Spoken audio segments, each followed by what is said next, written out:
Ever since Chloe Sanders, this walking billboard, made her appearance, the barbecue stall hadn't had a single moment of peace. A crate of oysters was completely emptied in the blink of an eye. Lindsay's eyes were practically flashing with gold coins, but her heart was still in a bit of a flurry. Then again, although our business is booming, and the profits are quite impressive, isn't this sort of thing incredibly easy for others to copy? Lindsay was worried precisely about this issue. It was indeed different from secret recipes like the barbecue seasoning blend. That stuff took quite a bit of time to figure out, and mimicking the formula was nowhere near that easy. The job of grilling oysters basically had zero technical barrier to entry, and even mastering the heat was exceptionally easy. Sprinkling just any seasoning on them made them smell amazing. It was basically a night market business that anyone who knew how to hold a spatula could do. But would a guy like me fail to anticipate this exact point? I gave Lindsay a wicked smile. You have a point. But have you ever considered this? At $2 a piece, we're making money hand over fist. What about everyone else? Lindsay froze for a second, her face full of confusion. What do you mean? Go take a look around any place that sells seafood. If you can buy a single oyster for $2, I'll eat my hat. I beat my chest and guaranteed. Lindsay was dumbfounded. She flat out didn't know what kind of price range this stuff had. You couldn't really blame Lindsay either. Back in '07, oysters hadn't exploded across the country yet. Places that sold seafood generally carried live oysters, and for that stuff around the city and this region, the unit price was never lower than $4. Of course, those were live oysters with their shells intact.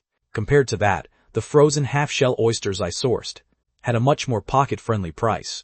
If the volume purchased wasn't huge for this stuff, the cost wouldn't be particularly low either, and could even be more expensive than $2. Of course, if you had a connection with the supplier, you could drive it down to $1.50 a piece. But at $1.50, once you factor in labor, seasonings, and the cost of charcoal, how much would even be left over? Meanwhile, my source of goods was practically obtained for free, so the purchase price was naturally low enough to be completely negligible. The profit margins inside this were absolutely massive. Of course, this business couldn't last forever either. But I hadn't originally planned to rely on this to make a living anyway. I just wanted to raise a sum of seed money, that's all. Besides, the barbecue stall business would last until the October National Day at most. After that, there basically wouldn't be much profit left. Once autumn hits, if a stall like this can bring in about $1,000 a night, it's considered pretty good. So I have alternative plans. No wonder you're so completely confident. Hearing my breakdown of the situation, Lindsay came to a sudden realization, and the weight in her heart finally lifted. At the same time, she was also calculating in her head how much cash they could earn by National Day. Although we would encounter all kinds of situations, such as rainy days or times when the crowd flow was slow, but making a net profit of over $100,000 a month shouldn't be a problem at all. $100,000. Just thinking about this number made Lindsay's heart race. A monthly income of $100,000 in '07 was practically an astronomical sum. The key point was that this was still just a small business. And the most shocking thing was that I said I wanted to pull off a massive move. Lindsay didn't even dare to imagine how massive the big business this guy talked about actually was. And I hadn't revealed the ultimate plan to Lindsay yet either. After all, we were just starting out, and thinking too far ahead would make the big promises look like a total pipe dream, which could easily deal a blow to her confidence. But there was absolutely zero doubt. The future belongs to the internet era. But even so, no matter how brilliant the internet becomes, it still has to be built on the foundation of the brick-and-mortar economy. The brick-and-mortar economy is a country's, and indeed the entire world's, absolute lifeline. So before I dip my toes into the internet, I must first lay down a solid brick-and-mortar foundation, and this foundation must be capable of continuously providing a steady flow of stable returns. Clothing, food, shelter, transportation, eating, drinking, playing, having fun, birth, old age, sickness, and death. I let out a couple of soft laughs. These 12 words represent the absolute entirety of human life. Lindsay looked at me with a highly complicated expression. At this moment, she suddenly felt that the boy in front of her was somewhat unfathomable. I didn't explain much, only saying, food is the ultimate necessity of the people. Every industry in this world might face a massive hit from the internet. Except for food and beverage, it's the only one that won't. Do you know why? Because it's something that must be physically put into your mouth to eat. Lindsay caught on to the key point instantly. I nodded slightly. In reality, Even if the food delivery industry becomes incredibly advanced, certain items still have to be savored fresh on the spot. What you're consuming is exactly that freshness, and that unique sense of ambiance. So the internet might disrupt some snack retail businesses, but restaurants and milk tea shops will never be phased out, because if you can't beat them, you just join them. So your current focus on making money is because you want to open a shop? Lindsay quickly guessed my next move. That's right. The two of them chatted about future blueprints, while grilling oysters together, because tonight, our oysters made a massive name for themselves in this area. A ton of foodies had come over solely drawn by our reputation. Most importantly, quite a few of yesterday's regular customers had returned. Our word-of-mouth reputation had completely spread. By the way, your summer break seems to start relatively early, right? I suddenly remembered this matter. Yeah, if nothing unexpected happens, we can head home next week. When talking about heading home, a flash of dejection crossed Lindsay's eyes, making my heart ache for her. Just come straight over to this city for the summer break. Rent a place over here. I overbearingly made the decision for Lindsay. When the next semester starts in the second half of the year, we'll transfer your registration to the school too. A bright glow returned to Lindsay's eyes. She truly hadn't considered these options before. Boss, give me 10 grilled oysters. They're $2 a piece, right? I answered subconsciously. Yep, $2 a piece. But the second the words left my mouth, my brows furrowed tightly. Why did this customer's voice sound so ridiculously familiar? The moment I raised my head, my eyes locked dead on with Ryan Miller's. The atmosphere instantly froze completely solid.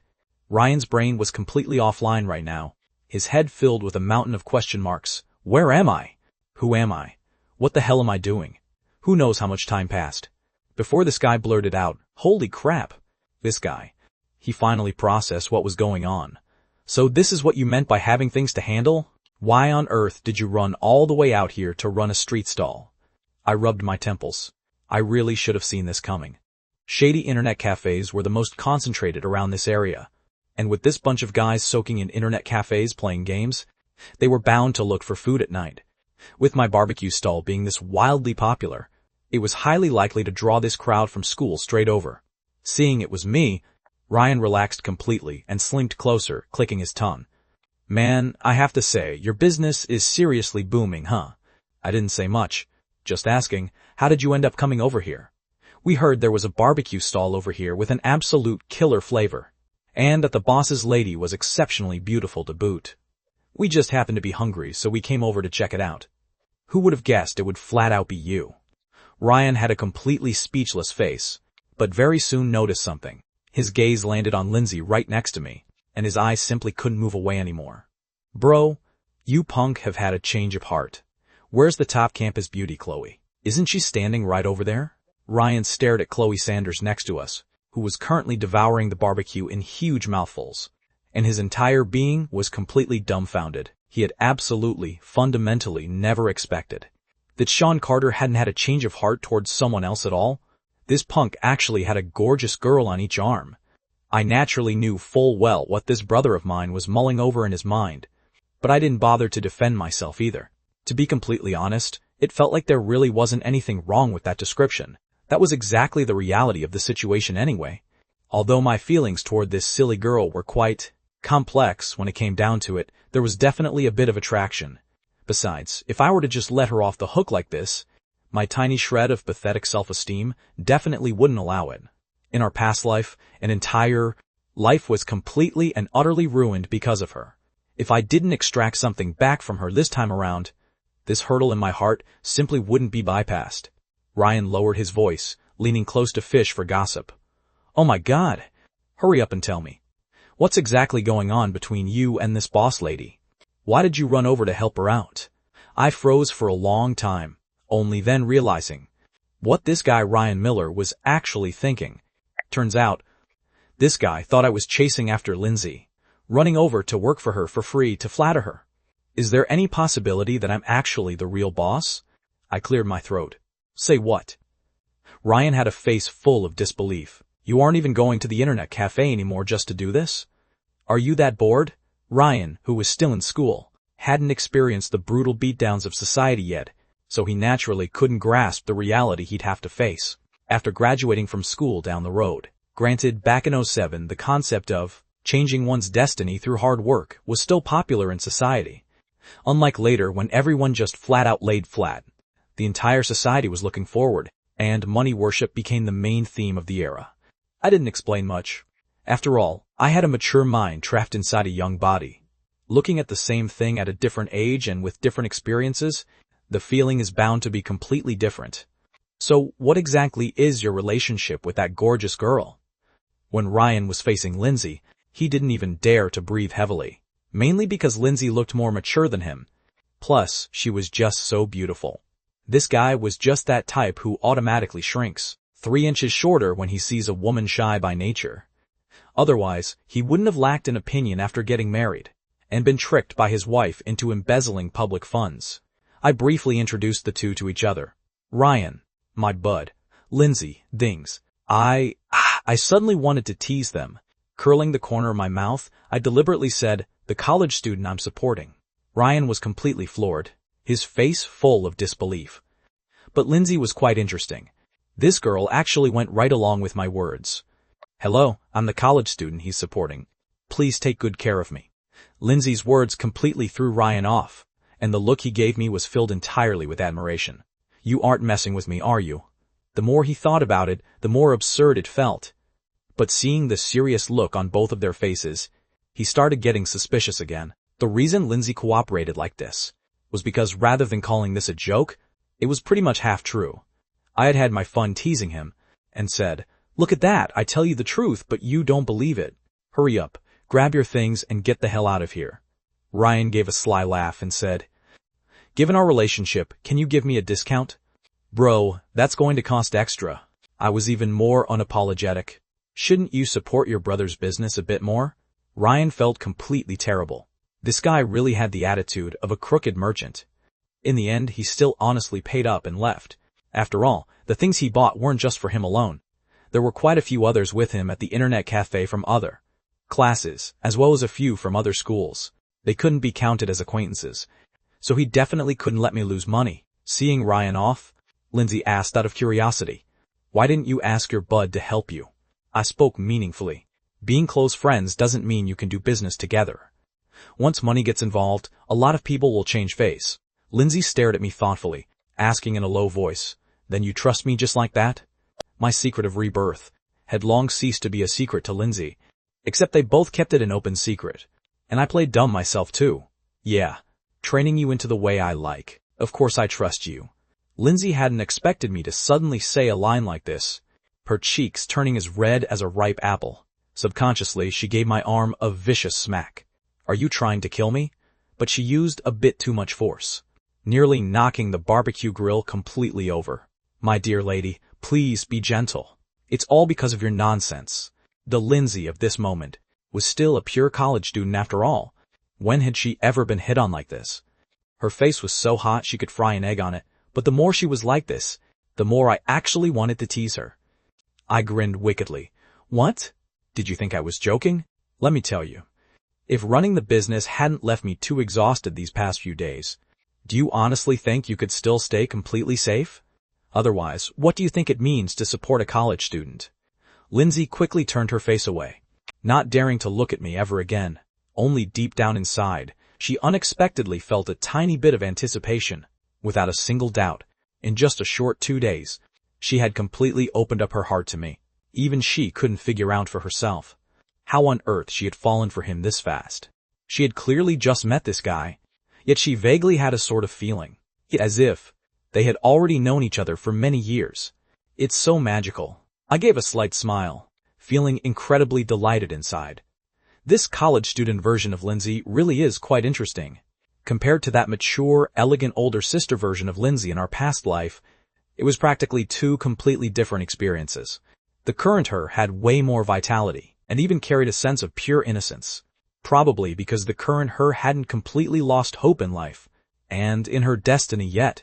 Thinking about this made me even more glad that I had returned, and returned so completely in the nick of time. Silly girl, come over here. I called out to this idiot Chloe Sanders. Are you calling me? This silly girl, regarding the fact that she was an idiot, had absolutely zero self-awareness. She even double-checked to confirm it. Go buy 2 portions of dinner for us. Noodles or rice with toppings or whatever is fine. Make sure it's filling. Standing here running a stall lasts for the entire night. If we don't eat something nutritious, it really gets a bit hard to hold out. The silly girl was very obedient, standing up from the small stool, patting the dirt off her bottom and getting ready to head out. Lindsay hurriedly jogged to catch up with her. I'll go along with her. It's not very safe for her to be out by herself this late. Seeing this, Marcus and his guys, who were keeping watch nearby, followed along right behind them. Precisely to protect the two of them well, I watched the two of them walk away, and couldn't help but laughingly complain in my mind, what not safe? Shy is just shy, too embarrassed to tell the truth, because those few competitors didn't dare to yell out loud. Today, quite a few customers had run straight over to my side, so even though it was only a bit after 10 o'clock, the ingredients I prepared for today were already pretty much completely sold out. The oysters were even more extreme. Checking them, holy crap, there were only 3 left. It's pretty much time to pack up the stall, I said helplessly. This time Lindsay was completely, utterly convinced. Did we make an exceptionally large amount today? Yeah. Too bad we won't have this kind of income tomorrow. Alright, go call Marcus and his bunch over. I plan to give Marcus and his guys a little taste of sweetness. Boss, what do you think we should do next? Rushed over eagerly with a few of his lackeys to surround the area. In a bit, divide these things up among the brothers. As I said this, I threw all the remaining barbecue ingredients left on the stall straight onto the grill. The items were quite a mixed bag, and there wasn't much left. There weren't many customers left at this hour either, so I figured there was absolutely no need to waste time hanging around here. It was better to wrap up early and head home. It was merely treating a few guys to some skewers, which could hardly be called some grand act of benevolence, but it could at least build up our relationship. Lately, my woman will completely rely on your protection. While brushing sauce onto the meat, I shot the breeze with this crowd. A few of them beat their chests and guaranteed it. They had been smelling the aroma ever since the stall was set up, and had long since been craving it like crazy. Waiting until they had eaten and drunk their fill, only then did I get ready to pack up the stall and head home. Marcus and a few of his guys immediately slinked closer. Boss, you take a break. We'll take care of this kind of heavy lifting. This bunch of young people, it was as if they wanted to carve the words, I want to perform, right on their foreheads, which just made me want to laugh. I didn't bother standing on ceremony with them either, and discussed our upcoming plans with Lindsay in the back. Tomorrow morning, I have to catch the first bus. I have class at 9 o'clock. There was a hint of reluctance in her voice. I nodded. Then I'll see you off. The elegant older sister, Lindsay, was stunned for a moment, a flash of pure surprise passing through her eyes. But on the surface, she politely declined. There's no need to trouble you, right? It's fine, I decided right then and there. Then, changing the subject, going back to school for classes. What about the situation with your family? Lindsay's tone was highly resolute. I'm not going back. That's good. But if you run into any trouble. I scratched my head. This was a real headache. We don't even have a cell phone. We need to get a cell phone. I hadn't thought about buying a phone before, mainly because the business is still small scale right now. Besides, at this time, they were all old-fashioned phones, and those brick phones really weren't of much use. A phone? No, no, no. That stuff is too expensive. Lindsay hurriedly waved her hand. But I didn't care. It was just a cell phone after all. Anyway, the cheapest one just for making calls would do. Catching up to the wave of the internet era. At this stage, we could just make do with whatever. I have a phone. The air-headed beauty's voice drifted over from behind. Lindsay and I were both caught off guard by her words, but I quickly smiled. I know you have one, but we don't, for the sake of making contact easier. We'll find some time tomorrow to just buy a random phone. However, the air-headed beauty shook her head like a bobblehead, correcting me. I have a lot of phones. The two of us froze for several seconds, only then processing it. This girl was simply too naturally airheaded, making us completely forget that this ditz was actually a little sugar mommy. But I raised an eyebrow. You have a lot of them? Are they all just sitting around unused? The group went back inside the airheaded beauty's house, and was instantly stunned by the sight before them. Oh my God, an entire drawer full of cell phones. I was completely dumbfounded. Nokia, Sony Ericsson, a whole bunch of brands. Can these still be used? I asked curiously. Some batteries are dead, but most of them are perfectly fine. Most of them inside looked like styles meant for men. So I asked, are these your dad's? Yeah, He used to switch to a new one every few months. I wasn't surprised at all. It's human nature to love the new and loathe the old, let alone a wealthy nouveau riche. If this guy didn't love the new and tire of the old, Chloe Sanders's mother wouldn't have been abandoned, or even driven to death by the mistress. Not just phones, even people and houses were treated the same way. Chloe Sanders's scumbag dad dumped her here, and then started a brand new life outside with the mistress. I even suspected there might be more than just one mistress. Maybe there was even a third, fourth, or fifth one. I picked out 2 from the drawer that looked like they weren't broken, found the chargers, and tested them out. They worked perfectly fine, so these 2 would do. At this hour, the service halls had long since closed. And besides, Lindsay had to catch the earliest bus tomorrow morning, so we definitely couldn't get SIM cards right now. How about this? Once you arrive in Shanghai tomorrow, go get a China Mobile SIM card over there, I told her. Then use that card to text this ditz, and she can give the number to me. If you run into any trouble, just give her a call. I definitely wouldn't have time to go out and get a card until noon. So, for the time being, the airheaded beauty could only act as a messenger. All right, Lindsay smiled and nodded, not refusing, because she knew full well how toxic her adoptive family was. Maybe that guy had gone back and ratted her out that very day, and most likely went straight to her school. She had only escaped a disaster because she stayed in this city for the past 2 days. Now that her adoptive father's family had their source of income cut off, they would definitely get desperate. They might even camp out at the school gates every single day waiting for her.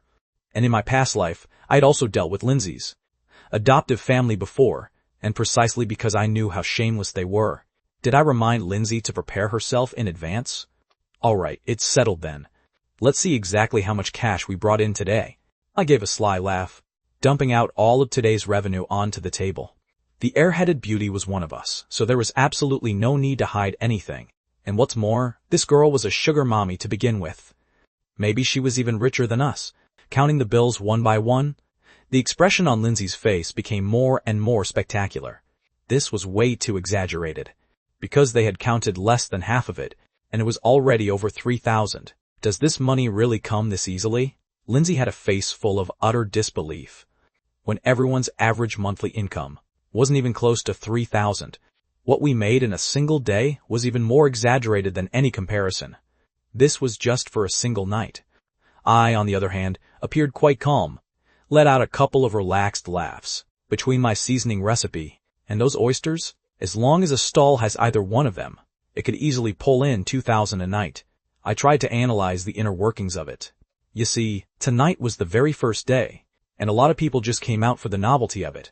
Plus, the business of those other competitors was completely stolen away by us, so all of their revenue flowed straight over to our side. Then we won't be making this much in the future? Hearing this, Lindsay felt a tiny bit disappointed. She was still thinking how great it would be if we could pull in this much every single day. Actually, there's another reason. I suddenly spoke up. I glanced over at the airheaded beauty, who was resting her chin on her hand, and secretly observing us, and then looked back at Lindsay. Only then did I laugh. If it weren't for the 2 of you, this revenue would probably have to be cut in half. Why is that? This ditch Chloe Sanders tilted her little head in confusion. Because the 2 of you are lucky cats. A lot of people came solely for the beautiful women. You 2 are living advertisements. I smiled so wide my eyes narrowed into slits. Lindsay and Chloe were both a bit embarrassed by the compliment, but they both knew full well in their hearts that a bastard like me was completely right. People are entirely visual creatures after all.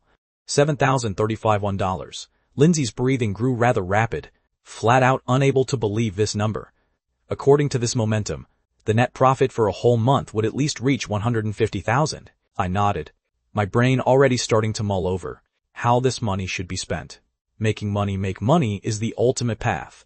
Originally, I was thinking it would take 2 months before I could launch the next phase of the plan. I hadn't expected that the night market barbecue stall business would actually be this explosive, moving this plan up by quite a bit. On the way home, should I set up a night market clothing stall too? I pondered, but very soon I shook my head again. Selling clothes isn't like doing food and beverage. That stuff depends way too heavily on the customer's personal preferences. Although it can make money, it wouldn't make a fortune, and basically relies entirely on luck. Seeing that I was worrying, Lindsay suddenly spoke up. How about setting up a breakfast stall? That's a guaranteed profit, and it wouldn't make too little in a day, right? I asked blankly. Why did you suddenly think of a breakfast stall? Is the money from the night stall not enough for you to spend? I just noticed that breakfast stalls have quite a lot of customers, that's all. Lindsay pouted her little lips, but I shook my head. No way. The schedule would be way too tight. You can go to school, and I'll just run it. I can handle it completely by myself. Lindsay was very persistent. Stop messing around, doing both nights and early mornings in a single day. How many hours of sleep are you planning to get? My tone subconsciously grew a bit harsher. Lindsay's momentum instantly deflated, her voice carrying a tiny hint of pure grievance. I just felt like you were really short on cash. So I wanted to make some money quickly. My heart warmed up, and I couldn't help but hug Lindsay tightly. In the pitch-black alleyway, Lindsay's body went stiff, and she didn't dare move a muscle. Although she had actually accepted me, she had zero experience after all. So she was a bit panicked. I wanted nothing more than to stuff this girl completely into my embrace. Too bad I was still at the age where I was growing, and actually looked a tiny bit smaller than Lindsay. It made it seem like I was burrowing into Lindsay's embrace instead. The size of the youth version of Lindsay was indeed not as impactful as the mature older sister version. You little rascal, let go of me. Lindsay cried out softly, trying to push me away. But a guy like me utterly refused to let go, leaving Lindsay both embarrassed and annoyed. Scolding me to let go, she called out, "You little rogue! You're hurting me." Only then did I back away with a wicked smile, putting some distance between us, deliberately saying that I actually wanted to bite her. Lindsay was incredibly mad, and dashed out chasing after me. "You hold it right there? You actually want to bite me? I'll bite you to death first." Playfully bickering and chasing each other, the two of us arrived at my residential community. I made a gesture for silence. The two of us carefully slipped into the apartment building and glanced upstairs. It seemed like no lights were on. They probably hadn't come back. My parents occasionally came home at night, but precisely because it was uncertain, so we needed to be careful. Then what if someone is at your house? What should I do? Lindsay asked the question on her mind. I glanced at her. Then we'd have no choice but to get a room at a proper hotel, or... I stopped mid-sentence, because I seemed to have thought of something. With a complicated expression, I fell into deep thought. Going to that Ditz's house wasn't completely out of the question either, huh? I had completely forgotten about this. At Chloe's house, but her parents, Lindsay processed it too. Chloe Sanders' parents didn't care about her at all. She lived all by herself in such a huge house. I really did start considering this question seriously. Originally, I thought about having you temporarily rent a place outside. But if you moved in with her, not to mention having way more advantages, it would save a sum on rent. And when you're free, you could prepare the ingredients and stuff. It was just that I felt a bit conflicted, because I constantly felt like I was a bit of a scumbag. Did this count as two-timing? Asking my own conscience, I arrived at the answer very quickly. Of course it did. At first, my feelings toward that ditz Chloe Sanders were driven mostly by a sort of vengeful mindset. After all, getting a do-over on my life was fundamentally thanks to her. But this wasn't a responsibility that the current her should be forced to bear, though it didn't stop me from stubbornly demanding she bear it anyway. After learning about the airheaded beauty's plight, my mindset toward her underwent a total change, and this shift in my mindset toward her was precisely the key that forged a certain connection between Chloe Sanders and me. Regarding this point, Lindsay had actually noticed it too, except she chose not to spell it out. Right now, making these two women, both of whom had romantic tension with me, live together, just felt a bit inappropriate. Chloe Sanders was naturally airheaded. She probably lacked any self-awareness when it came to matters of affection. But the more it was like this, the heavier the sense of guilt grew inside my heart. While Lindsay was taking a shower, I slumped like a couch potato on the sofa to give it some good thought. In the end, reason still triumphed over emotion, although I felt that I should exert some control over the dynamic between these two when they interacted. Right now, I couldn't care less about all that. Making money.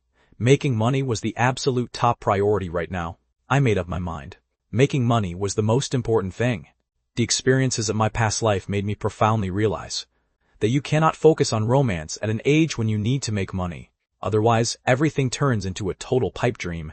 And, in truth, I was also acting out of a desire to avoid the issue. A guy like me was even, secretly calculating in his heart, Right now, I don't possess enough power, so whether it's Lindsay or that ditz, I can't protect either of them. A woman like Lindsay is the most unfortunate. A beautiful and brilliant woman, yet born into a terrible family. If her luck turned around and she met a good man, it could completely change her life. In our past life, she was precisely lucky enough to run into me. But if her luck was bad, her entire life would be nothing but a complete tragedy. Similar to this was the airheaded beauty. Her ultimate ending was incredibly miserable. Jumping off the rooftop, and even dragging me back to start all over again. Both of them were dangerously beautiful women. With the two of them together, it would be even more insane. I must become powerful enough to protect them well, and to be worthy of possessing them. The inner playboy nature of a man was acting up. A guy like me was mulling over. If I become completely filthy rich, why can't I just have them all? Not only do I want them all, I want both of them at the same time. Just thinking about it was incredibly exciting. Right as I was lost in these wild thoughts, Lindsay poked her head out from the bathroom, looking rather sneaky. "What are you thinking about, smiling so sleazily like that?" Lindsay asked suspiciously. She was actually just saying that on purpose, trying to hide her own nervousness using this. After all, a single guy and a single girl alone together in a room, and she only had a single bath towel wrapped around her. She was severely lacking a sense of security. She had washed all of her close-fitting underwear, since she was completely covered in sweat after being outside all day. Hearing this girl's words, I narrowed my eyes, feeling inexplicably a bit annoyed. So my wicked sense of humor kicked in again, uttering shocking words. "I'm thinking about how to trick you into rolling around in the sheets in a bit." To be honest, I wasn't entirely joking either. After all, this young body was currently at peak physical vitality. If running the stall these past few days hadn't exhausted me to the core, where after standing for an entire night, my legs barely felt like my own anymore, I would have long since been unable to resist getting handsy with this girl. After all, Lindsay and I still shared that emotional bond from our past life, and a person like me didn't possess that kind of wishy-washy, hesitant personality. Once feelings reached that exact point, how could I possibly keep pretending to be some perfect gentleman? Taking a quick and refreshing shower, I returned to the bedroom wearing just a pair of boxers. Seeing this half-naked state of mine, Lindsay's cheeks turned as red as a ripe apple. Yet her eyes still couldn't stop drifting over to my body. After all, curiosity toward the body of the opposite sex wasn't a man's exclusive monopoly, Once a woman lets her perverted side show, even men have to take a back seat. If you want to look, just look openly. It's not like you'll go blind. I teased with a wicked smile. This little girl Lindsay let out a soft huff and hurriedly twisted her head to the side. I reminded Lindsay, "When you head back tomorrow, remember to pack some clothes to change into, and bring along all the items you usually use. For quite a long period of time down the road, you'll have to stay in this city, and be prepared to run back and forth between the two cities." Hearing me bring up serious business, Lindsay's expression also grew a bit more serious. She hurriedly nodded and responded, But after the two finished discussing serious business, the atmosphere suddenly turned highly subtle. After all, in the dead of summer, a guy and a girl alone together in a single room, having to squeeze onto the exact same bed to sleep face to face, there really wasn't any difference from being a married couple, was there? The lighting inside the bedroom was dim. Borrowing the faint light filtering in from outside the window, they could barely make out each other's faces. Smelling the scent radiating from each other's bodies, the breathing of the two couldn't help but subconsciously quicken. "Linz, you smell so good."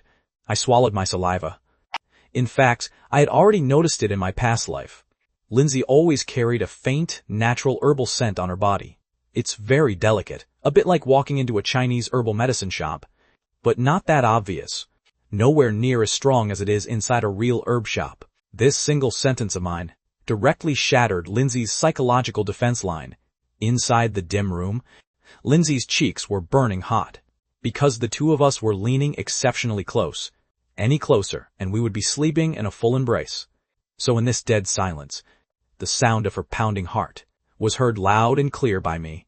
I couldn't help but smile. The current Lindsay was still quite pure. A tiny bit of teasing made her look this embarrassed. She was truly incredibly cute. Just as the two of us were locked in a stalemate, Lindsay suddenly felt a restless hand around her waist, quietly wrapping around her. Lindsay opened her mouth, originally intending to complain a few words, but found that she flat out couldn't make a sound, because her lips had already been sealed shut. Lindsay instinctively wanted to push this bad guy away. I could only guess. She felt as if her entire body was melting, the strength in her body fading more and more, until finally even she herself surrendered completely to it. So Lindsay yielded to her inner desire, and began responding to me. The moment we broke apart, both of us froze for a second. Lindsay was incredibly embarrassed and annoyed, viciously pinching my waist a few times. Still not satisfied, she grabbed this rascal's arm, wanting to take a few bites. But how could I give this girl the chance? Dodging every which way, I finally rolled over and pinned Lindsay beneath me. Let me go. Let me take a few bites to satisfy my anger, Lindsay clamored. I didn't think much of it, suddenly thinking of something interesting, and instantly grinned wickedly. Lindsay's heart tightened. She constantly felt that this guy was up to no good, but with her being pinned down by a rascal like me, she had absolutely zero room to fight back. Sure enough, a rascal like me leaned in close to Lindsay's ear, whispering softly, "I definitely can't let you bite my arm, but you can try somewhere else." Somewhere else? Where? Lindsay, having never experienced any of this before running into a rascal like me, had never thought about it in this way at all. After all, back at her adoptive parents' house, just staying alive was already incredibly difficult. So how could she have any spare energy to dream about the future? Lindsay sometimes even felt that a background like hers was an absolute mess, so she'd better not find a boyfriend. To avoid dragging someone else down, it's just that she hadn't expected that instead of her finding a boyfriend would deliver himself straight to her door. Well, he couldn't really be called a boyfriend either. After all, she was currently just a college student being supported by him, but if it were him, being his little mistress didn't seem too bad either. This was exactly what Lindsay was thinking right now. She didn't have very high expectations for happiness. As long as she could live without that much pain, she would already be perfectly content. So what I brought to her was a concrete, tangible future, the first ray of hope. Right now, this rascal me was purely acting like an old hand, bullying and blindsiding a young girl like Lindsay. Exactly. I'm not telling you, figure it out yourself. I smiled exactly like a major supervillain. Lindsay questioned in confusion, but mid-sentence, Lindsay's expression instantly froze. Right after that, her entire face flushed crimson, burning hot enough to fry an egg. Even I could clearly feel the heat wave radiating from her, and couldn't help but wonder, is it really necessary? Are you really this embarrassed? Lindsay stopped talking, burying her face right into my chest. She had still been struggling when pinned down by me just now, but now she went completely motionless. This completely jumbled me up. Hey, how come you suddenly have zero reaction? Buried in my embrace, Lindsay raised her little fist and gently thumped this bad man, yet couldn't bear to use too much force, only to hear Lindsay say in a voice as quiet as a mosquito, "What kind of reaction do you want from me? Please, I'm a girl, okay? Are you telling a girl to take the initiative with this sort of thing?" This flat out left me stunned. What exactly does she mean by this? Is she hinting at something to me? Telling me to take the initiative and strike? Wait, could she actually be consenting to it? At this thought, my breathing grew rapid once again, swallowing my saliva. I only felt my throat going completely dry. Should I go for it, or go for it? My mind was in a state of wild dilemma, mulling over whether to fulfill Lindsay's unspoken wish. And Lindsay, seeing that I made zero moves for a long moment, yet didn't let go of her either, knitted her graceful brows slightly. Overcoming her shyness, Lindsay summoned up her courage and spoke in a low voice, "If you really can't hold back, it's not like it's completely out of the question for me." Hesitating for a moment, I still shook my head. Forget it. We still have to wake up early tomorrow. If we do it, our energy will be terrible for the entire day. Lindsay thought about it and said, "But I can catch up on sleep on the train. The problem is, I have to wake up early too." Only to see Lindsay use a completely matter-of-fact tone. "But I don't care. Anyway, I'm already a college student, so I can slack off a bit." I was so incredibly annoyed inside. When it comes to being calculating, this girl Lindsay is flat out a little fox. Giggle giggle, I already told you it's entirely up to you. Did you choose not to cherish the opportunity yourself? Lindsay giggled exactly like a little goose, looking completely smug. As for me, I just felt exceptionally frustrated. I constantly felt that Lindsay was deliberately teasing me, yet I couldn't catch her in the act.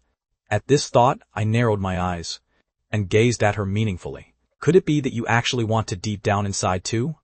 I asked this completely on purpose, my eyes still wandering all over her body. To be completely honest, I had long since noticed it. Lindsay was actually quite proactive with me, even eager for me to do something to her. Being stared at by my gaze, which looked eager to swallow her whole, Lindsay hurriedly twisted her face away, utterly refusing to admit it. Nothing I could do, girls are like that, naturally loving to save face. Even if she wanted it to death in her heart, she would absolutely never say it out loud. Truly unable to do anything with her, I could only hold her tight, smelling that comforting faint scent on her body, and went to sleep. Except while I slept soundly back then, someone else was completely unable to sleep all night. That's right, it was this girl Lindsay. This guy me slept exactly like a dead pig, and as a result, she herself tossed and turned, unable to fall asleep. She was so incredibly annoyed. The absolute worst part was that this bastard didn't even stop after falling asleep. Talk about no good deed goes unpunished, right? It was even more infuriating. You jerk. Lindsay grunted softly, not even caring if she woke me up, because she meant for me to hear it on purpose. But I was truly exhausted to the core. After all, having stood for an entire night, how could I possibly have any energy left? Lindsay naturally understood this as well, so she carefully burrowed into my arms, and smelling that reassuring youthful aura on me, she slowly drifted off to sleep. Ever since being brought by me to this city, Lindsay hadn't suffered from insomnia a single time during these days. Probably because she had left her adoptive parents' home, she finally found the feeling of being truly alive once again. At the exact same time, inside Chloe's house, the TV was still endlessly broadcasting boring commercials. The silly girl on the sofa had long since, who knows when, fallen fast asleep. A trace of shiny drool was still hanging from the corner of her mouth, and she would even talk in her sleep from time to time. Who knows what she was muttering about? But it was plain to see that the silly girl was quite happy, because even though she was fast asleep, a sweet smile was still plastered on her face, most likely because she was just too lonely. Chloe Sanders pretty much had to listen to some kind of sound in order to fall asleep. Sometimes it was the music on her phone, sometimes it was a program on the television. Hearing these human sounds made her feel a bit safer, and there was also another reason. Leaving the lights and TV on all night would let people outside know someone was home, so she wouldn't be targeted by those with malicious intent. Don't be fooled by her silly act. Her safety awareness was actually quite strong. As for a bastard like me, it could only be said that my tactics were too underhanded. With a series of combined punches, Chloe Sanders's already slow-witted brain was completely jumbled up, allowing me to take advantage of the situation. It was just a little past 5 in the morning, when Lindsay and I were woken up by the alarm clock. Since Lindsay's earliest bus was at 6, our time was actually quite tight. The two of us unexpectedly still maintained the same position as last night. Having spent the entire night sleeping in a direct embrace, I took a greedy breath. Unexpectedly, from that faint, herbal-like scent, I sniffed a trace of a milk-like fragrance. Instantly, my expression turned bizarre. An illusion. It must be an illusion. But I had to admit, holding her really felt a little amazing. This kind of feeling was something the mature older sister version of Lindsay in my past life simply couldn't compare to, because this was her own limited youth edition. If the two of us were holding each other while doing that kind of thing, I flat out wouldn't dare to imagine how incredible it would feel. It would probably feel absolutely heavenly. Lindsay herself rubbed her sleepy eyes. Having had her defenses broken by me last night, she had suffered from insomnia until dawn started to break before finally falling asleep. It felt as if not much time had passed at all, and she was completely filled with morning crankiness. Especially when she saw me looking energetic and grinning, she got even more furious. She gave a fierce glare at a dog-like thing like me. This grudge had to be repaid sooner or later. Didn't he want her to bite him? Lindsay thought resentfully, "Just you wait. When the time comes, I'll bite you until you beg for mercy." Because we had to go to the train station, and there were no buses or anything at this hour of the morning. I wheeled out the bicycle from home, which was barely ever used. "I feel like we could get an electric scooter to ride," I said thoughtfully. "It's probably not cheap, right?" Although Lindsay also thought it was a pretty good suggestion, but she still winced at the cost. Hearing Lindsay say this, only then did I remember it was currently only 2007. Electric bicycles were mostly truly just electric bicycles back then, and couldn't yet be called the scooters of later times. The mainstream models were still in the shape of a bicycle, equipped with pedals, and very clunky. And the price wasn't cheap either. Even a completely generic brand cost over $1,500 or $2,000. Scooter-style ones had a bit of a motorcycle look, which existed in this era too, but were also quite clunky. Let's find some time to get a driver's license, and get everything sorted out in one go. By just getting a four-wheeled vehicle to drive instead, I immediately shifted my train of thought. Huh? Lindsay was directly dumbfounded. A four-wheeled one would be even more expensive, right? She was truly aching over the money. After all, they had just managed with great difficulty to get over $10,000, and he was already planning to blow it on a car. I naturally didn't think much of it. Laughing mysteriously, "Don't worry, we won't buy it that soon. We'll buy it after you get your driver's license." Lindsay didn't understand, but I knew the tricks inside all too well. Back in '07, a driver's license. Either you slipped some cash to get it straight into your hands, or you had to go through all kinds of testing, hustling for a long time before finishing it. Either way, you couldn't get it without a good half year. By that time, the money to buy a car would have long ceased to be an issue. While I was pumping up the bicycle tires, Lindsay suddenly added another line. "Actually, a car doesn't seem to be a necessity. We can save the money." I froze for a second, but caught on very quickly, asking her with a bright smile, "Do you really think so, Linz?" She was a bit uncertain, but after giving it serious thought, she still nodded. "Yeah, you're right, but you're also wrong." I began to explain. "As far as right now is concerned, a car is mainly for convenience. And if you drive, you can directly drive to Shanghai at any time. Then the use is still very small, right?" Lindsay countered. "No, a car, at least in this current day and age, represents more of a status symbol." I told Lindsay, "In the future, we'll be doing all kinds of business to make sure the other party won't look down on us, and avoid a lot of trouble. A lot of things on the surface still can't be lacking. Otherwise, there will be a mountain of trouble. You have to understand that not everyone in this world is that intelligent. There are just too many people who treat you based on your status, and look down on others snobbishly." Everything I was saying was based on what I had personally experienced during my startup days in my past life, so I felt quite strongly about it. "Are you seated firmly? If you're ready, we're off." I reached back toward the rear seat to feel around. A cross popped up on Lindsay's forehead. "I understand the logic, but before you go, could you please take your hand off my leg first?" It was just way too smooth. I had subconsciously fondled it a few more times. I gave 2 awkward coughs. "It's a pity for legs like yours not to wear black tights." Lindsay gave me a deep look, letting out a soft huff, and ignored me. I gave a sly laugh, and pedaled the bicycle. Midway there, it suddenly occurred to me that black tights didn't seem to be very popular yet back in '07. In my impression, black tights suddenly flooded every street. Around '09 or '10, whereas before that, they were few and far between. But as for the specific reason why they suddenly increased, I truly had zero recollection. My so-called knowledge of my past life was also strictly limited to what I remembered, and it wasn't like I knew absolutely everything. This was precisely a certain limitation of mine as a reborn time traveler. I was pondering whether to ride this wave to make my first bucket of gold, but on second thought, I didn't know the exact time node. And what's more, the money earned from this venture wouldn't be that massive anyway. To put it more accurately, the energy investment to return ratio was simply too low. Using the same amount of energy to do something else, the ratio of money earned back would be much higher. This exactly was the return ratio. Take my current night market barbecue stall, for example. Don't look at how much it makes in a single day, because, in reality, the return ratio of this thing was actually pitifully low. The difference in the speed of making money between ordinary people and capitalists lies not in making more or less, but precisely in the ratio of input to return. Working-class stiffs work themselves to the bone to earn the same amount of money, while capitalists often rely on using their brains, or rather, conducting so-called exchanges of interests. What is an exchange of interests? It is basically getting something for nothing. Both sides mutually pull off a trick to get something for nothing, and extract profits from the market during this process. So after a brief thought, I absolutely wouldn't waste my energy trying to make this quick buck.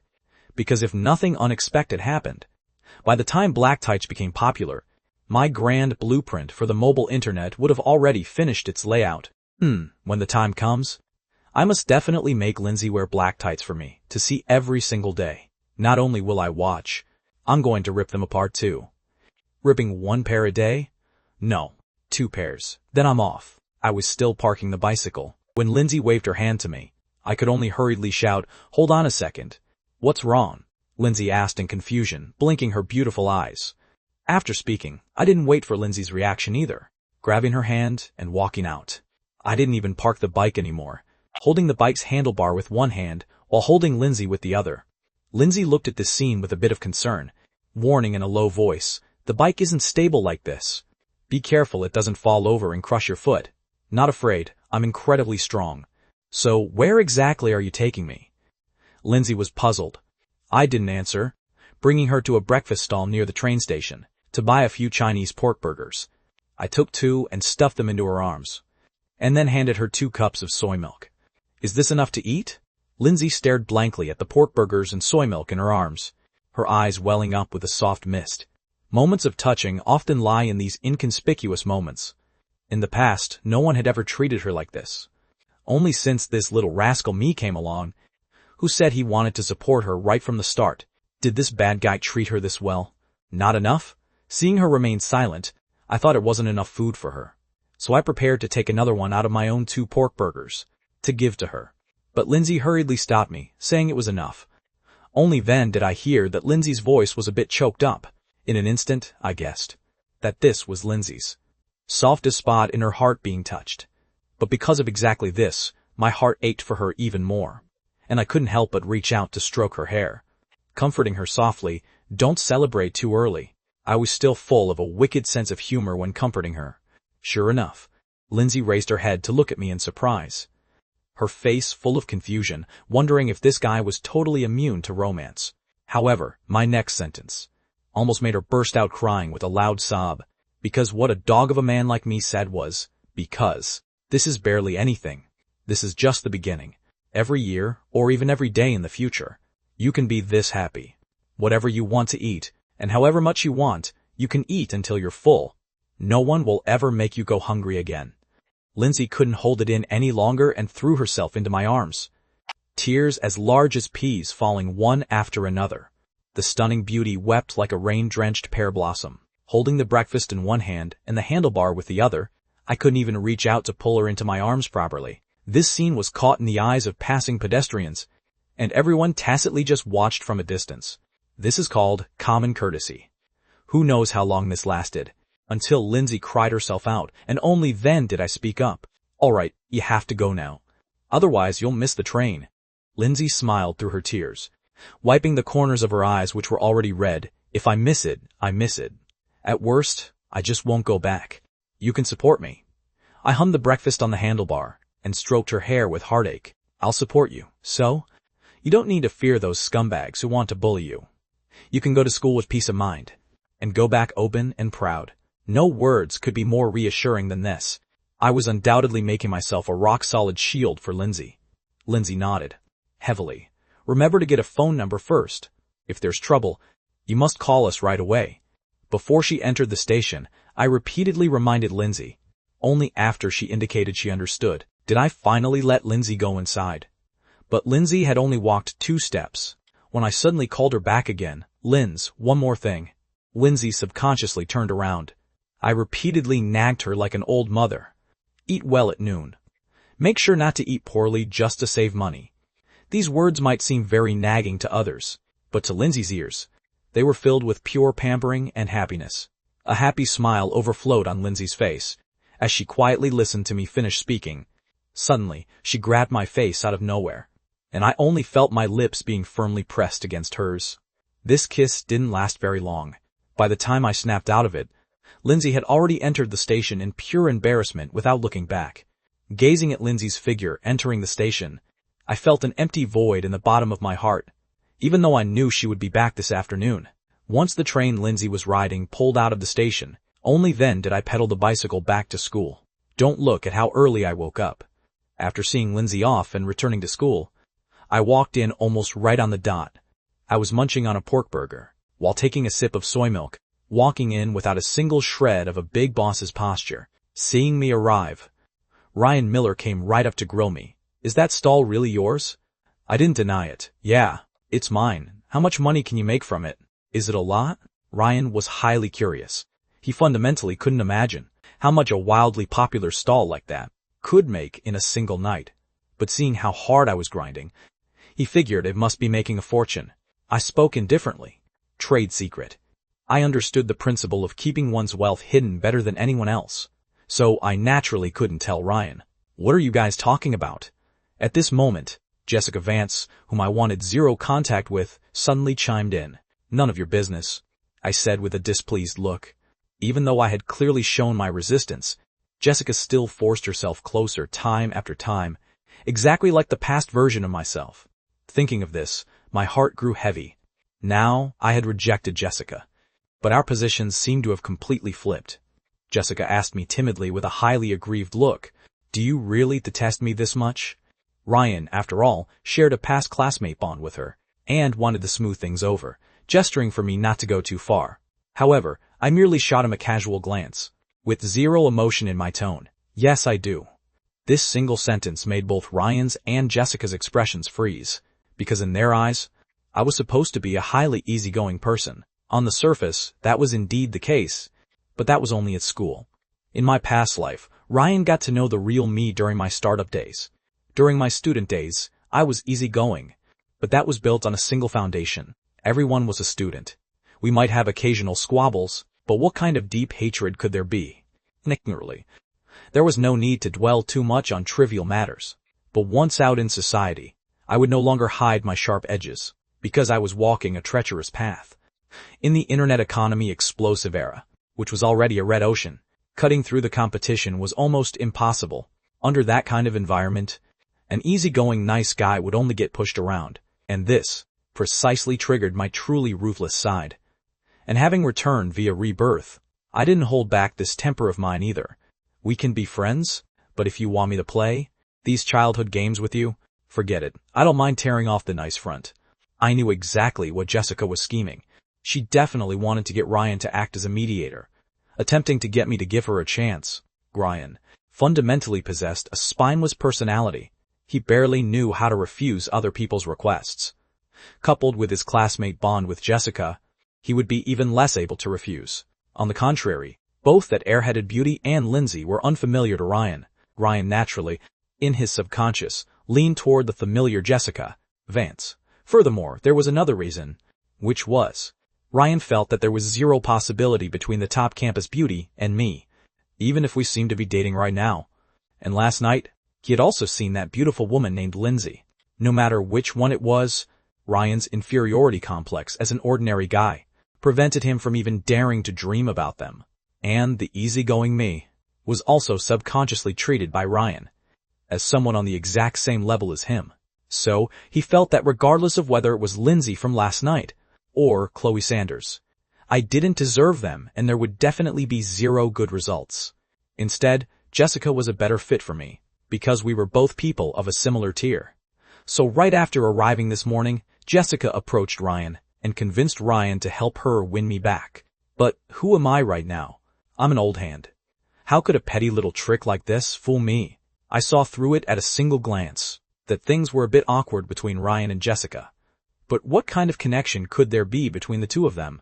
It was bound to be about me. In my view, a rejection must be completely thorough.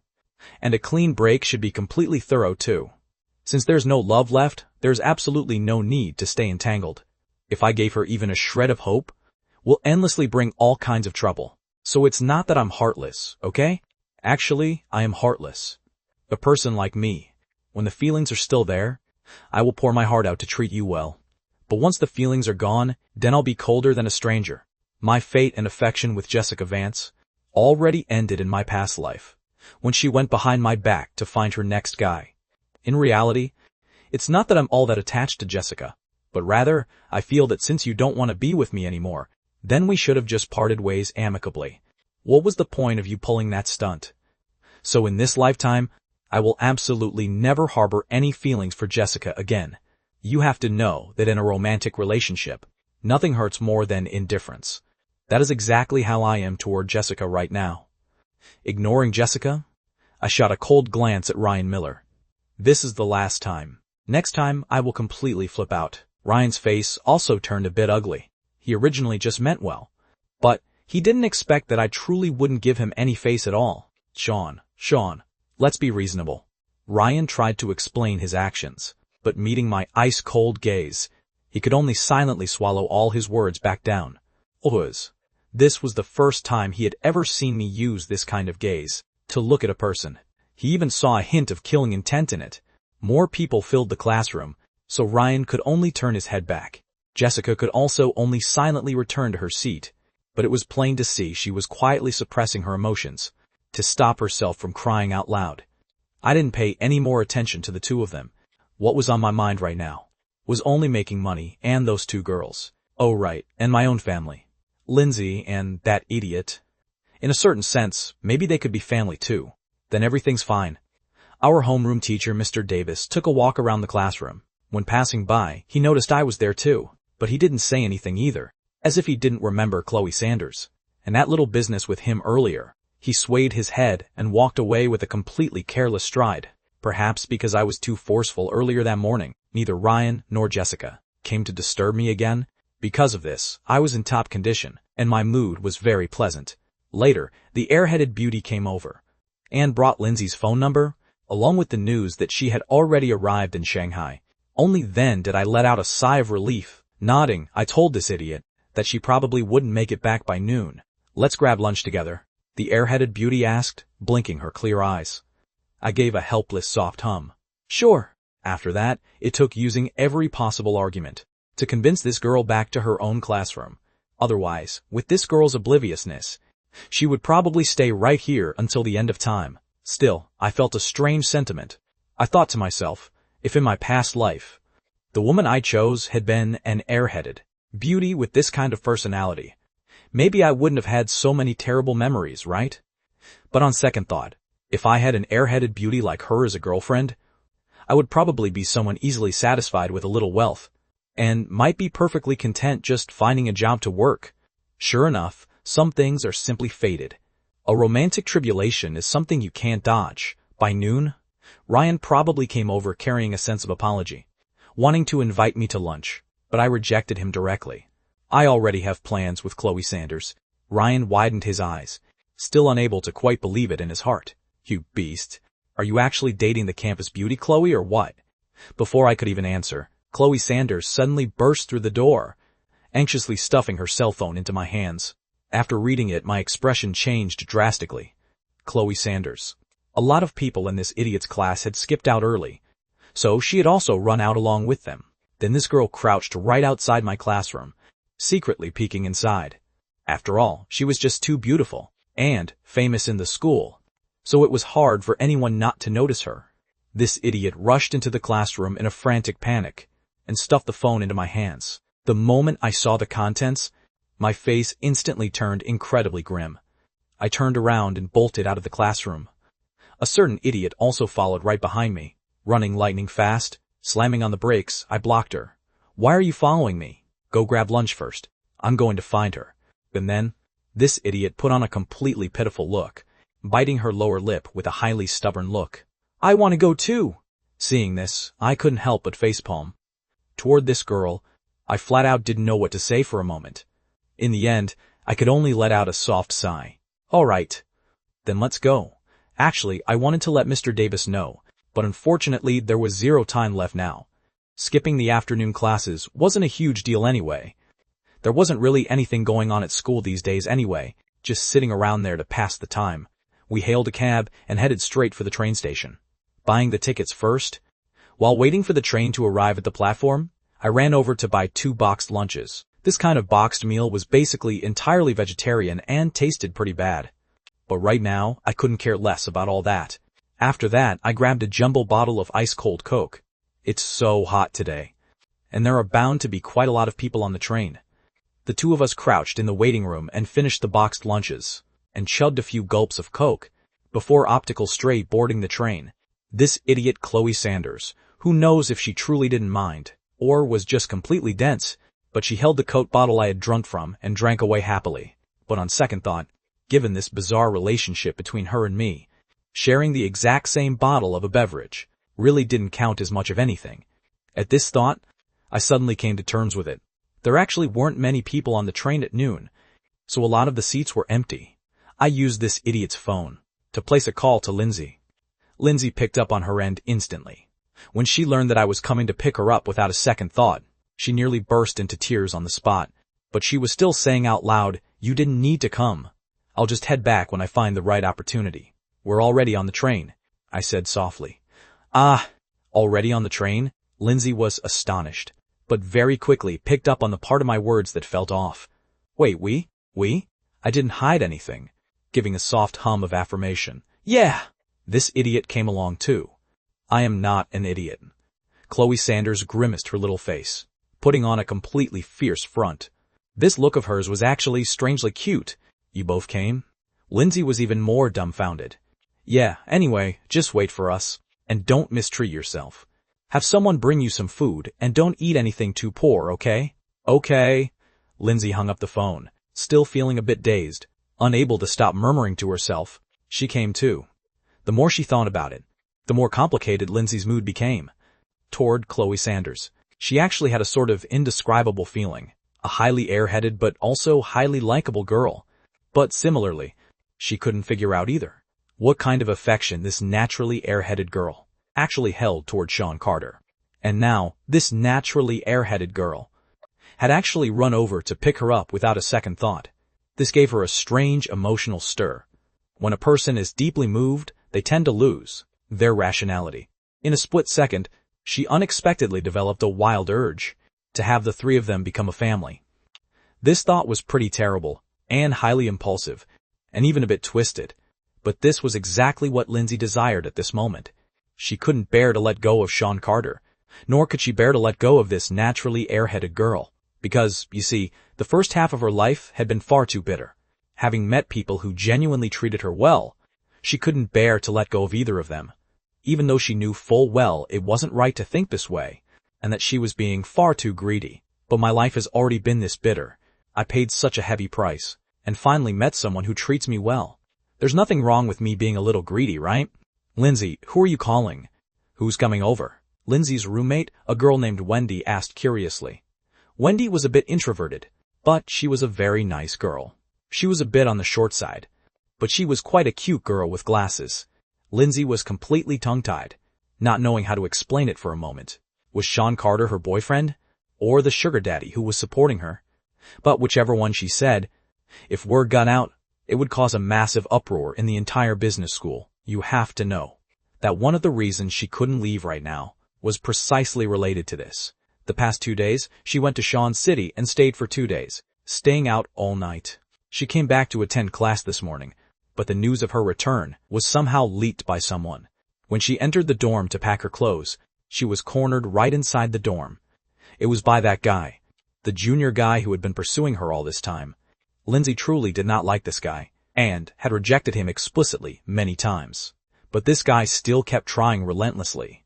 The most critical thing was that he was extremely conceited, telling everyone he met that Lindsay would be his woman sooner or later, and telling others to stay away from her. This kind of person was extremely self-centered, and even tried to interfere with other people's lives, proving that his character was absolutely terrible. So Lindsay not only had zero feelings for him, but detested him more and more.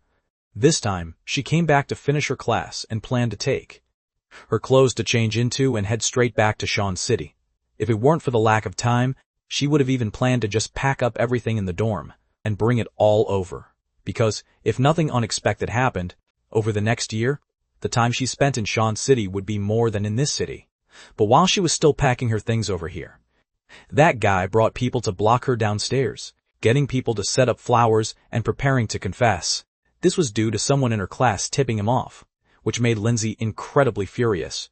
The most critical thing was, this guy was even clamoring that if she didn't agree, he would never give up, putting on a complete act of moral kidnapping. Further, he had called a bunch of guys he hung out with, the guys from the school, to block her. When Wendy came back, she even heard that guy bragging to those guys he was with that once Lindsay came down, he would give a passionate confession, followed by a wall slam and a forced kiss, and absolutely win her over. Then he could take her out to a hotel tonight. Lindsay was so angry she laughed upon learning about this. That little guy who made her heart flutter. Couldn't even bear to sleep with her yet a piece of trash like you think so highly of yourself. So she told Chloe Sanders about the matter, asking Chloe to pass it on to Sean Carter that she might head back a bit late this afternoon. Once that bastard downstairs grew impatient from waiting, she would head downstairs and slip away. It wasn't that she didn't dare to just go down like that, mainly because she was just a single girl, and with the other side having many people, if they forced it on her, it would be too disgusting if they took advantage of her. She didn't want to get herself defiled. Wendy sized Lindsay up with a bright smile. "Linz, confess honestly, where did you go these past 2 days? Looking at you, could you be in a relationship?" Facing her roommate's teasing, Lindsay's face subconsciously blushed slightly, and she didn't refute it right away. Wendy had known Lindsay for 2 years now, and it was her first time seeing Lindsay like this, so her eyes instantly widened, a face full of absolute disbelief. "Oh my God, it can't be real, right? Could it be that you two got together? These past 2 days? Did you give it to him?" It had to be said that Wendy was quite anxious, even more anxious than Lindsay, the main person involved. Lindsay blushed and didn't answer, because she actually felt a bit of an impulse in her heart too. If Sean Carter had been a bit more proactive, she would have just yielded to it, half willingly. After all, she felt that it simply had to be him now, a guy who would help her, under her exact kind of circumstances, yet wasn't doing it because he lusted after her body. Lindsay couldn't think of what else this guy could want from her. So, even if he truly lusted after her body, so what? Lindsay was a bit insecure. Perhaps she only had this pure body of hers left. But what Lindsay didn't know was that a certain beast had naturally come for her body. This was definitely true. But what this guy also wanted was her brain. Her roommate Wendy sized Lindsay up meaningfully. At this moment, she felt like she had seen it all. For a talented woman like Lindsay to actually fall in love too was truly hard to imagine. What would someone like her look like when in love? So she tried once again to fish from Lindsay's mouth other information about that man, such as which school he went to, or even if he had already graduated, and where he worked. Lindsay frequently went out to work several part-time jobs, which was something her roommates all knew about.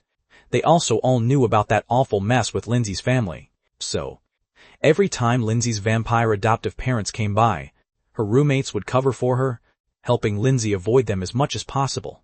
Therefore, in Wendy's view, Lindsay usually had quite a bit of contact with men in society, so being won over by a man a few years older than her, who had already entered the workforce, wasn't entirely unacceptable.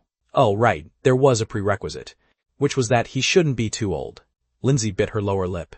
Facing her roommate's aggressive questioning, she didn't know how to describe Sean Carter for a moment. After all, he was quite hard to sum up in words. Right at this moment, a sudden commotion broke out downstairs. The two of us leaned closer to the window and took a look outside. It turned out the people below had grown impatient from waiting and finally decided to force their way up. Originally, that guy felt that as long as he showed enough sincerity, Lindsay would at least give him some face and come down. But braving the scorching sun, a whole 3 hours had passed now. But where was she? Where was the person? This woman Lindsay was just too heartless, and flat out gave them zero face. If a confession is mutual, it's called romance. But if it's just a one-sided self-indulgence, then it becomes a total joke of a simp clown. Now that he had caused such a massive scene, it drew quite a crowd of onlookers. As a result, the person involved was treated completely like a joke. Lindsay was at least the freshman campus beauty of her year, as well as a talented woman recognized by several professors, making her quite famous. Therefore, over the past 2 years, the number of guys who had confessed to Lindsay and the guys who tried to pursue her was simply countless. Consequently, someone confessing to Lindsay didn't surprise anyone at all. Everyone came purely with the attitude of watching the drama. After all, no one thought you would succeed. But look at you. Things haven't even been settled yet, and you're already popping the champagne prematurely. From just a moment ago, you were standing there bragging about how you would definitely win her over and even take her to a hotel tonight. However loud your bragging was just now, the slap to your face right now is just as loud. Instantly, this guy trying to confess became a total laughingstock. He was pointed at and whispered about by everyone, his face turning a mix of blue and red, looking exceptionally ugly, perhaps driven to fury by his public humiliation. This guy couldn't take it any longer and shouted toward the direction of Lindsay's window upstairs. Lindsay, I love you. You love me too, right? Give me a response. Everyone is looking forward to it. You can't even show your face. In front of so many people like this was getting a bit disgusting. It could be said that this fellow was playing the moral kidnapping card. Just watch. Once she comes down, with a quick bear hug combo, followed by a passionate kiss, I'll definitely win her over. This guy was feeling incredibly good about himself, guaranteeing it to a few friends from his major next to him. As luck would have it, these words were just heard by someone off the train, as a certain beast who rushed over caught them. Win who over? The guy subconsciously replied, Lindsay, obviously. Who else? Win your mother. Accompanied by a classic swear and a simple, unadorned groin kick. I sent this guy flying with a single kick. This fellow was just bragging a second ago, and mid-brag, he felt a burning pain on his backside, as if he'd been blasted by a carrying pole. Then his vision went dark, and he took a nasty faceplant right onto the ground. Instantly, the entire place fell dead silent. No one expected there would actually be fresh drama. This scene just happened to be caught completely in the eyes of Lindsay and Wendy upstairs, especially Wendy, who wore a face that absolutely loved drama. Wow! Linz, did you see that? That dumbass got beaten to tears. Wait, Linz? Only then did Wendy notice that Lindsay had long since vanished without a trace. Wendy was completely stunned, but quickly snapped out of it. No way, right? Snapping out of it, Wendy was also in a frantic rush, chasing Lindsay downstairs in her slippers. The guy who had been kicked into a faceplant had his face make intimate contact with the scorching hot ground, making him grimace in pure pain. Managing to scramble up with great difficulty, he saw Lindsay sprinting fast in his direction, her face still filled entirely with worry. Seeing this scene, he was completely dazed. Although he didn't know how he had just been ambushed, this wasn't a loss at all. It had actually drawn the goddess over. This guy even conceitedly thought, so it turns out I just used the wrong approach before. To pursue the goddess Lindsay, one has to play the pity card. Look at that, she sees me injured, and is incredibly worried about me, isn't she? With that, he raised his arms with a total look of a simp, striking a pose to welcome his goddess. He thought Lindsay was going to throw herself into his arms. But Lindsay didn't even spare him a single glance, sidestepping right past him entirely. He was dumbfounded, and the onlookers were completely dumbfounded too. Not just him. The onlookers had actually also thought this guy relied on playing pity to touch the goddess's heart. Some people were even feeling resentful. How on earth the goddess could be won over this easily? But what was the result? Lindsay didn't even spare him a look before bypassing him.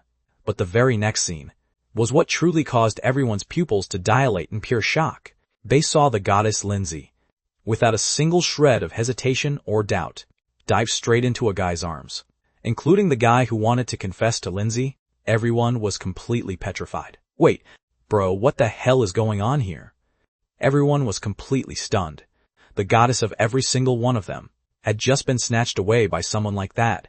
You're here, Lindsay said, trying her absolute best to suppress the joy in her voice.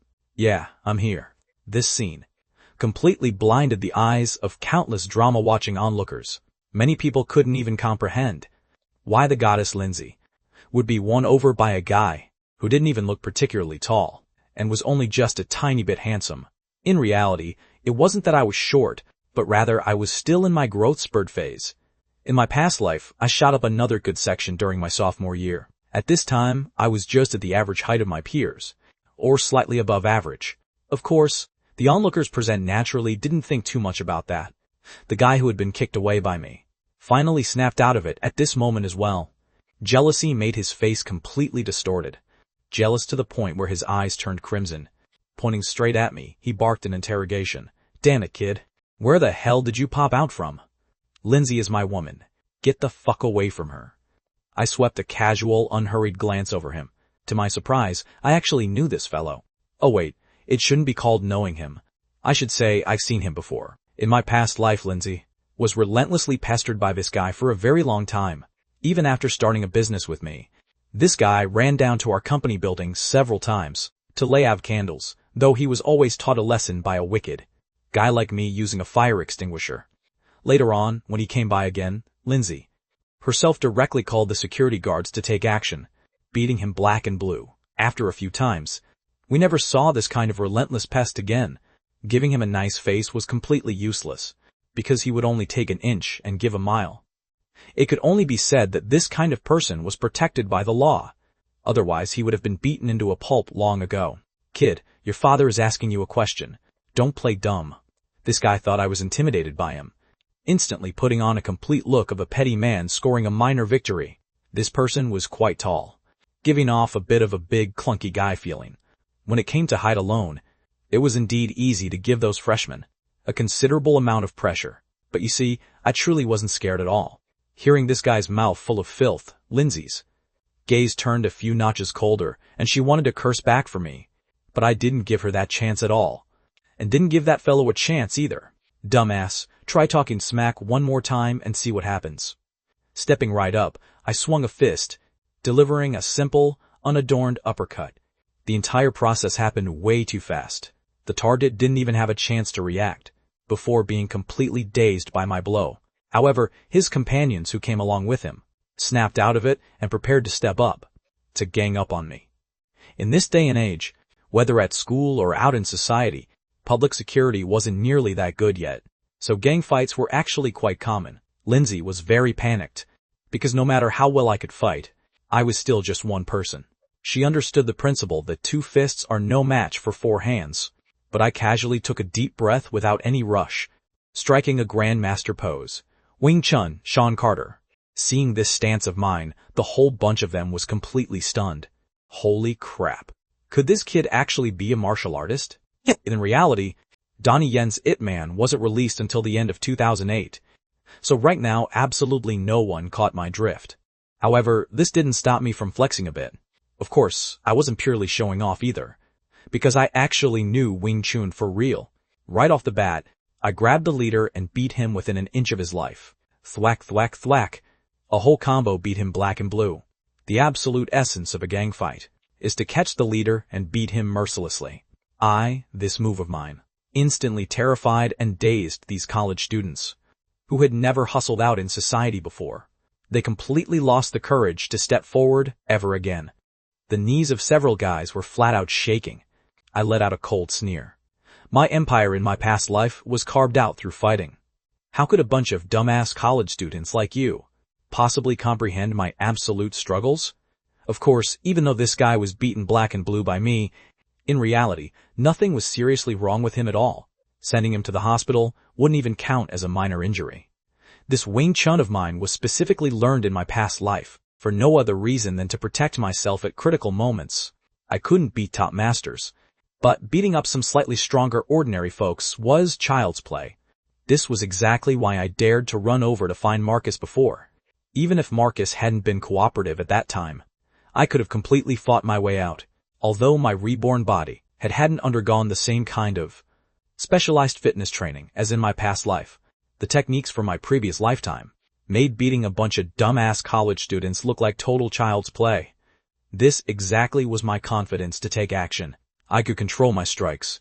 Even if the police came, it would just be a verbal warning, paying a few $100 at most. If anyone tried to play dirty, I wouldn't hold back and would directly cripple him, which would count as legitimate self-defense. Of course, it might also count as excessive defense. With that, I gave this guy another kick, sending him face-planting right into the dirt again. Only then did I turn around and tell Lindsay, "Go upstairs and grab your things. Let's go." Lindsay nodded heavily and was about to turn around to go upstairs. But at this moment, the guy who had been completely dazed by my beating just now suddenly erupted. "You bastard. You're the one who ruined my good thing. Die." His target was precisely me. Taking advantage of the fact that Lindsay and I were talking and not paying attention to him, he pulled off a sneak attack, throwing his entire body right at me. Naturally, I was on my guard. But before I could even make a move, a beautiful silhouette had already blocked the way in front of me. I had to admit, the airheaded beauty's height really provided a huge sense of security. For a split second, I even felt a subtle sense of daze. It wasn't just me who was dazed. The guy trying to sneak attack me was dazed too, because Chloe Sanders's face was simply too beautiful, instantly taking the wind out of his angry sails for a moment. Beautiful girl, ID. But what awaited him was not Chloe Sanders's bashfulness, but an absolutely merciless heavy blow. The large bottle of Coke, with half a bottle left, was treated as a weapon by the air-headed beauty, slamming hard right onto this guy's bridge of the nose. And it was one strike after another, with a force so great that it made me gasp inwardly, "Holy crap, does this idiot always hit people this ruthlessly?" I hadn't seriously injured him, but after this treatment from the air-headed beauty, he'd probably end up severely wounded. The air-headed beauty was completely expressionless, holding the Coke bottle with both hands and endlessly bashing him, hitting him until this guy wailed and shrieked in pain, only able to raise his hands out of sheer instinct to defend against the air-headed beauty's onslaught. The onlookers watched in absolute speechlessness. Who would have thought that such a stunningly beautiful girl would actually strike this ruthlessly? But looking at her cold and aloof appearance again, it somehow seemed reasonable. Only I knew that this girl wasn't cold and aloof at all, but rather had severe social anxiety. Right now, her posture of beating him to a pulp was 80% a fight-or-flight stress response. This girl had stepped up precisely to protect me. Thinking of this, I couldn't help but feel a bit moved inside. I quickly went over and held down her two small hands. All right, if you keep hitting him, you'll kill him." The plastic body of the Coke bottle was already stained with blood, which happened when the bottom of the bottle scraped open his skin while bashing the dumbass. It scraped the skin on his face and arms. In reality, it wasn't too serious. It just looked terrifying. The air-headed beauty initially even struggled instinctively, possessing a frighteningly large amount of strength, leaving me completely astonished. Looks like all that food this girl ate didn't go to waste, huh? Once she clearly saw that the person stopping her was me, the air-headed beauty suddenly seemed like a completely different person, staring blankly at the Coke bottle in her hand. "I can't drink it anymore." I hurriedly patted her head. "If we can't drink it, we'll just buy another one in a bit. Be good." The Coke bottle was thrown out by the air-headed beauty, slamming hard right onto that dumbass's face. A headshot? No. This is called a literal slap in the face. This scene made everyone present subconsciously suck in a sharp breath. That was a total critical hit. It must have hurt like absolute hell, right?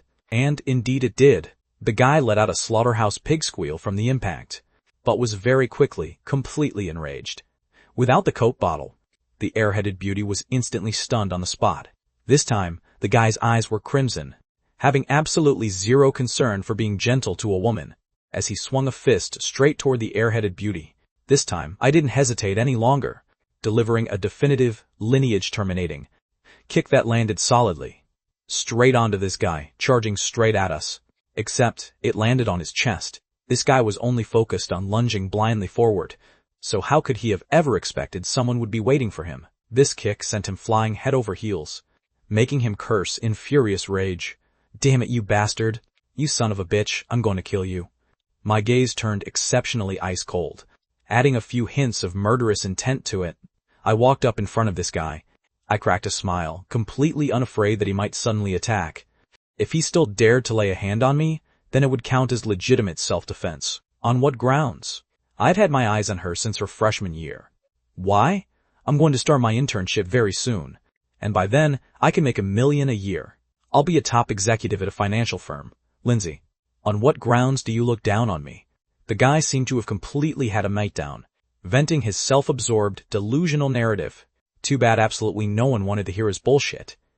These words only made him even more detested by others, because this guy's train of thought was something a normal person simply couldn't fathom. But you see, having returned via rebirth from the future, I could actually understand it right now. In fact, if you factor in the background of this era, you can completely make sense of it. At this specific point in time, the internet wasn't widespread yet, and people in most places still firmly believed in the power of an academic degree. At least, this concept held strong, and students in some remote regions were still thinking that the college entrance examination could change their lives. The college entrance exam can indeed change a life, but it is by no means an absolute certainty. What these students thought was that getting into college meant landing a great job, which would lead to an annual salary of millions or even tens of millions. This kind of social phenomenon wasn't shattered until the mobile internet became widespread, and the information barriers between different regions were completely eliminated. I had an impression of this guy. If I remember correctly, his name was Song Yu. He had exam competed his way here from Henan province, and his family didn't have much money, much less any background. A person who was as ordinary could get. It was precisely a person like this, who was actually delusional enough to think he could enter a major company right at his internship and secure a salary of several million. I just wanted to say, having stumbled and struggled for so many years in my past life, I had long since learned many of society's rules. Studying finance without a background or financial backing. While I won't say it applies to everyone, at least 99.9% of them will end up living an exceptionally miserable life. If you ask why, the reason is incredibly simple. There are plenty of geniuses who are far better than you. You have absolutely nothing, so why on earth should anyone employ you? So for these guys studying finance, if they want to make real money in the financial sector, there are basically only two paths. Start their own business to be the boss, where the result is that out of 10 startups, 8 will die, another one will be left scraping by, or they can latch onto a sugar mommy. First of all, you have to possess a great face. Oh right, and secondly, your skills in bed have to be top-notch. Marrying into wealth would at least give you a chance. As for entering a major corporation, don't make me laugh, you must still be dreaming. A major corporation's finances are entirely controlled within the hands of absolutely trusted insiders, and will absolutely never be handed over to an outsider. You're studying finance and actually expect to enter a major firm. When those wealthy kids study finance, it's solely to manage their own family companies, meaning the so-called insiders. As for these ordinary finance graduates, even if they truly get incredibly lucky and enter a major firm, the absolute ceiling would just be working as a financial accounting executive. It can only be said that you can have anything in your dreams. Crouching down in front of this guy sprawling on the ground, I lowered my voice and indifferently spat out a line. Want to know how to completely destroy a person? This single sentence made the face of the guy on the ground change drastically. I paid no attention to his expression, instead staring at him with a deeply grim gaze. A fellow like you is actually still fantasizing about having a limitless future. However, I can only say that guys like you will ultimately just work for someone else, destined to spend your life working for someone exactly like me. Too bad I looked down on you. Bullshit. Song Yu was already completely exasperated with rage. He refused to believe this kind of thing, because in his eyes, it was simply too ridiculous. A highly educated talent like him would end up working for someone who was also a mere student? On what grounds? But I paid no attention to his total breakdown, continuing to speak entirely to myself. As for me, I'm a petty man. My vengeance has always been a non-stop pursuit to completely destroy a piece of garbage like you. That couldn't be any simpler. For example, I could spend a little cash to find someone to pour superglue into your front door lock every day, or throw a burlap sack over your head on your way home every day, and give you a beating. Saying up to this point, I flashed a ferocious smile. Oh right, if you happen to work at a company owned by a friend of mine, I'll have you kicked out directly. Or I can find people to cause trouble at your company every day. Which company do you think would keep you? Even if you end up so down and out that you set up your own street stall, I can just bribe a few thugs to smash your stall every single day. Do you think that degree you're so proud of can protect you? These were the absolute dirtiest and most vicious tactics. In my past life, I used them precisely on Lindsay's adoptive parents' family. Right now, I was merely replaying them. Once to this guy named Song Yu. After hearing this guy's face turned stark white. I had basically taught him a lesson in how sinister life could be. But that wasn't even the end of it, because I let out a cold snort. Speaking of which, you're proud of your academic degree, right?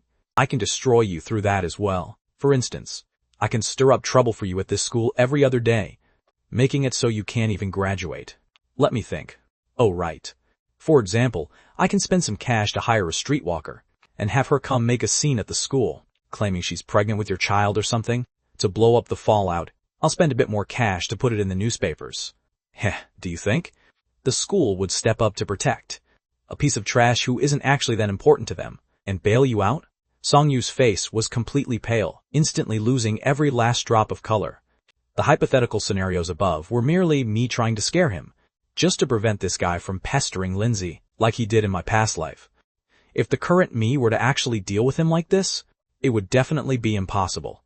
I had no money in my hands, and no resources either, but it wouldn't be long. Of course, if I absolutely had to use a disgusting method. To deal with this guy, it wasn't completely impossible. It would just be a bit more troublesome. Gong Yu no longer had any of his previous arrogance and madness, his voice trembling from pure terror. Bro, big bro, I beg of you. Let me go, just let me go, alright? I promise I'll never dare to do it again. I'll stay far away from Lindsay, no. I will absolutely never appear in front of her again. Alright? I kept the volume of my voice very low when speaking to him, so the onlooker students didn't know what exactly they were talking about. But seeing Song Yu suddenly wimp out like this, everyone's hearts violently shuddered. What on earth just happened? What's going on? What's wrong with him? I don't know. Why did he suddenly cave? Everyone gossiped in low voices. But Song Yu, the person involved, didn't care about any of that. Kneeling in front of me and weeping bitterly, no longer caring about his image at all. He was shameless and arrogant, but he wasn't actually some tough guy, facing a scoundrel who was more of a rogue than him, more shameless than him, and more ruthless than him. He was the absolute lowest of the low. I had to admit that although some methods went against morality, and were even a bit illegal, they were truly effective, because some scumbags just exploit legal loopholes. While the law protects good people, it actually protects pieces of trash as well. This was an undeniable fact. That's why, when dealing with these scumbags, no matter how underhanded or unscrupulous the tactics are, it's never too much. I gave him a disdainful kick, telling him not to touch me. If you still dare to appear in front of my Lindsay, I don't mind letting you experience what I just talked about. The moment these words came out, Song Yu felt as if he had just been granted a grand amnesty. Stumbling and fumbling, he got up in a pathetic mess, wanting to leave as quickly as possible. Today, he could be said to have completely lost face. But right as he scrambled up, his legs gave out, and he took another nasty faceplant. Until the person left, did the drama-watching crowd finally begin to gradually disperse. But there were still some people who stayed behind, curiously, sizing the three of them up. There was nothing for it, regardless of whether it was Lindsay or the airheaded beauty. Both were top-tier gorgeous women. Especially this idiot Chloe Sanders, because her looks were just too eye-catching. Everyone thought this girl was a freshman, or from another school. Some of the braver guys were even eager to try, wanting to come over to ask for Chloe Sanders' contact information. But they were only hesitating. Why? Wasn't it precisely because this girl put on an entirely aloof front? Toward others, her face practically screaming, "Strangers, keep away?" Who on earth could have ever guessed that this girl actually just suffered from severe social anxiety? I didn't bother to pay attention to these guys, patting Lindsay on the shoulder. Go grab your things. Once you grab them, we'll leave. Lindsay was still a bit dazed, snapping out of it when she heard my words. Giving a soft hum, she finally went upstairs this time, and it was precisely due to Lindsay's departure that I noticed another girl standing not very far away. Then that's right. It was Wendy, who had just chased Lindsay downstairs. I actually knew this person. In my past life, we had crossed paths a few times. It could be said that Wendy was the girl who had the absolute best relationship with Lindsay, especially during the period when Lindsay was bled dry the most by her adoptive parents. Wendy frequently paid out of her own pocket, finding all sorts of excuses to treat Lindsay to meals. Because of this, she relieved a considerable amount of pressure for Lindsay. All of these things were what I later heard from Lindsay. Therefore, my current impression of Wendy was exceptionally good. Of course, that was strictly in my head. On the surface, I had to pretend I didn't know Wendy, because I had learned to be smart now, and had to be careful not to expose my identity as a reborn time traveler. It wasn't until Wendy actively approached me to chat. "Are you Lindsay's boyfriend?" I didn't admit it, nor did I deny it. Instead asking Wendy back, "Are you Lindsay's classmate?" "I'm her roommate." Wendy, who slept on the top bunk, replied rather proudly. She even asked me with a wicked smile, "Aren't you super envious?" I couldn't help but roll my eyes. To my surprise, Wendy actually had a slightly dirty mind. In my past life, when dealing with her, I really hadn't noticed it before, but thinking about it, it was quite normal. By the time I got to know Wendy, Lindsay was already suffering from depression. It could be said that the atmosphere back then was extremely heavy. Unlike right now, back then it wasn't the right time for Wendy to liven up the mood even if she wanted to. Later on, Lindsay and I were almost completely inseparable, so she and Wendy barely saw each other more than a handful of times. The single most memorable occasion was still in my past life. Several years after graduating from college, at Lindsay's class reunion, Wendy had asked me back then how exactly I viewed Lindsay, and if I planned on just keeping her hanging like that. Back then, I remained completely silent.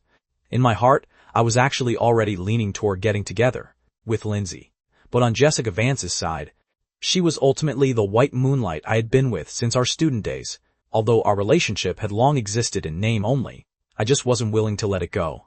So my heart was exceptionally heavy that day. I drank quite a lot of alcohol. And it was on that exact day that I got completely plastered, and in my stupor, ended up rolling around in the sheets with Lindsay. Even now, looking back on it, I still feel a bit dazed. So right now, facing Wendy's teasing, my first reaction was pure surprise, before immediately turning the tables on her. Then, naturally, I'm not envious at all. You're not envious? Linz and I sleep on the top and bottom bunks. We can be together every single day, you know? No, you can't, I said with pure dominance and pride, because from now on, she'll be with me every single day. Wendy caught on to the meaning at this point. You're going to move Lindsay outside of school? I guess you could say that. I found it a bit awkward to directly answer that, so I just let her follow her own misinterpretation. While the two of us were talking, Wendy noticed this airheaded beauty who was following me. The fierce scene of this girl picking up the Coke bottle to smash Song-yu, leaving him completely unable to strike back, was naturally witnessed by her. Coupled with Chloe Sanders' strangers keep away look, in Wendy's eyes, this airhead was practically a heroine among women. If I knew what this girl was thinking in her mind, I would probably spit my drink out on the spot. Holy crap, she really has quite an imagination. Calling her a heroine among women. Who is this? Wendy asked tentatively, since she could follow along with me. Wendy actually didn't think in any bizarre direction, such as me two-timing or anything like that. This kind of thing was still way too intense for a pure and foolish college student who was still living inside an ivory tower. Chloe Sanders. Before I could invent a suitable identity, Lindsay had already walked downstairs carrying big and small bags of clothes. Seeing so many bags, the few of them were all taken aback. Lindsay scratched her head in embarrassment. These are all clothes to change into. The clothes for the next few months are also inside. For a few months? Wendy's expression turned bizarre. Isn't summer break starting in just a few days? Why are you bringing so much? Chloe Sanders and I were equally confused about this point. Lindsay smiled awkwardly and began to explain. Didn't I see you guys come over? I figured I'd bring them over at the same time, to save me from coming back to fetch them when break starts next week. After all, I can't carry them much by myself. I understood her logic, which was very reasonable. Only Wendy was listening with utter confusion. But she caught the keywords in Lindsay's words. Wait a second, Linz. Where exactly are you going? Are you not coming back to attend classes after summer break? Lindsay was also taken aback when asked, shaking her head in confusion. No. I'll definitely come back to attend classes. Then these clothes of yours are... Oh. These clothes? Oh. Although, I'll come back for classes. I probably won't live at the school anymore in the future, for a long period of time down the road, except for attending classes. I'll probably spend almost all my time staying in Hangzhou. I see. Wendy let out a sigh of relief after hearing this. But she suddenly froze, her voice pitching up by 3 octaves. What? You're going to settle down in Hangzhou? Half an hour later, the 3 girls and I arrived at a hot pot restaurant near the business school. Lindsay tried to decline in every way possible, but I gave her zero chance to refuse and dragged her over by force. At noon, Lindsay was packing clothes in the dorm, only to be cornered in the dorm by Song-yu and his guys. She had asked Wendy to bring her food, but Song-yu and those guys all knew Wendy, instantly guessing who Wendy's food was for. So when she was downstairs, it was snatched away by Song-yu, who wanted to use it to force Lindsay downstairs. Thinking of all this, Wendy was trembling with pure rage. A guy like Song-yu is just too disgusting. He truly deserves to die. All right, Wendy, why are you still talking about him? Lindsay comforted the furious Wendy. By the way, there's no need to bring me along for your meal, right? Wendy was actually still a bit embarrassed. After all, since it was a boyfriend and girlfriend together, it wasn't appropriate for an outsider like her to be there. It's fine. You usually take such good care of Linz, so it's only right to treat you. It's just a pity that I don't know when I'll come back to Shanghai next time. Today just happens to be a perfect coincidence. Speaking calmly, I gave a slight smile, making a gesture of apology. As long as you don't mind this mealtime, it's fine. After all, you already ate at noon. Wendy hurriedly waved her hands. I don't mind. Besides, it's almost 4 o'clock now. Our school serves dinner at 6. I nodded, my gaze landing on Lindsay, who was currently eating the sliced mutton. My eyes subconsciously softened by a few notches.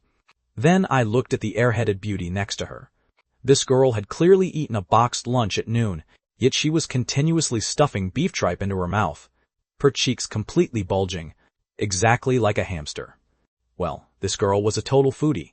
Okay, this girl was a complete foodie, plus the boxed lunch at noon truly didn't taste like much of anything. So I wasn't going to complain about her. On the other hand, Wendy kept glancing at Lindsay from time to time, and then at Chloe Sanders from time to time, the fire of gossip burning fiercely in her eyes. However, everyone tacitly avoided these questions. Oh, as for a certain idiot, she simply didn't have the extra brain capacity to think about these things. By the way, Linz, are you going to Hangzhou and not coming back? Wendy asked curiously. Lindsay, who was eating, was taken aback when she heard this, and gave Wendy a look of utter disdain. I still have to attend classes. How could I possibly not come back? Oh, right. In fact, Wendy had a mountain of questions she wanted to ask, but precisely because there were too many, she didn't know what to ask. After this girl ate 2 shrimp, she locked her target onto me once again. Sean Carter. Yeah, my mom's last name is Chu, and my dad's last name is Shao. When 2 illiterate people got together, they directly came up with a name that sounds like a little beast. My self-deprecating joke made all 3 girls laugh. It could only be said that old Shao and old Chu certainly knew how to name someone, but I indeed used my actions to carry out the literal meaning of my name loud and clear. Using beast to describe me would actually be a compliment. Wendy laughed so hard her body shook uncontrollably. Managing to stop laughing with great difficulty, she wiped her tears and asked about serious business. So, Sean Carter, do you go to school in Hangzhou? She started fishing for information about my situation. Lindsay had a very good relationship with her, so she had to vet things for Lindsay. After all, in her view, Lindsay was traveling all the way to Hangzhou to pursue love, which counted as throwing herself at him. What if Sean Carter's character turned out to be terrible? I looked over at Lindsay, only to find that Lindsay's eyes were also full of blank confusion. Clearly, regarding my matters, Lindsay hadn't really told Wendy much. But it won't be long before I'll probably be alumni with you guys. I spoke frankly, since there was no need to hide it. Once I came to Shanghai to attend school, everyone would find out by then anyway. Wendy was taken aback, her head filled with question marks. Huh? What do you mean? Wendy, I'm older than him. He'll only come to our school after a while. Lindsay couldn't bear to listen anymore and could only quickly step in to explain. Wendy's voice instantly pitched up. I was planning to tell you in the dorm. And then I was interrupted by Song Yu, Lindsay said awkwardly. Wendy had massive confusion in her small eyes. Thinking back on it, it seemed that was indeed the case. No wonder, no matter how she asked, this Lindsay always put on a completely indescribable expression. Turns out it was because she was robbing the cradle. Oh wait, Lindsay is only 3 years older. So, this should be called a woman being 3 years older brings a gold brick. After finding out my background, the look Wendy used to watch me turned highly complicated. For a little guy like this, to actually hook the goddess of the business school away, this kid really has something going for him. Instead of looking down on me because of my young age, Wendy actually gained a few hints of gravity. In her view, this kid absolutely possessed some highly extraordinary quality. Otherwise, with a prize like Lindsay, why on earth would she be with him? But these weren't things she could ask about. Wendy could only silently keep them in her heart, planning to test the waters later when she got the chance. All right, Wendy, let me give you my phone number. If anything happens, you can call me. Lindsay suddenly remembered, hurriedly writing a note for Wendy. Wendy was a bit surprised. You bought a cell phone? It's not mine. Borrowed it to use. While speaking, Lindsay subconsciously glanced at the airheaded beauty. As it turned out, this girl was currently eating with pure relish, her lips completely covered in red oil, giving off quite a vibrant, flaming red lips feeling. This girl is a bit slow-witted. She didn't pay any attention at all to what they were saying over here. Should I call her naive, or should I call her pure? Facing Chloe Sanders, Lindsay had a very complicated mix of emotions. After finishing the meal, the two sides left in different directions. Wendy went back to school, while the three of us planned to head back to Hangzhou. Before leaving, Wendy pulled Lindsay aside and whispered some private words. As for the content, she was telling Lindsay to watch out for her safety. Although she had a good impression of me, and the fact that I could come all the way from Hangzhou for Lindsay to protect her showed how high a position Lindsay held in my heart, showed how important Lindsay was in my heart. By the way, I was too embarrassed to ask just now. Wendy suddenly lowered her voice. He's a student in Hangzhou. So how did you two meet? Lindsay's expression also froze. This matter was a bit bizarre. Even if she told her, Wendy wouldn't believe it anyway. After all, this guy suddenly appeared, and right off the bat, he wanted to support her financially. Should it be called romantic or abstract? Seeing that Lindsay didn't say anything, Wendy thought that she might have asked some personal, private question. So she changed her tune. I won't ask about that then, but what's the deal with that girl? Who is with you guys? I constantly feel that their relationship is not ordinary. Another dangerous question. Lindsay only felt as if her throat was being choked up. In the end, she could only squeeze out a smile. All right, Wendy, stop asking.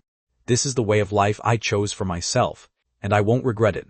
Wendy was also taken aback by these words, but after she processed it, it felt as if thunder and lightning were flashing through her mind. Lindsay's answer was a bit beside the point, but it seemed to have answered everything. Watching the figure of Lindsay leaving with me from afar, with Chloe Sanders tagging along next to us, even though it was a group of three, this scene was exceptionally harmonious, yet eye-catching. Wendy only felt a sense of unfairness in her heart, but for some things, she wasn't the one involved, so she had no right to comment. She could only silently wish Lindsay well in her heart, hoping that her choice was correct. We aren't going in the direction of the train station, are we? Lindsay thought I took the wrong path, so she reminded me. Little did she know, I was probably more familiar with Shanghai than she was. We didn't take the wrong way. I'm going to buy some things along the way, I explained. Buying things? I nodded my head. Yeah, coming here takes quite a bit of effort. I figured since we're already here, we might as well buy some crawfish to take back. Crawfish? What's that, Lindsay? Had never seen it before. This was quite normal. People in the country generally starting to eat this stuff. Actually happened after 2010. Before that, in many places, crawfish was even used to feed pigs, and the price was terrifyingly low. Although Hangzhou became a so-called new first-tier city in later generations, at the moment, it could only count as a second-tier city at most. Crawfish was barely seen there, so I felt that this stuff might have potential, but I wasn't certain yet. So I thought, I'll buy some along the way to take back and try selling it to see. If we can't sell it, then we'll just eat it ourselves. Once we reached the largest seafood market, the three of us walked around for quite a while, before finding a shop that carried this stuff. Seeing that I actually wanted to buy this thing, the owner couldn't even believe it. It could only be said that the market for this thing hadn't opened up yet. In a few years, when this thing becomes the king of the night market, the crawfish breeding fields across the country will be completely cleaned out by eaters. Those crawfish buyers won't even be able to get stock despite raising their prices. The reason why I set my sights on this thing was mainly because it was cheap, compared to the future generations where eating a pound costs dozens of bucks. Buying a pound of live crawfish in 07 costs less than 4 yuan. Just thinking about the profit inside makes my mouth water. Different from oysters, crawfish can be cooked in advance and then sold. In other words, unlike oysters, it doesn't have to be made fresh on the spot. The speed of serving food limited the returns. The night before or the noon before serving food, we can just stir-fry the purchased crawfish. When nighttime comes, we take it out to sell. Many customers who love to eat won't even have to wait at all. They can just buy it and leave. Doing it this way is equivalent to having an extra source of income. If nothing unexpected happens, it should be feasible. Chloe, be careful not to get your hand pinched. Lindsay saw the airheaded beauty poking at the crawfish for fun, and hurriedly pulled her away in a fright. The corner of my mouth twitched at this goddamn sense of déjà vu. Why does this look more and more like the illusion of a married couple traveling with an older daughter? Boss, after some bargaining, in the end, I bought 300 pounds at a price of 3.5 yuan per pound. It sounds like quite a lot, but if we start selling, it will probably be a 2 or 3 day supply. Of course, that's under the premise that it becomes explosively popular, but even if we sell it slowly, it's not a big problem. If we keep it frozen, it should be fine to store it for at least 10 days to half a month without a problem. That was exactly the plan I was making. So, in the end, I had the owner separate them into several boxes that were convenient to handle, and pack them all up. Looking at the 5 packed foam boxes, I scratched my head. It seemed I bought a bit too much. It's a bit far from Shanghai to Hangzhou. I'll help you. Lindsay silently picked up 2 foam boxes. They were very heavy, but she could barely manage. She was just stumbling a bit. She was just about to insist on carrying a third one, but it was snatched away by me. 2 is already your limit. I'll take these. But when I myself was ready to carry away the remaining 3 foam boxes, a certain air-headed beauty suddenly picked up one. This girl had the least strength among the 3 of us, but holding one didn't present much difficulty. Anyway, we would be riding transport on the way, so it was only that section of the path in front of entering the train station that required carrying. It wasn't a big problem. I even double-checked for this reason. Is there any problem with you holding it? Chloe Sanders nodded continuously, pouting her little mouth with a highly stubborn look, which was quite cute. So 3 people with 5 boxes somehow had an indescribable harmony. On the train, Lindsay suddenly let out a cry of surprise, causing all the passengers in the carriage to subconsciously look over. Lindsay lowered her red little face and asked me in a lowered voice, "We are all here. So who's going to receive the delivery of oysters?" "Don't worry." I laughed. Before coming down, I had already taken this into consideration, so I used Chloe Sanders' cell phone to call that manager and explain the situation. He would come over a bit later when the time came. If we return too late, it will be handed over to Marcus. Only then did Lindsay let out a sigh of relief. That's good then. I felt lucky that I had asked that manager for his contact information that day, otherwise it really would have been quite troublesome. While making contact with Marcus's side was admittedly a bit difficult. He had said that he would go to protect Lindsay every afternoon, so in all probability he would be waiting near Chloe Sanders' house. Perhaps due to the exhaustion of travel, this idiot Chloe Sanders felt sleepy right after boarding the train. Before long, she fell asleep resting her head on my shoulder. Lindsay just rested her chin on her hand like that, silently watching her sleeping face, lost in thought. After an unknown amount of time passed just like this, Lindsay suddenly opened her mouth and asked me, "This girl actually likes you, right?" I fell silent. It wasn't that I wanted to avoid it, but rather I didn't know how to answer. I don't know. In the end, I spoke the absolute truth. She's a bit simple-minded and naive, lacking any scheming. So whether she actually knows what liking means or not, it might be hard to say. Lindsay also fell silent. She knew that what I said was the truth. On Chloe Sanders' person, there was a rarely seen cleanness and purity. I raised my hand and stroked the hair of the air-headed beauty resting on my shoulder, sighing from the bottom of my heart. This girl is actually quite sensible. Oh right, actually using the natural airhead you mentioned is also right. She's just an idiot. What bad intentions could an idiot have anyway? The 2 of them just silently watched the soundly sleeping Chloe Sanders. Both of them knew her situation all too well. When it came down to it, Lindsay and she could pretty much count as the same kind. Although the types of encounters they had were different, they were actually quite similar. Both were poor souls who had no family to love them. I narrowed my eyes slightly, took a deep breath, and only then explained it all slowly, to her. Whether it's liking me or any other romantic emotion, it's not actually that important. After a pause, I continued. It's just like a drowning person catching sight of a straw. She's just grabbing onto it out of pure instinct. A young girl whom nobody loved happened to run into a special boy. Although the boy looked a bit wicked on the surface, he had never truly bullied her. A special person walked into her lonely life, so she greedily enjoyed this feeling of having someone who could keep her company. It has nothing to do with romance, that's just how it is. In fact, you noticed it long ago, didn't you? I smiled and asked Lindsay back. She has zero guard up against you either. In reality, she treats you as someone pretty similar to me. Lindsay's expression shifted a bit, feeling an uncomfortable tightness in her chest. Yeah, to her. You and I are probably just like family, I suppose. Lindsay let out a self-deprecating laugh. Yeah, we are family. My voice was low and firm. By the time we got back to Hangzhou, it was already almost 7:00 p.m. So we hurriedly went over to that silly girl's house and got the barbecue cart out. With just these few items today, won't it be too monotonous? Lindsay looked at the barbecue cart with a bit of worry. The stock inside the display case was indeed a bit low, but time was tight, so I shrugged helplessly. In fact, these items were just things I bought along the way.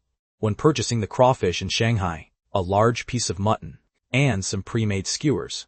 Once we arrived at the spot, Marcus and his guys were already waiting there. "Boss, I've brought your shipment back for you." Marcus came right up to greet me when he saw me. I nodded. "Thanks for the hard work. I had some unexpected business in Shanghai today, so I got back late." With the show of force Marcus and his boys put on yesterday, absolutely no one dared to come and take this spot. I had a strange illusion that I had become a local tyrant. When the crackdown on organized crime happens, they won't sweep me away too, right?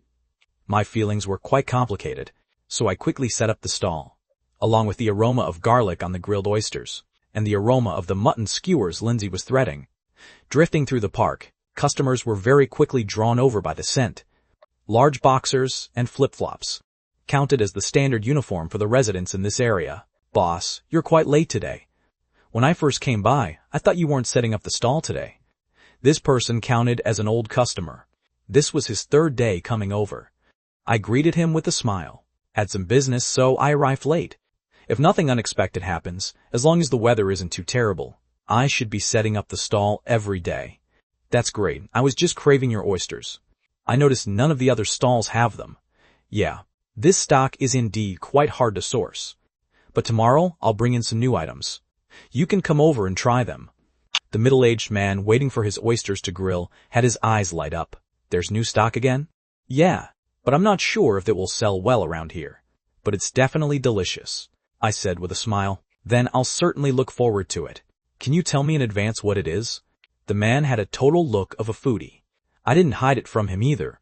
Anyway, it would be here when the stall opened tomorrow. "Crawfish. It's exceptionally fragrant when stir-fried with spices. It's just that there's relatively little meat. Those who can't handle spicy food probably won't like it." "That stuff, huh? I've seen it before. It's quite good, just lacking in meat." The boss was truly a veteran foodie, actually having eaten it before. "But boss, the items on your stall are a bit lacking today.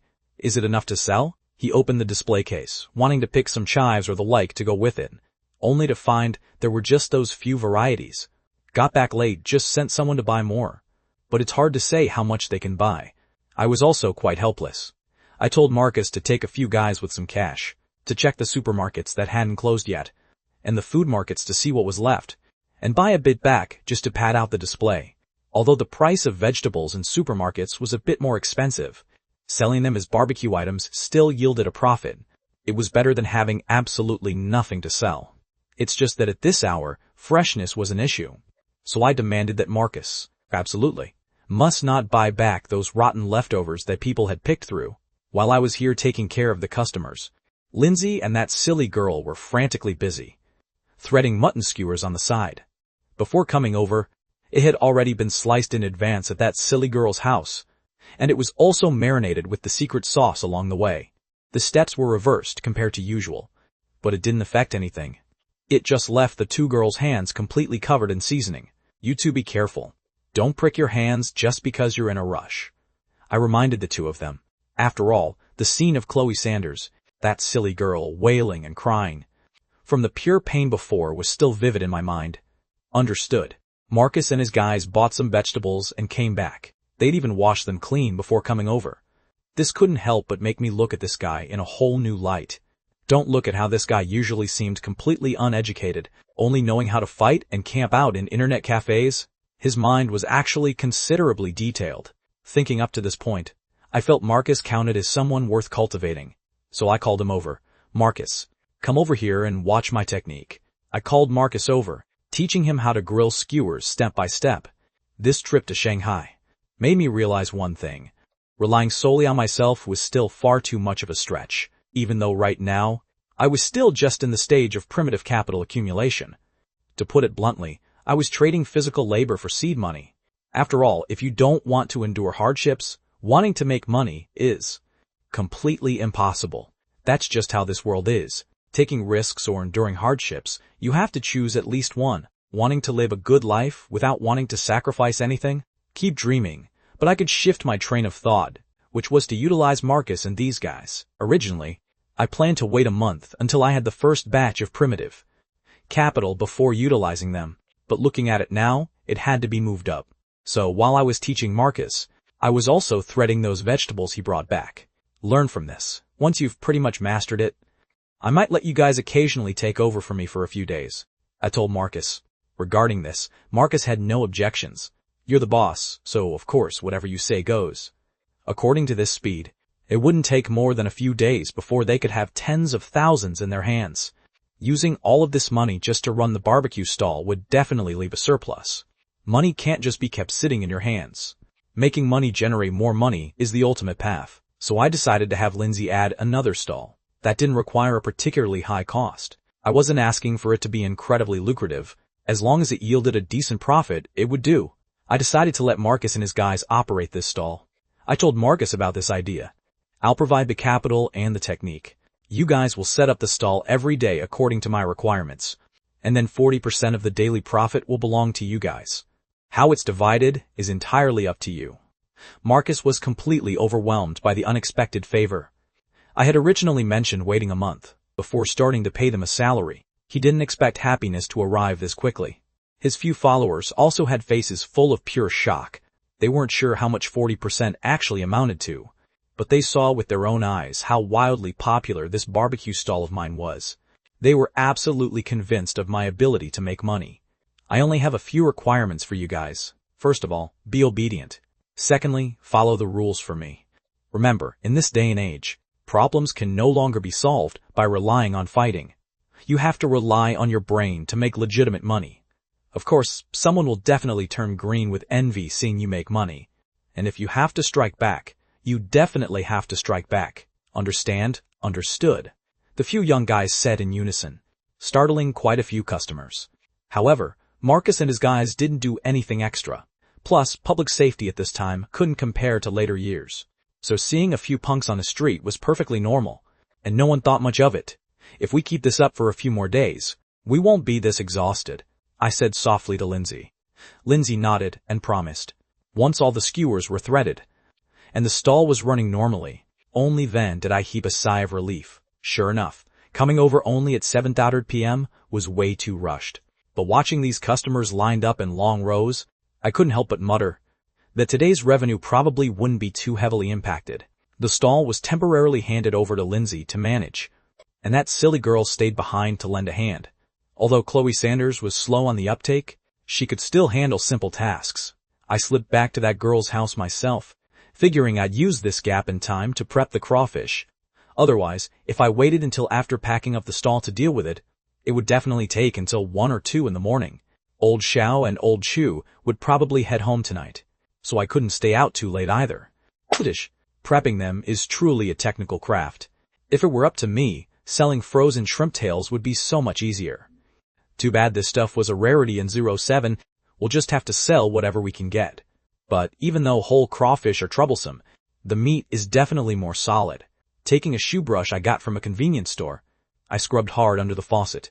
At these little guys, trying to finish 300 pounds in such a short amount of time is simply a fantasy. After messing around for over an hour, I only managed to clean about 10 pounds. Damn it, why is this crappy stuff so agonizing? I felt completely awful. Although this stuff tastes pretty good, and the profit margin is decent, it's truly way too time-consuming. I have, in fact, already discarded the thought of getting rich off crawfish. After all, I only have this much manpower. However, I thought about it, and I could actually bring Marcus and his guys in on it. Many hands make light work, right? It should be able to speed things up quite a bit. Using the prepared chili peppers, 13 spice, and beer, I simply stir-fried these 10 pounds of crawfish. Considering that being too spicy might scare off customers, I used the chili peppers rather conservatively. Based on this idea, I decided to prepare 2 batches in a minced garlic flavor to try out. After the stock was boiled, I put the 10 pounds of crawfish into a clean bucket and carried them toward the park, cooking 2 portions of rice along the way. Working until now, Lindsay and I hadn't even had a single bite of hot food. Lindsay and I did not even get to eat a hot meal. Back then, that silly girl had already been eating barbecue skewers as a meal. Every day, the amount this girl ate just at the stall would cost several dozen bucks. But I didn't fuss over it. It's not like I'm lacking that little bit of money. Besides, who knows, maybe in the future this girl will have to call me the father of her children. Is there anything wrong with giving food to the future mother of my kids? Of course, there's nothing wrong with that. Come try some. I fried up a bit first. I lifted the lid of the bucket, and instantly, a unique aroma, belonging to seafood, began to drift all around the stall. I peeled a few crawfish for Lindsay. Learn from this. Grab the head, give it a twist, and pull. Pull out the vein, and you can eat it. I fed it straight into her mouth. As Lindsay chewed, her eyes grew brighter and brighter. So fragrant, I nodded.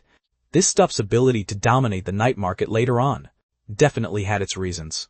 Although there isn't much meat, the flavor is truly beyond compare. Even though many people think eating crawfish is just eating the seasoning, in reality, if you use the same seasoning for ordinary shrimp, it tastes nothing like this. The silly girl leaned over longingly, wanting me to feed her too. I was out of options, and had no choice but to peel a few and stuff them into her mouth too. Alright, you've already learned how to peel them. Do it yourself now. You guys go ahead and eat. I'm going to go greet the customers. After saying that, I took over Lindsay's work, letting her and that silly girl sweeten their bellies. The two beauties, one big and one small, were hugging a bucket of shrimp, eating non-stop. The two of them kept inhaling.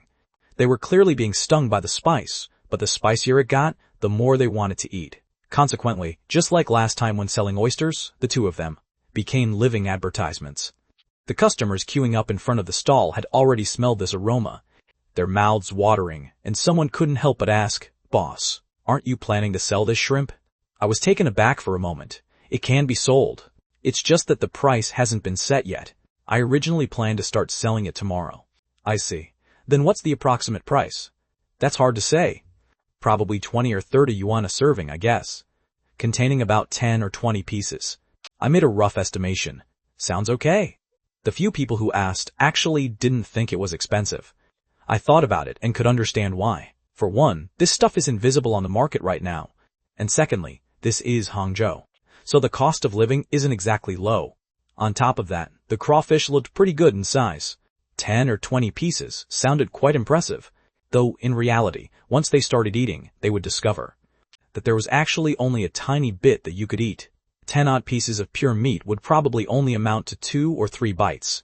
It was purely a visual deception. Therefore, if they really wanted to get full, one person could easily polish off several pounds. Except for the bucket of shrimp that Lindsay and the silly girl ate.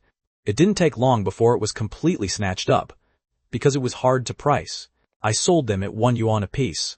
If I sold them like this, the price was too low. Starting tomorrow, it wouldn't be this price anymore. Regarding this, the customers were surprisingly able to accept it. You guys try some too. I motioned for Marcus and his guys to go eat a couple too. They had been watching from the side for a long time, and were also very curious about what this stuff tasted like, and why it smelled so fragrant. Once it hit their mouths, they had an epiphany. Marcus couldn't help but praise, "Boss, with these skills of yours, this is absolutely going to blow up." I let out a helpless sigh. That's a given. It's just that, although this stuff sells well, making it is truly not easy. I was also planning to let you guys help with the prepping. That's no problem at all. Marcus immediately agreed. If he let this bunch of brothers handle the 300 pounds, it could be done in 2 hours. As for the stir-frying, that was simple. That silly girl's house had a large freezer, so once Marcus and his crew finished washing them, we could just get moving. So I took Marcus and his guys to Chloe Sanders's house, grabbed the remaining shrimp, and told them to wash as much as they could, then bring them back when we wrapped up the stall. Marcus led his people away very readily. I, on the other hand, went back to stand my final shift. At 11:30 p.m., I brought the shrimp that Marcus and his crew had washed back to Chloe Sanders's place. After calculating the revenue, the three of us were all a bit dazed. Although the money from the crawfish was included, it was actually about the same as yesterday. We were all dumbfounded. Maybe it's because the reputation of the oysters has spread out, attracting quite a few new customers. Lindsay tried to analyze it. Although we only came over at 7:30 p.m., in reality, the peak period for business is after 8:30 p.m. I dragged my chin and thought about it. That makes sense. Is that crawfish really going to sell? Lindsay felt a bit worried. It tastes good, sure. It's just that there's too little meat. Aside from that bit of meat in the middle, you can't squeeze anything out of the claws, legs, and so on. I couldn't help but smile after hearing this. Many merchants had had this doubt before, But in the end, reality slapped them hard in the face. It's just this illogical, you'll see. It will definitely sell. It's just too exhausting. I explain my thoughts. Let's see how the market reacts first before deciding. If lots of people eat it, I'll have Marcus's guys help prepare it. And if the response is just average, then we'll just let it be. Seeing me say that, she didn't say anything more. It was about time. So I prepared to head home. Lindsay habitually wanted to follow along. Right, you have to make do at Chloe Sanders's place tonight. I only then reacted, hurriedly explaining to Lindsay, my parents will probably be back today. What? Lindsay and that airheaded girl beside her were both stunned. After coming out of that silly girl Chloe Sanders's house, I wasn't in a rush to go back, but went to find Marcus instead. This kid was in the backyard of the nearby shady internet cafe, helping me clean that pile of crawfish. By the time I rushed over, the last 100 pounds or so were nearly finished. Sure enough, many hands make light work. Boss, you're here. Marcus came up to greet me eagerly. I nodded, gave a hum. Once you're done, put them in the net. Or no, boss, let's keep them frozen here. I stuffed a few dozen bucks into his hand as a tip for his hard work. It's so late, and my boss lady and the others are all asleep, so don't go over and cause trouble. Marcus waved his hands repeatedly, saying there was no need for trouble. My fridge at home is big enough. I can just haul them back directly. I didn't insist, nodding in agreement. In truth, I just wanted to test Marcus a bit, although I felt that Marcus wouldn't do something as stupid as lifting a rock only to drop it on his own feet. This bunch of people under my command were, to put it bluntly, just some hoodlums who hadn't seen the world. Not every one of them was reliable. Picking out a few trustworthy confidants worth cultivating wasn't something that could be rushed. After arranging things for Marcus, I strolled toward my house. Sure enough, just as expected. Looking from downstairs, the house was ablaze with light. Old Xiao really had come back. I quietly went upstairs. As soon as I opened the door, I saw old Xiao curled up on the sofa watching TV. You brat, why are you coming back so late? Old Xiao scolded with his words, but his face was wearing a smile. The instant I heard my dad's voice, my body couldn't help but stiffen a little. Since coming back through rebirth, this was the first time I had truly seen him face to face. Unlike 10+ years later in my past life, the old Xiao of now didn't have that many gray hairs on his head. Honestly speaking, other than feeling a bit emotional, I didn't have too many other feelings. Perhaps it's because in my past life, I hadn't left behind any regrets regarding my parents. After all, although I suffered quite a few hardships in my past life, in the end, I could still be considered a successful person in my parents' eyes. But I remember it clearly. The startup capital for my initial venture was all given by old Xiao. Later, when my business hit difficulties, it was also old Xiao who took out all his secret savings, emptied them out, and helped me get through the tough times. Thinking of this, I grinned. Old Xiao, how come you were willing to come home? What kind of talk is that, you brat? Can't I come back to my own home? Old Xiao pulled a long face, putting on an unhappy act. The father and son had just chatted for a few sentences when Mom, Chuching, came out of the bedroom and hugged her son. Did you miss Mom? I didn't, I answered righteously, provoking comrade old Chu to get angry and directly reach out to ruffle my hair. The atmosphere in our family had always been quite harmonious. Otherwise, my past life's entrepreneurial path wouldn't have been so smooth. Generally speaking, a parent's outlook determines how far their child can go. If it had been any other parents, hearing their child wanting to start a business in an already intensely competitive internet era, they might have had their legs broken for it. How was your dinner? Are you hungry? Chuching had doted on me since I was small. Of course, that had to do with me being quite sensible since childhood. I've eaten, it's not early anymore. I'll wash up and sleep. I changed the subject. In my memory, I don't know when it started, but the opportunities to see my parents became fewer and fewer. Because the household expenses were not small, and with college and marriage ahead, old Xiao resigned from the state-owned enterprise and opened a small restaurant of his own. The business was actually quite booming, much better than being in a state-owned enterprise. Although a state-owned enterprise was stable, there was basically no room for advancement, especially since it was still 2007.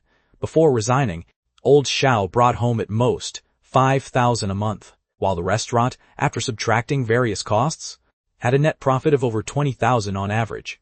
While, however, this number, compared to my recent business dealings, was like a drop in the bucket. Of course, I couldn't tell my parents about this yet. No matter how much money I made, they would definitely demand that I keep my focus on my studies and only consider making money after I graduated. In the eyes of most parents, this point is pretty much the same. However, that's the ideal state.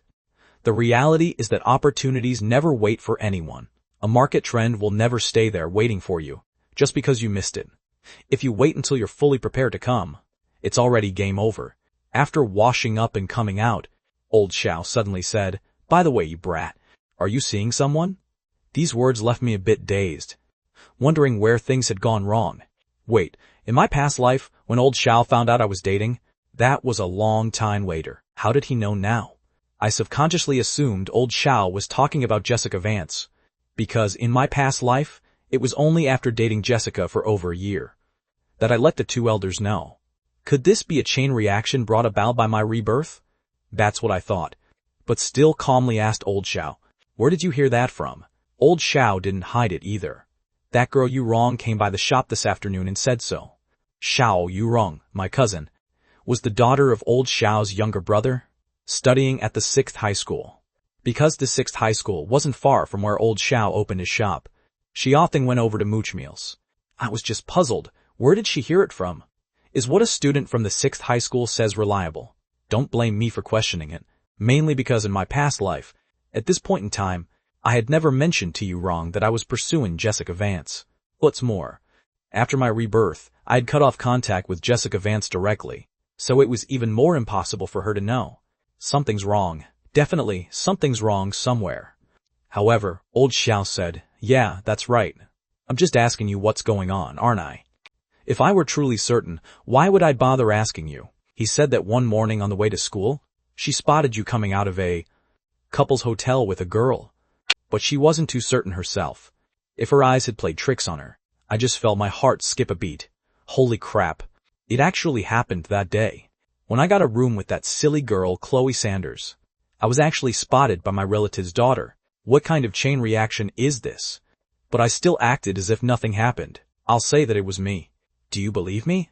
Old Xiao was stunned for a long while, staring into my eyes for a long time, suddenly laughing out loud. No need to ask. Of course I don't believe you.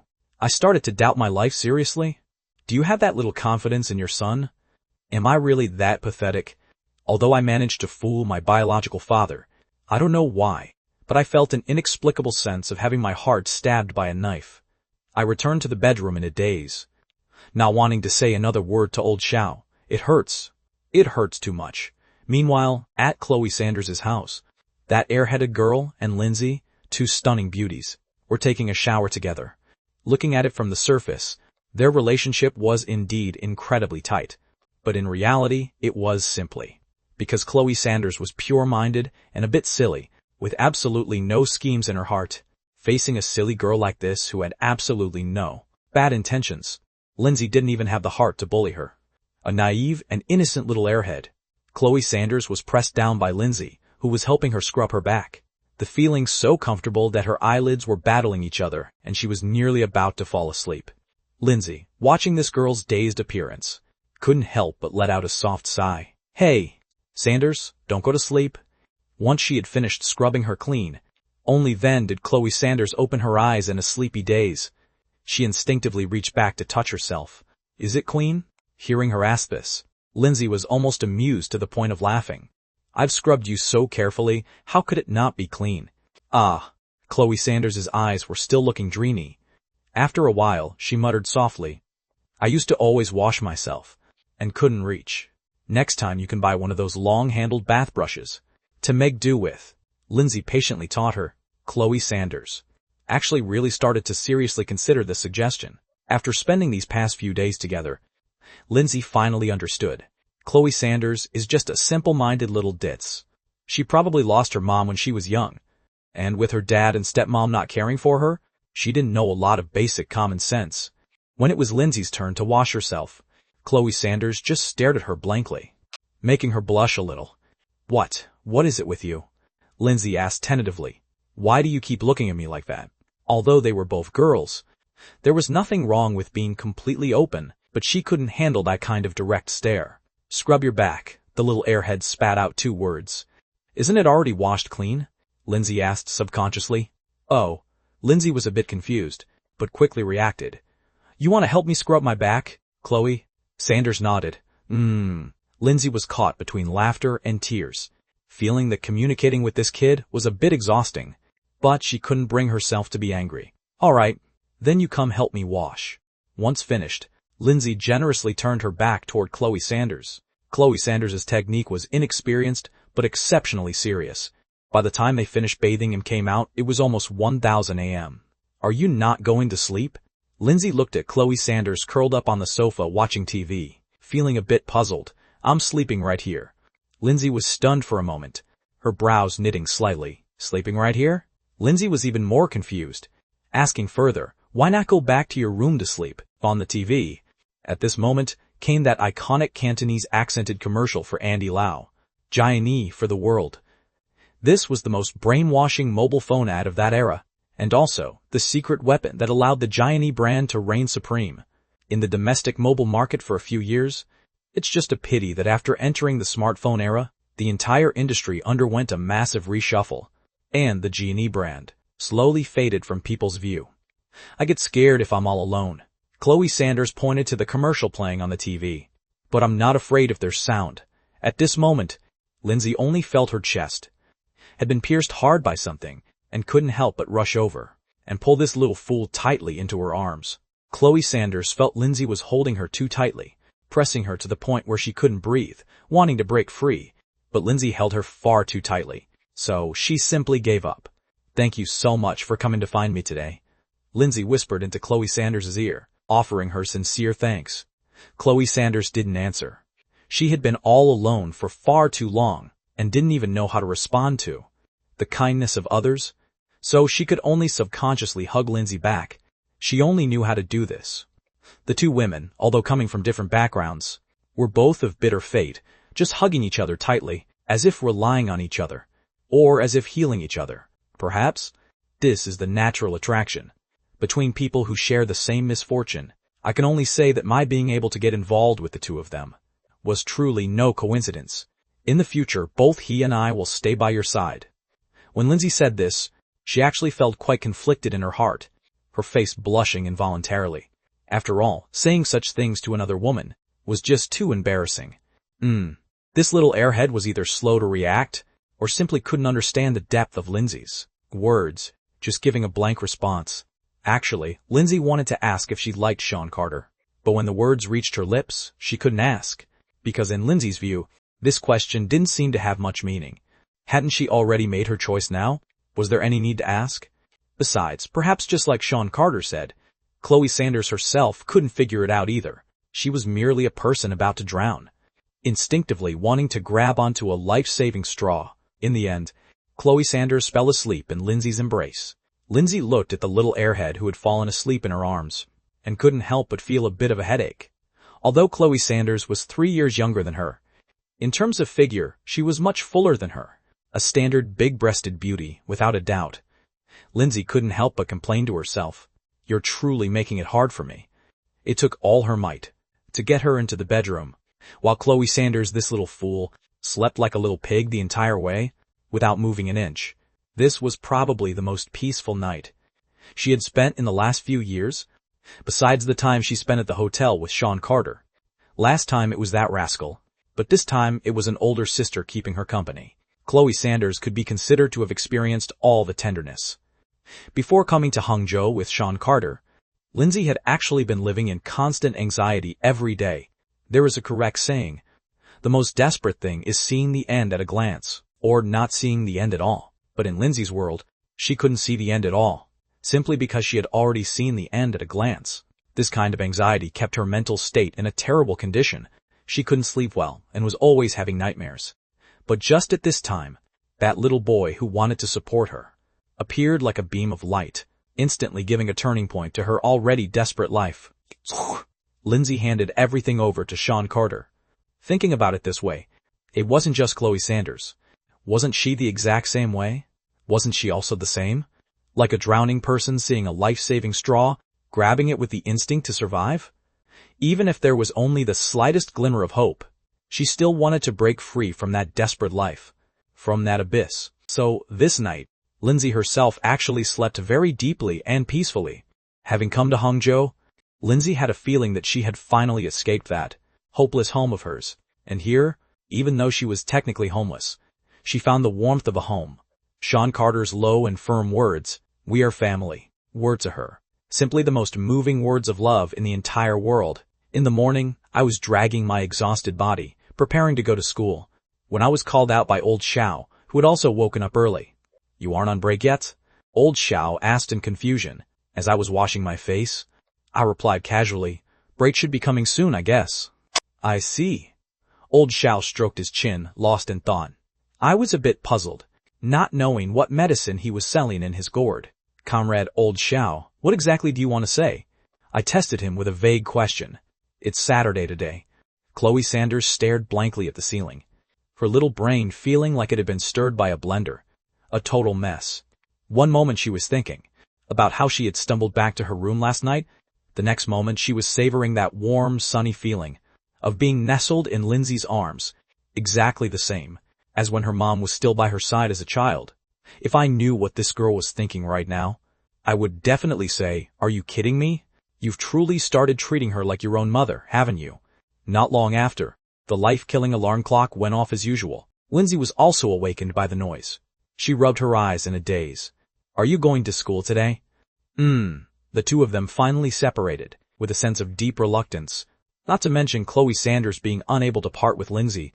Even Lindsay herself was a bit obsessed with this unclear and undefined way of getting along. Chloe Sanders had been lonely for too long, urgently needing to find someone she could rely on. And how was Lindsay any different? Although Sean Carter could count as one, but men and women are just different at certain times. And how was Lindsay any different? Although Sean Carter could count as one, men and women are just different at certain times. At the very least, before they could legitimately form a family, there were indeed distinctions.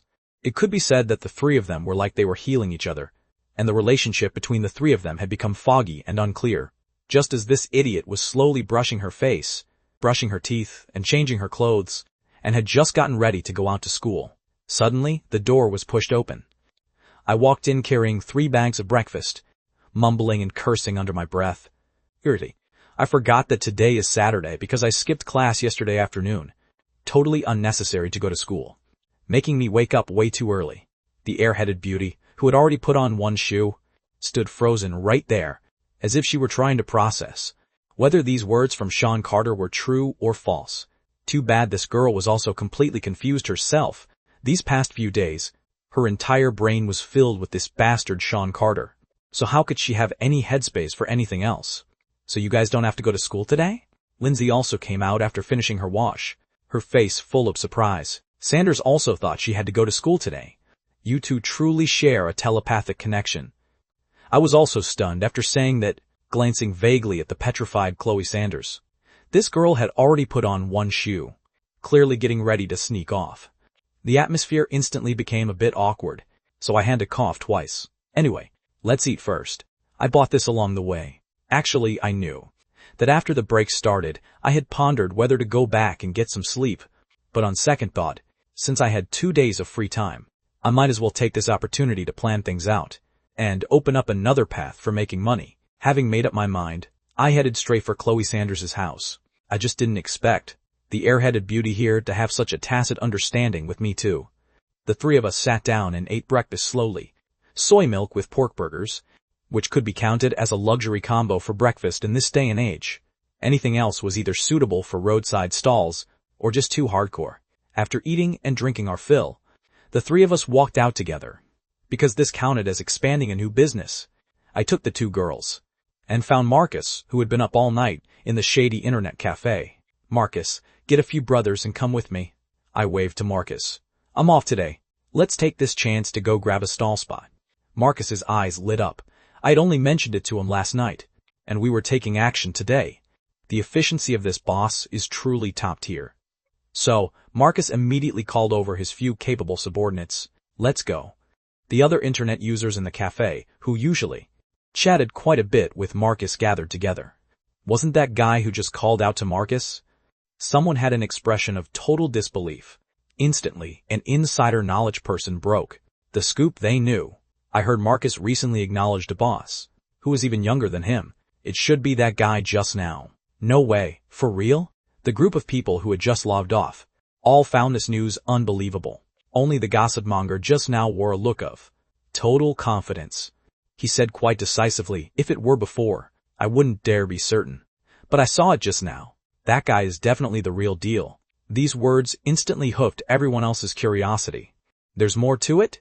Did you see those two girls? Don't even mention it. They were all energized now, nodding frantically. Saw them? Those were truly top tier. The insider smiled slightly. That's exactly it. Could someone who can bring two of that level be an ordinary person? At this hour, maybe they just finished tossing and turning all night with those two beauties. Everyone instantly realized the truth. Truly, a single sentence awakened the dreamers. If it weren't for this insider's reminder, they truly wouldn't have thought of that level. Because there were enough people. Taking a cab actually cost about the same as taking a bus. So I hailed a taxi directly, told Marcus the destination, and told Marcus and his crew to take another cab and follow. With less than a 5-minute difference, we arrived at the place where I had gotten that barbecue cart. This time, I planned to get a vehicle, specifically to be used as a mobile food truck for selling fried foods. Of course, the small-sized kind. This kind of thing actually has more longevity as a shop. After all, fried foods will be highly sought after even in winter. It's just that right now, considering costs and foot traffic, starting with this mobile style is the way to go. That's right, what I'm lacking the most right now is cold hard cash. I need to use the snowball effect to let the cash on hand constantly roll into a fairly considerable cash flow. Because I am currently in a stage of primitive capital accumulation, it must be a venture that absolutely won't lose money. Therefore, I can only choose food and beverage at this stage. After spending forever haggling with the boss, in the end, the price of this small vehicle was cut by nearly half by my English-style haggling. The boss wore a face full of heartache while smiling. I said laughingly, "Boss, think about it this way. I'm doing this business, and I might need to get several more of these later on." The boss looked at the crew I had brought along, and actually started to consider this question. Indeed, just as I said, you could tell that this young man had a lot of backbone. Moreover, this kind of business is very exhausting, so young people usually aren't willing to do it. But I was willing to endure this hardship. This person's business will definitely only get more and more booming. Thinking about it this way, the big picture I was painting for this guy actually worked quite successfully. "What kind of business are you doing this time?" Lindsay asked curiously. "First, fried chicken steaks. Then we'll see the situation to see if we should add other fried items." I explained. "This is just a transition. In the long run, we definitely have to lease a shop space to do it."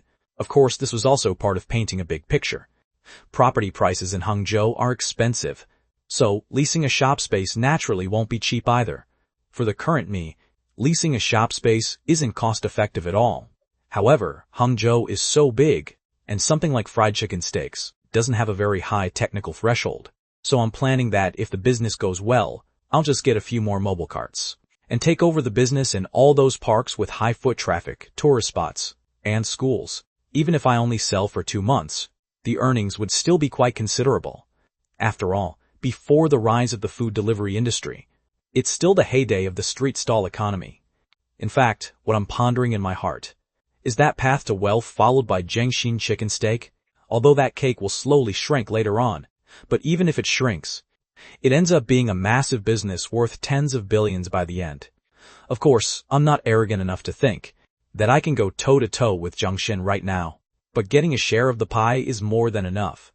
According to my memory, Jiangxin had just popped up in 2007. The brand was still in its starting phase. If I truly wait until they become wildly popular all over the country, that would take many years.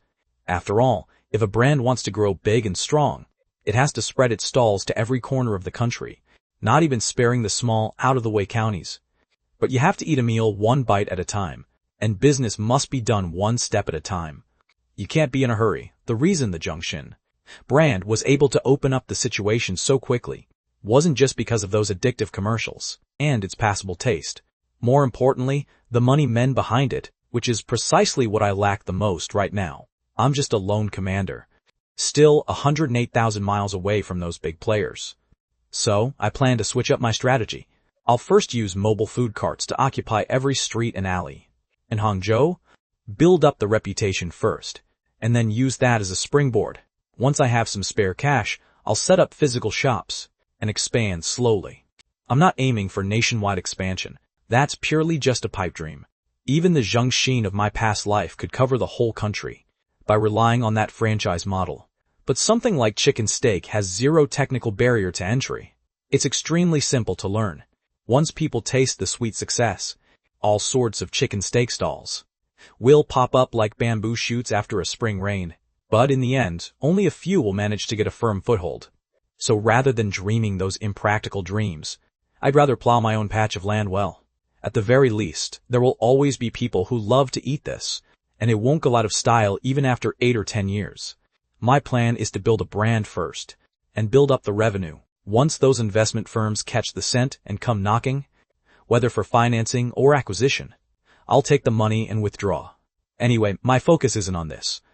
Right now, these businesses that guarantee profit without risk are just there to provide continuous ammunition for my grand plan.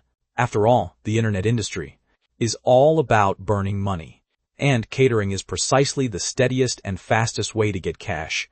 So I need to rely on catering to provide a steady, continuous stream of ammunition for my internet empire. When I started my business in my past life, I took a semi-internet path, so I understand these inner workings very clearly. It's not like the internet companies in those over-the-top novels where they're making heaps of money right from the start. In this industry, almost every company burns through money like water in the early stages, and some even stay in long-term losses for several, or even 10+ years. Making money? Keep dreaming. But the question arises, since everyone is losing money, where does the money come from? It's actually just a capital game. Various capital factions compete with each other, burning money to grab market share, and then they flip the table, kicking those small-time players who can't afford to play out of the game, and then harvest the leaks. Stock market financing, users, there's always somewhere to plug the holes from the early stages. This is called winner takes all, and I am going to be this final winner. Since we're already here, and I have Marcus and these free laborers, I'll, incidentally, get the ingredients for the night stall handled as well. The old-fashioned wholesale markets has better freshness and more variety in the afternoon. While buying these ingredients, I also incidentally bought some vegetables. Let's go back first, Marcus. I told those few lackeys to take the food carts back. Taking advantage of the fact that I don't have to go to school all day, I decided to go back to Chloe Sanders's place and stir-fry that whole pile of crawfish in one go. This time, I also brought Marcus into Chloe Sanders's house. Seeing the extravagant decor, his eyeballs nearly popped out of his head. Marcus, who came from a poor family, had never seen such a spectacle. I asked with a smile, envious? Marcus nodded honestly, but I probably won't have a chance in this lifetime. Regarding Marcus's answer, I always hit the nail on the head. Correct. You have a good sense of self-awareness. This single sentence left Marcus caught between laughter and tears. Boss, can't you just paint a picture for me? Just letting me feel happy would also be fine. I grinned. Did you think I would be like those other bosses? Telling you that as long as you work hard, sooner or later you'll have it too? I hit his heart where it hurt. Marcus scratched his head sheepishly.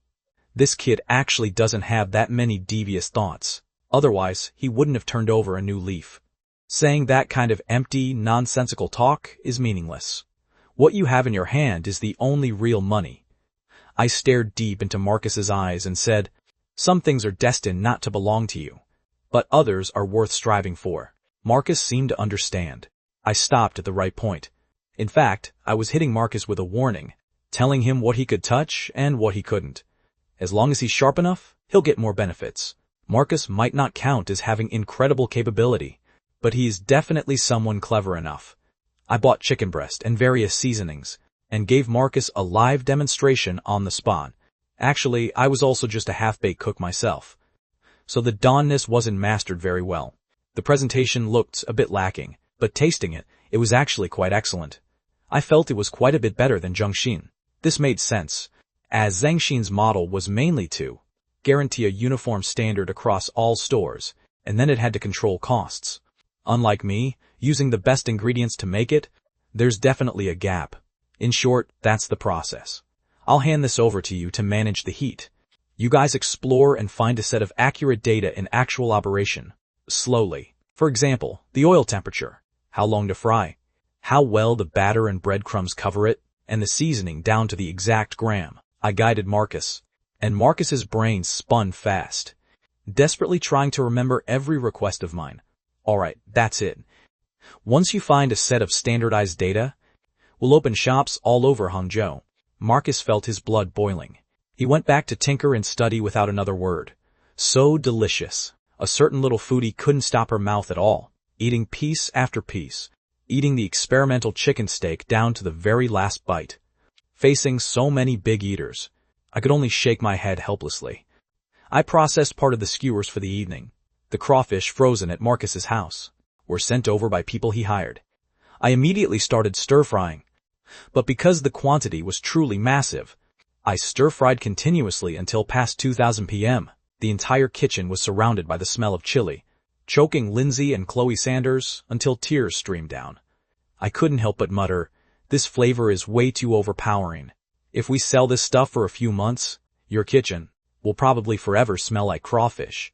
The airheaded beauty responded instinctively, suddenly tilting her head, looking at me with sparkling eyes. "I love eating crawfish. Is this a question of loving to eat it or not? Look at the time, it's already this late.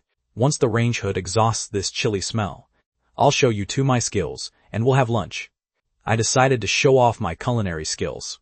"You can actually cook?" A trace of surprise flashed in Lindsay's eyes. As a result, she bumped into my gaze that treated her like a fool. I shook my head, caught between laughter and tears. "What are you thinking? Don't count barbecue as cooking?" Lindsay always felt something wasn't quite right, but couldn't put her finger on what. Lindsay suddenly realized, no wonder everything you sell is food. There doesn't seem to be any direct connection between those two things, right? There isn't? I was stunned for a moment. Thinking carefully, I couldn't say they were completely unrelated. After all, if it's something I don't like to eat, I probably wouldn't be able to think of so many variations. A catering boss who doesn't want to conquer the internet isn't a good cook. How long has this rice been sitting here? I rubbed the rice grains Chloe Sanders dug out. They were clearly old-aged rice. It had been at least 2 years.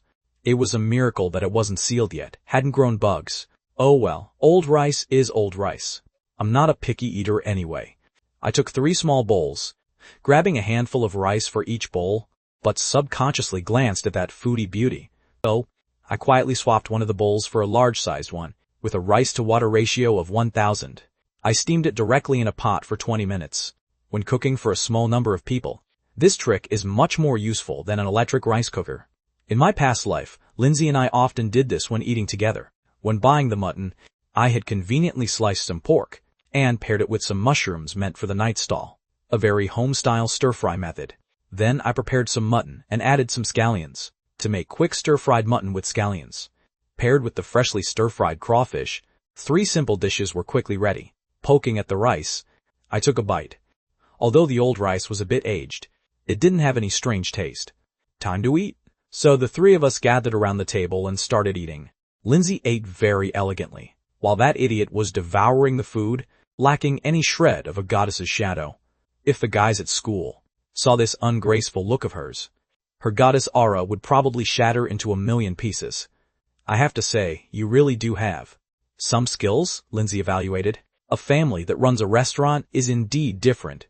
Having eaten and drunk their fill, I stuffed most of the cooked crawfish into the fridge, while leaving out the rest that was meant to be sold. I also briefly prepped the ingredients for the evening, and took a short nap on the sofa.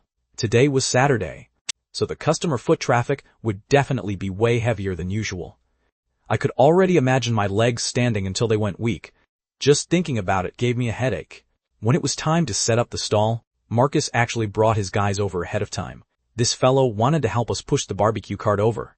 It was plain to see that Marcus wanted to climb up the ladder exceptionally badly.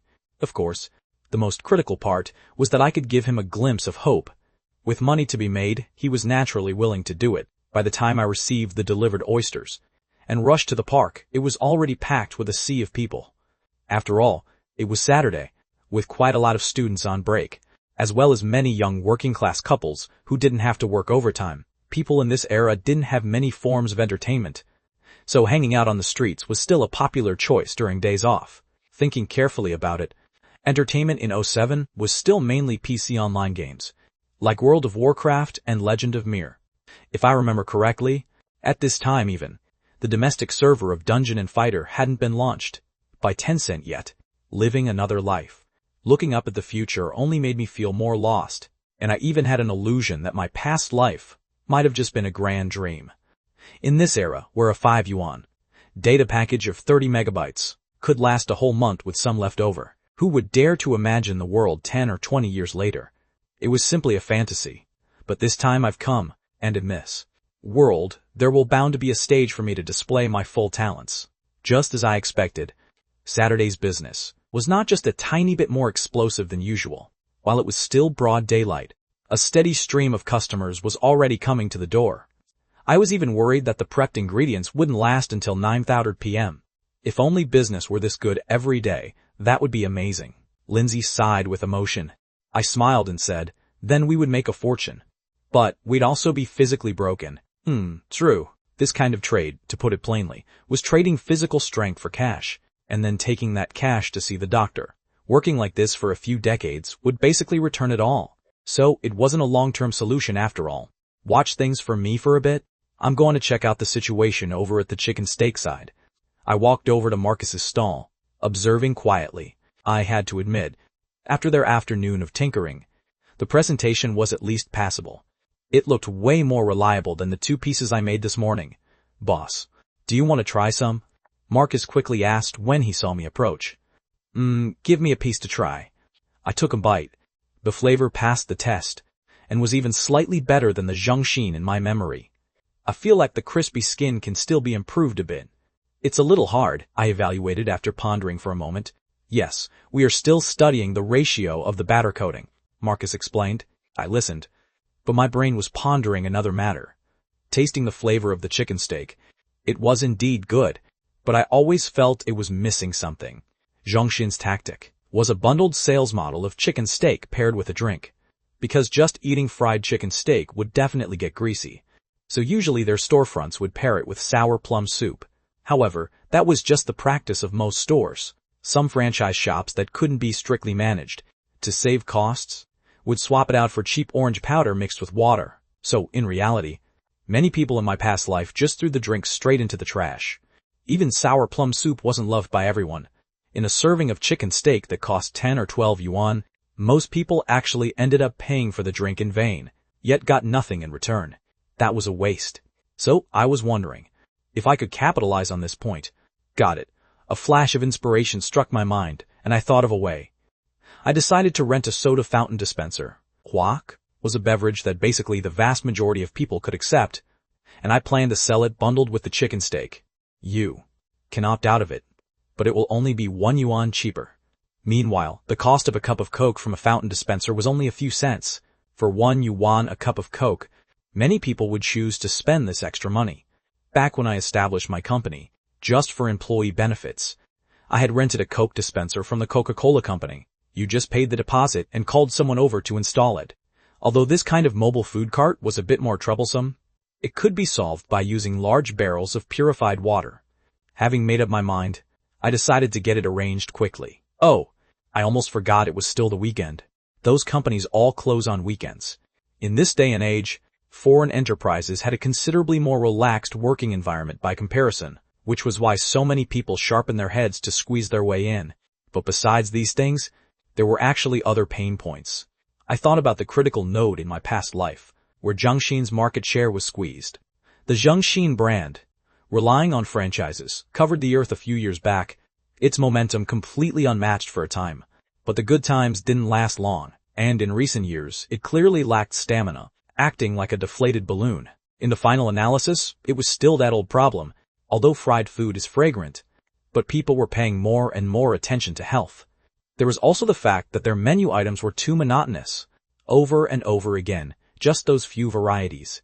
To turn the tide, they later threw themselves into making various fried skewers, cheap fried foods, and the like. Unfortunately, they still couldn't escape the pit of being unhealthy. This thing was like a dead knot that nothing could untie. Then again, even though people knew it was unhealthy, but they just couldn't help but want to eat it. What was even more fatal was that more and more fried chicken shops were popping up on the market, making Jungshin's old way of playing look too shabby. Especially that kind of Korean-style fried chicken coated in flour and dipped in sauce, which flat-out snatched Jungshin's customers completely away. We Chinese people just love this kind of rich sauce and sweet flavor profile. Otherwise, how could sweet and sour shredded pork, sweet and sour pork loin, and kung pao chicken become household signature dishes? Exactly, this is where the key lies. I finally found the breakthrough. The death blow of this industry is indeed impossible to solve, but I can solve the problems of my own products. Anyway, I don't expect to make big money from this either. Originally, I just wanted to generate some cash flow to subsidize my internet ventures. As for what to do in the future, it's simple. Once the scale grows big and gets financing, then cash out at the peak and slip away. Isn't this the classic playbook of capitalists? But to be honest, there's no need to abandon it. Although it will be squeezed, making money is still not a problem. Even if I just lie flat and live off the past laurels, lasting for 30 years shouldn't be an issue. Alright, let me think about it, and I'll create a whole new plan for you in a few days. Keep working on the chicken steak side over there, and we'll launch it together. After I finished explaining, Marcus planned to see first how much this kind of mobile frying cart could sell in a day. This data was very critical. Returning to the barbecue stall, Lindsay was grilling oysters, dripping with sweat. This stuff was truly way too popular. Sure enough, the word aphrodisiac has max lethality for our people. Not only do men love to eat it, even women are scrambling for it. After all, once the man gets a boost, isn't the woman the one who benefits in the end? This logic made quite a bit of sense, because to men, pleasure is just a matter of a split second. Whether you're depleted or not doesn't make much difference. The one who truly needs the quality experience is the woman. So a very interesting scene appeared. Many of those dragging middle-aged men to the stall to eat oysters were middle-aged women who were, exactly, at a voracious, insatiable age. The crawfish sold this fast? I saw that the bucket of crawfish I brought was actually almost empty. Originally, there were at least 30 pounds in this bucket. Yeah, even though it's incredibly spicy, I didn't expect it to be this popular. Lindsay wiped away her sweat while sighing that the spicier it got, the more addictive it became. This was exactly where the charm of crawfish lay. However, I narrowed my eyes, because I discovered it was that naturally airheaded beauty collecting the money. Pointing at the naturally airheaded beauty with some unease, I asked, "Lindsay, you're letting her collect the money? Is it really reliable?" Lindsay couldn't help but roll her eyes. Chloe is just naturally airheaded. She's not actually stupid. Your prejudice against her is way too deep, okay? Fine, I had nothing to say. After observing from the side for a while, I found that this airhead indeed hadn't given the wrong change. Only then did I put my mind at ease. An era where cash was still used is just troublesome. And we also have to watch out for counterfeit bills. Unlike later when QR code payments became widespread, and going out with a single cell phone handled everything, making counterfeit notes and thieves a thing of the past. If there's an opportunity, I'd even want to intercept Alipay's business. Just thinking about it felt as difficult as climbing to heaven. After all, the Alibaba behind Alipay is a massive capital crocodile. The current me is just like an ant. Wanting to shake an elephant requires a long-term plan. Alright, I'll go back and bring another bucket of crawfish over. Sorry for the hard work for now. I had no choice but to keep troubling Lindsay. Lindsay didn't mind at all, just as she said. This level of intensity, compared to her past part-time job experiences, was fundamentally nothing. On the way back to get the crawfish, I conveniently packed 3 portions of rice with toppings. Barbecue items are fine to eat once in a while, but running a stall and eating it every day will truly make you so sick of it you'll want to puke. However, a certain naturally airheaded beauty completely lacked this kind of trouble. Simply invincible. Just in the brief time of setting up the stall today, Lindsay didn't mind at all, just as she said. Compared with her past experience working part-time, this level of workload was nothing at all. On the way back to get the crawfish, I conveniently packed 3 servings of rice with toppings. As for barbecue, eating it occasionally is fine, but when you run your own stall and eat it every day, you really get sick of it. However, a certain naturally airheaded beauty had no such concern at all. She was practically invincible. Just in the short time we were running the stall today, This girl had already polished off over 10 mutton skewers by herself, and also grabbed a few oysters along the way, just as I was carrying the packed rice with toppings. And crawfish while walking back, my old acquaintances had already quietly slipped onto the scene. Well, Jessica, I heard the garlic-grilled oysters here are exceptionally popular right now, and women can even improve their skin by eating them. Look at how awful your complexion has been these past few days. Eat some to nourish yourself. This person was precisely Jessica Vance's best friend, Crystal. She and Jessica hadn't gotten into the same school, and there was almost nothing they didn't talk about between them, which naturally included the matter of Sean Carter. It could be said that Jessica's rejection of my confession so many times had Crystal's contribution in it. It was she who had been constantly brainwashing Jessica, with the philosophy that once a man gets what he wants, he won't cherish it. So she should make Sean Carter confess a few more times, so that after he finally wins her over, only then will he properly cherish this relationship. This kind of thinking is hard to evaluate. If you want to say whether it makes sense, well, you truly can't say it completely doesn't. But you also can't say it doesn't have a bit of a problem. Seeing her best friend still looking completely listless and downcast, Crystal put on a tone of exasperation at her weakness, stamping her feet. Oh please, isn't he just a man? You're so beautiful. If he doesn't want you, it's because he's blind. The one who should regret it is him. But he, Jessica's voice carried a crying tone. He got together with Chloe Sanders. That cold campus beauty from your school? Crystal had heard of her, but she didn't quite believe it. Are you sure? Sean Carter doesn't seem that impressive, does he? He can land the campus beauty? To this, Jessica Vance shook her head. She didn't know the specific details either, and he hadn't told her in detail. But she had indeed seen with her own eyes Sean and Chloe acting intimately, which left her with no choice but to believe it. So what if he landed the campus beauty? Crystal let out a cold snort with a disdainful tone. Of relationships during student days, how many couples can actually make it to the end? Once the campus beauty meets a better guy in college, she might just dump him. You don't need to be this sad at all. A guy like Sean Carter is very ordinary.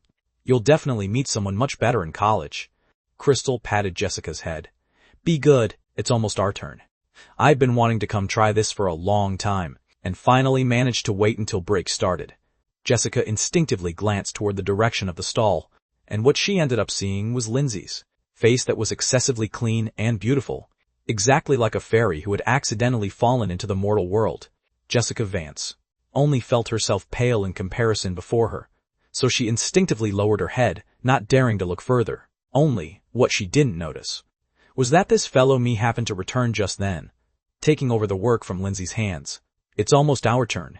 Crystal was incredibly excited, turning her head to continue chatting with Jessica about the legends of this barbecue stall. I heard the boss lady here looks exactly like a fairy, and everyone calls her the skewer goddess. Jessica hung her head, her entire brain still replaying the shock of that glance just now. She muttered softly, she is indeed quite good-looking. Although she was unwilling to admit it, she knew clearly in her heart that the woman she caught a glimpse of just now was beautiful enough to leave her far behind, and furthermore, she felt that woman was even more outstanding than Chloe Sanders. This kind of beauty possessed depth, displaying a charm that only a mature woman could exude, while they, at best, were just a bunch of green, immature little girls. It was no wonder Jessica was letting her thoughts run wild. Mainly because Lindsay, ever since the summer break after graduating from high school, had started venturing out in the world, had seen the world, and had come into contact with all kinds of people. With her rich experiences, she naturally appeared much more mature and seasoned, at least among her peers. The feeling Lindsay gave people was like an intellectual older sister, much less someone like Jessica Vance who hadn't been schooled by society yet as a student. Wow, boss. Give me 20 oysters. Through the glass display case, and the blue smoke rising from the grilled mutton skewers, Crystal didn't notice at all that the boss in front of her was me. I didn't have time to look at them either, the work on my hands having me spinning around in circles from busyness, until I heard someone ask the girl next to her, Jessica, what else do you want to eat? Jessica. Hearing this name, I subconsciously froze for a moment, knitted my brows, raised my head, and glanced over there. The instant our eyes met, Jessica Vance clearly saw the face of the person who made her flustered and upset these past few days. The face of the main culprit, and she was completely dumbfounded. Jessica was a bit at a loss at first, but very quickly snapped out of it. Sean, the way her best friend suddenly got excited, made Crystal react as well. When she ordered just now, she thought I looked familiar, but she didn't think in that direction at all. After all, who could have thought that a student like me would run to this kind of place to set up a street stall, and even turned it into an internet-famous stall? Sean Carter. Why are you here? Snapping out of it, Crystal immediately flared up. Because it was me. Who caused Jessica Vance to be beside herself today? I shot a cold glance at Crystal. In my past life, my impression of Crystal had always been absolutely terrible. Back then, I confessed to Jessica Vance so many times. Before making things official, and Crystal was behind it, pulling strings. Later on, while the two of us were dating, we quarreled and had fallouts every few days, and Crystal similarly deserved credit for this. This girl carried somewhat of a toxic friend attribute, specifically feeding Jessica Vance poisonous chicken soup full of negative energy, especially around the time we just graduated from college. The social environment during those few years was exceptionally unstable, and people's minds were highly impetuous. Particularly Jessica Vance, who had just graduated from college back then. The Institute of Foreign Trade back then had just changed its name. To put it bluntly, it was just a Tier 2 college. So she ran into the difficult dilemma that most college students had to face in that era. There were fundamentally no suitable positions when looking for a job. She looked down on the service industry too. So during the time she was sending out resumes everywhere in Shanghai, she basically failed repeatedly with every application. It could be said that I was basically supporting her back then. To turn the situation around, I chose to start a business. Jessica, on the other hand, continued to maintain the status quo when I didn't have any extra headspace to invest in this relationship with her. Crystal started fanning the flames, speaking ill of me behind my back. It was nothing more than that spiel about how starting a business means a slim chance of survival, and how a college student like me who graduated from a Tier 2 school couldn't possibly succeed in a startup or something similar. It was just like brainwashing. So gradually, Jessica's mindset changed. The frequency of her making groundless trouble for me increased, and the arguments between us over trivial matters became more frequent too. It could be said that our relationship with Jessica reaching that point involved all sorts of factors. Admittedly, a toxic friend like Crystal was a bane. But if Jessica herself hadn't been so easily fooled by Crystal, things wouldn't have come to that. Mainly, I had even reminded Jessica to hang out less with Crystal, because the place where Crystal worked was a nightclub where I frequently went to talk business. I had accidentally overheard quite a bit of gossip and rumors about her. But because of this, Jessica actually had 2 massive fights with me instead. From then on, I shut my mouth. Encountering Crystal again now, I truly didn't have a good face to show her. I just asked coldly, do you still want them or not? If not, move aside. There are other customers waiting behind you. Seeing this attitude of mine, Crystal's face also turned a bit ugly. What do you mean by this? Whether our Jessica wants them or not. If you don't want them, get lost. I truly couldn't be bothered to talk nonsense with this piece of work. Toward Jessica Vance, at most, I just didn't want any more entanglements. But toward Crystal, Crystal was dazed by my single word, get lost. After snapping out of it, she wanted to strike back, but someone was already blocking the way in front of her. It was precisely the 2 subordinates Marcus left over here. The 2 of them, without a second word, directly dragged Crystal to the side. 2 street youths with dyed red and yellow hair. For students in this day and age, it carried quite a bit of deterrence. Crystal's voice was flat out trembling, her face full of terror. What do you guys think you're doing? Jessica Vance followed over too, completely unable to grasp the situation. This place isn't for you to throw a tantrum. If you dare make a scene, we'll break your legs. The 2 young guys directly threatened them with harsh words. The deterrence coming from the street thugs instantly made Crystal shut her mouth on the spot. She didn't dare make another sound. Crystal, are you alright? They didn't do anything to you, did they? Seeing the 2 young guys walk away, Jessica quickly went over to check on Crystal's condition. Crystal was so scared her legs went weak, and she sat right down on the ground. What do they mean by this? What does me talking to Sean Carter have to do with them? Jessica's eyes flickered as she looked toward me, lost in thought on her end. Crystal, wait a moment. After saying that, Jessica Vance cautiously walked over to the side of my barbecue stall. She really wanted to ask me why I was setting up a stall here. and whether the stall Ryan Miller mentioned that day was exactly this one. But what she cared about the most was still that woman from just now who made her feel inferior. She really wanted to know what exactly the relationship was between that woman and me. So she quietly edged closer, or grasped, and saw me, focusing all my attention on grilling 2 large handfuls of mutton skewers, sprinkling seasonings onto the meat. In fact, I had noticed her long ago, but just pretended not to have noticed. Lindsay was currently eating the rice with toppings I brought over. Actually, she had witnessed the entire scene just now from start to finish, but she just didn't understand. What was going on between me and that girl who was dragged away, or what deep-seated hatred there was? That would make me directly tell someone to get lost. The one who came along with that piece of work just now is a girl I used to pursue before. I whispered to Lindsay. I used the phrase, used to pursue before, because at this point in time, that was the fact. But Lindsay very keenly sensed that matters shouldn't be that simple. However, she didn't expose it, but instead curled her lips slightly upward, took a spoonful of the rice with toppings, brought it to my lips, and said intentionally, "Darling, open your mouth." The corner of my mouth twitched uncontrollably. Based on my understanding of this girl Lindsay, she was about to start putting on a massive act. What did this count as? Declaring sovereignty right in front of my ex-girlfriend's face? However, I was quite willing to cooperate with her in this play. Since the words had to be made clear sooner or later anyway, I might as well let Jessica Vance give up hope earlier. I opened my mouth and let Lindsay stuff the food inside. Want to taste anything else? Lindsay intentionally adopted that kind of sickeningly sweet and overly cutesy voice, giving me goosebumps all over my body. This woman truly, I bit the bullet and nodded my head. And so, the two of them began to put on a grand public display of affection. I was busy right here selling items, while Lindsay stood right beside me, feeding me bite by bite. Occasionally, she would take a bite herself too, not caring at all about any indirect kissing or whatever. Yo, the boss and boss lady have such a great relationship. Have you two already gotten your marriage certificate? A regular customer couldn't watch any longer, and started jeering. Lindsay put on a look of a little woman's bashfulness, gently tapping my arm twice. To outsiders it looked like this was clearly a young couple flirting with each other.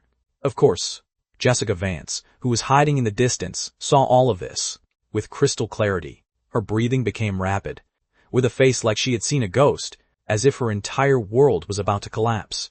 To be honest, for the current Jessica Vance, her world had indeed collapsed. She felt that many things had spiraled out of her control, and this sense of losing control panicked her immensely. You piece of work. Having eaten the last bite of my rice with toppings, I really didn't know what to do with her. This girl was doing it purely to put on a show for Jessica Vance. Lindsay put on an innocent look. What's wrong? You're not still thinking about her, are you? I quickly shook my head in denial. How could that be possible? I already have you. Why would I think about anyone else? Lindsay propped up her chin and thought for a moment, then glanced over at the airheaded beauty who was over there like a little hamster, chewing on food with all her might.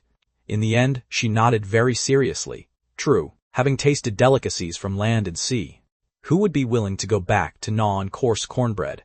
Is this metaphor being used correctly? How about I take over for you for a bit? It looks like your ex-girlfriend wants to have a chat with you. A mischievous smile curled at the corner of Lindsay's mouth. I rolled my eyes, but still swapped places with her. It really was time to make things clear with Jessica Vance. Otherwise, it would be annoying to death to have her keep pestering like this. I had just sat down and taken a few sips of water when Jessica Vance timidly edged over. I just glanced at her coldly and didn't say a single word. In this kind of situation, whoever speaks first loses. The one who lost was naturally Jessica Vance. She cautiously asked, "Is this girl your girlfriend?" Without even looking at her, I coldly spat out 4 words. "She is my girlfriend." Jessica Vance's pupils shrank violently. My crisp and clean admission was a fatal blow to her, because this meant that I had already given my heart completely to someone else, while she probably completely missed out on me because of her so-called testings, completely missing out on me. But Jessica Vance still wasn't willing to let it end in such a muddled way. She squeezed out a smile that looked worse than crying. "Really? She's quite nice." A man like me replied mercilessly, "No need for you to say that." A single sentence choked Jessica Vance up so much she couldn't speak, because she realized that I might truly have no feelings left for her at all. Not only were there no feelings, it was even mostly disdain, or to put it exaggeratingly, it could already count as revulsion. Jessica Vance felt incredibly aggrieved in her heart. She clearly hadn't done anything wrong, yet the rims of her eyes turned red uncontrollably, tears ready to fall at any moment. The lack of love was real. In my past life, Jessica Vance and I had experienced such a long time together. So even if there had been feelings, they had long been worn away to nothing by reality. Even for couples passionately in love, there is a saying about a 4-month burnout period. Even for married couples, there is still the 7-year itch. As for Jessica Vance and me, our personalities and values were fundamentally incompatible in every way. Being able to barely hold on for that long was already very difficult. Most of it should actually be called sunk cost. Oh wait, sunk cost is established on the premise of not having a better choice, whereas I had Lindsay. If we really want to talk about sunk cost, in reality, it only existed on Jessica Vance's side. Jessica Vance's own conditions were just so-so. She looked somewhat delicate, but she was still far from being a universally recognized great beauty. Furthermore, her family background and academic degree were both very ordinary. To put it bluntly, she was actually quite ordinary. But if my business startup succeeded, she would basically turn from a sparrow into a phoenix, which was something an ordinary girl like her could absolutely never achieve on her own. So even though I was very down and out back then in my past life, she didn't leave either, still wanting to take a gamble. Secondly, there was another reason, which was that I bore her high cost of living in a place like Shanghai, while she only needed to silently enjoy it, without having to suffer hardships along with me, because all the pressure was on me. Later, when my career showed no signs of improvement, she completely gave up and went back to her hometown. After that, the contact between the two became less and less, until I returned through rebirth. Then what about Chloe Sanders? Jessica Vance finally asked out loud. Aren't you together with Chloe Sanders? I subconsciously raised my head and looked over toward the airheaded beauty. Catching the confused little gaze of the airheaded beauty, she was over there clumsily peeling crawfish. Beside her hand, the crawfish shells had already piled up into a small mountain. This girl was exceptionally gluttonous.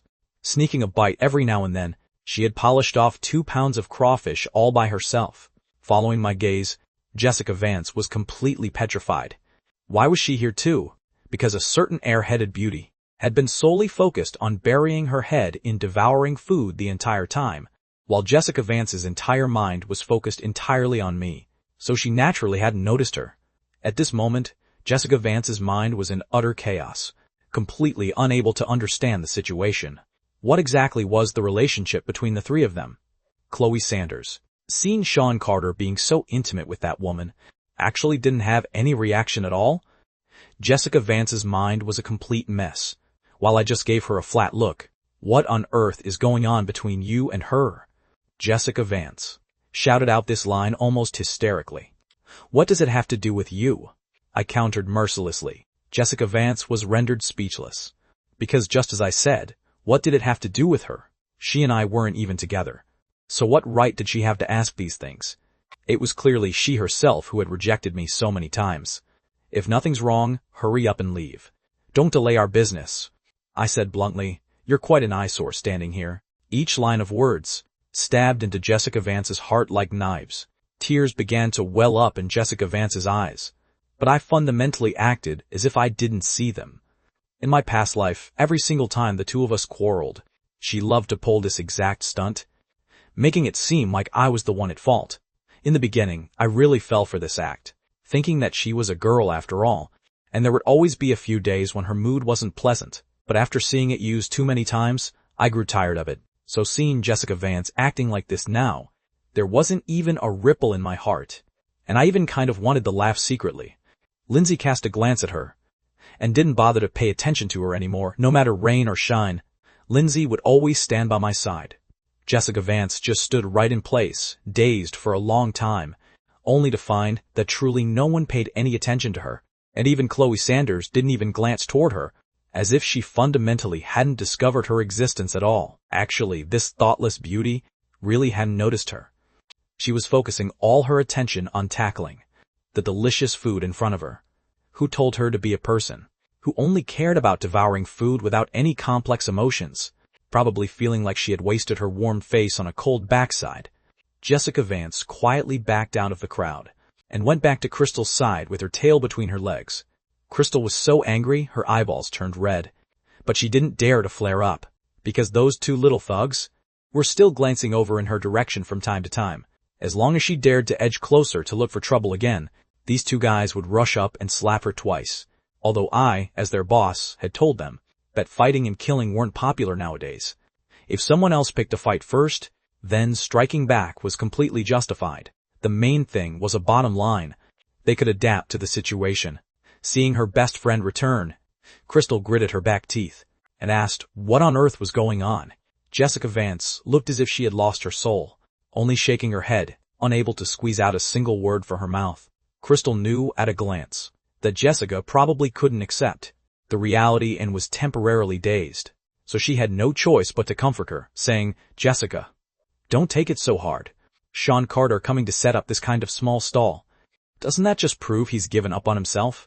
Throwing his entire mind into this kind of place now. What kind of future can he possibly have? From now on, you two will be from two completely different levels." This was the inherent concept of most people. Back in that era, whether they were top students, poor students, or ordinary students, they basically all thought this way. They felt that even if it was a third-tier university, or even a diploma mill, they were still considered the cream of the crop. Although this thought was quite pathetic, but this was the reality at that time. It was especially severe in places where information was less developed. Even Jessica Vance herself believed so, but her thoughts were different from Crystal's. What she was pondering was, since Sean Carter was putting his entire heart into this kind of place, should she try to persuade him, so he wouldn't ruin his bright future? If she actually dared to do that, I would directly upgrade from not wanting any further entanglements with her to an absolute blood feud, completely irreconcilable. You must know that cutting off someone's financial path is like killing their parents.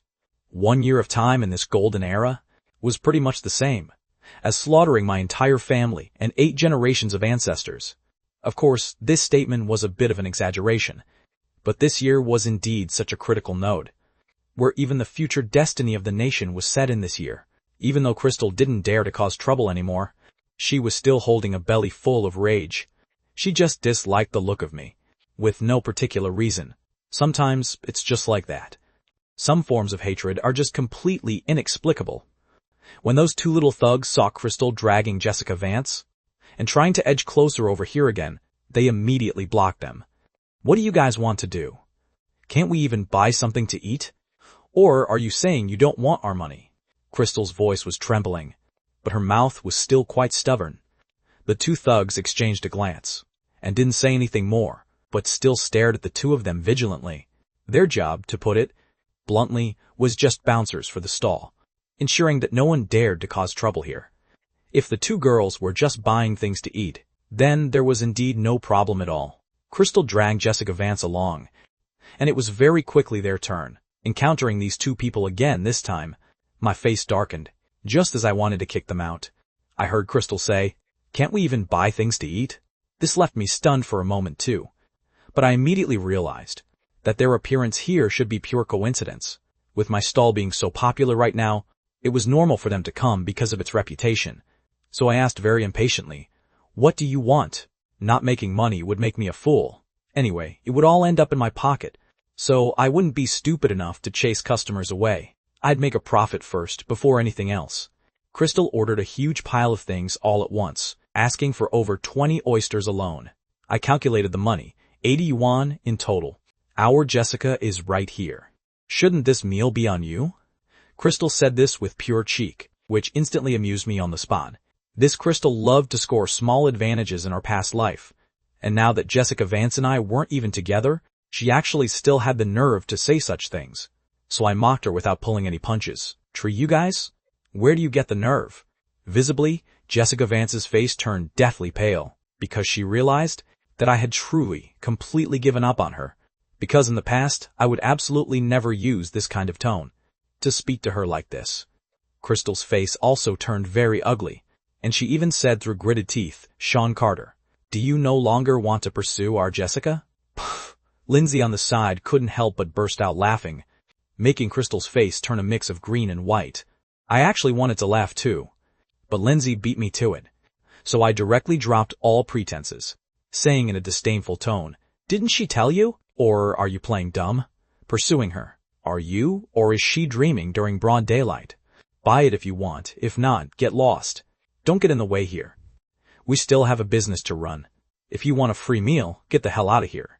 Don't make me call people to kick you out." These words were no different from a public slap in the face, making both of their faces flush deep red. Crystal was so angry she even wanted to flip my stall, but she didn't dare. Cowardly yet loves to cause trouble. Best friends are all of this dynamic. Then a discount shouldn't be a problem, right? Jessica is your classmate, after all. Crystal seemed to still want to save some face. I was just about to say, "A discount? How about I break your legs instead?" But suddenly, I thought of something, smiled all of a sudden and said, "A discount? Sure. For 80, you pay 79.5. Classmate friendship is only worth 50 cents. This discount was better off not being given at all.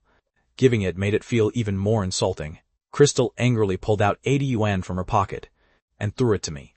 "Keep the change." I grinned widely, not caring at all. As long as they gave money, it was fine. I now was just a hard-hearted, money-making master. Crystal dragged Jessica Vance and prepared to find a place to sit, and the direction she was heading toward was precisely toward that naive sweetie Chloe Sanders. But Jessica Vance subconsciously grabbed Crystal's arm. She didn't know why, but facing Chloe Sanders, she always had an indescribable sense of fear, exactly like a mouse meeting a cat, even though the other side hadn't even looked straight at her. In fact, it wasn't that she hadn't looked straight at her. She hadn't even cast a single glance over. In the naive sweetie's eyes, she only cared about the things she was interested in, and everything else was completely irrelevant. Suddenly, the naive sweetie let out a painful shriek. That girl's sudden sharp cry gave both Lindsay and me a violent jolt. I hurriedly stuffed the skewers in my hand to Lindsay. "You watch over it first. I'll go over and check what's going on." Lindsay originally wanted to follow along to watch the drama too, but seeing me say this, she had no choice but to obediently stay in place to watch the stall. I ran over, taking 2 steps at a time, and found that the girl was crying a river, her tears dropping down like broken strings of pearls, looking entirely pitiful. This left me completely bewildered, sizing her up from top to bottom. She didn't seem to be missing any arms or legs, except for her eyes. Sobbing, that girl said, "They got stung by the chili oil." Only then did I have a sudden realization. Turns out, when this fellow was eating crawfish just now, without paying attention, she touched her eyes with her hands covered in chili oil. Now she was really suffering for it. "How can you be so careless?"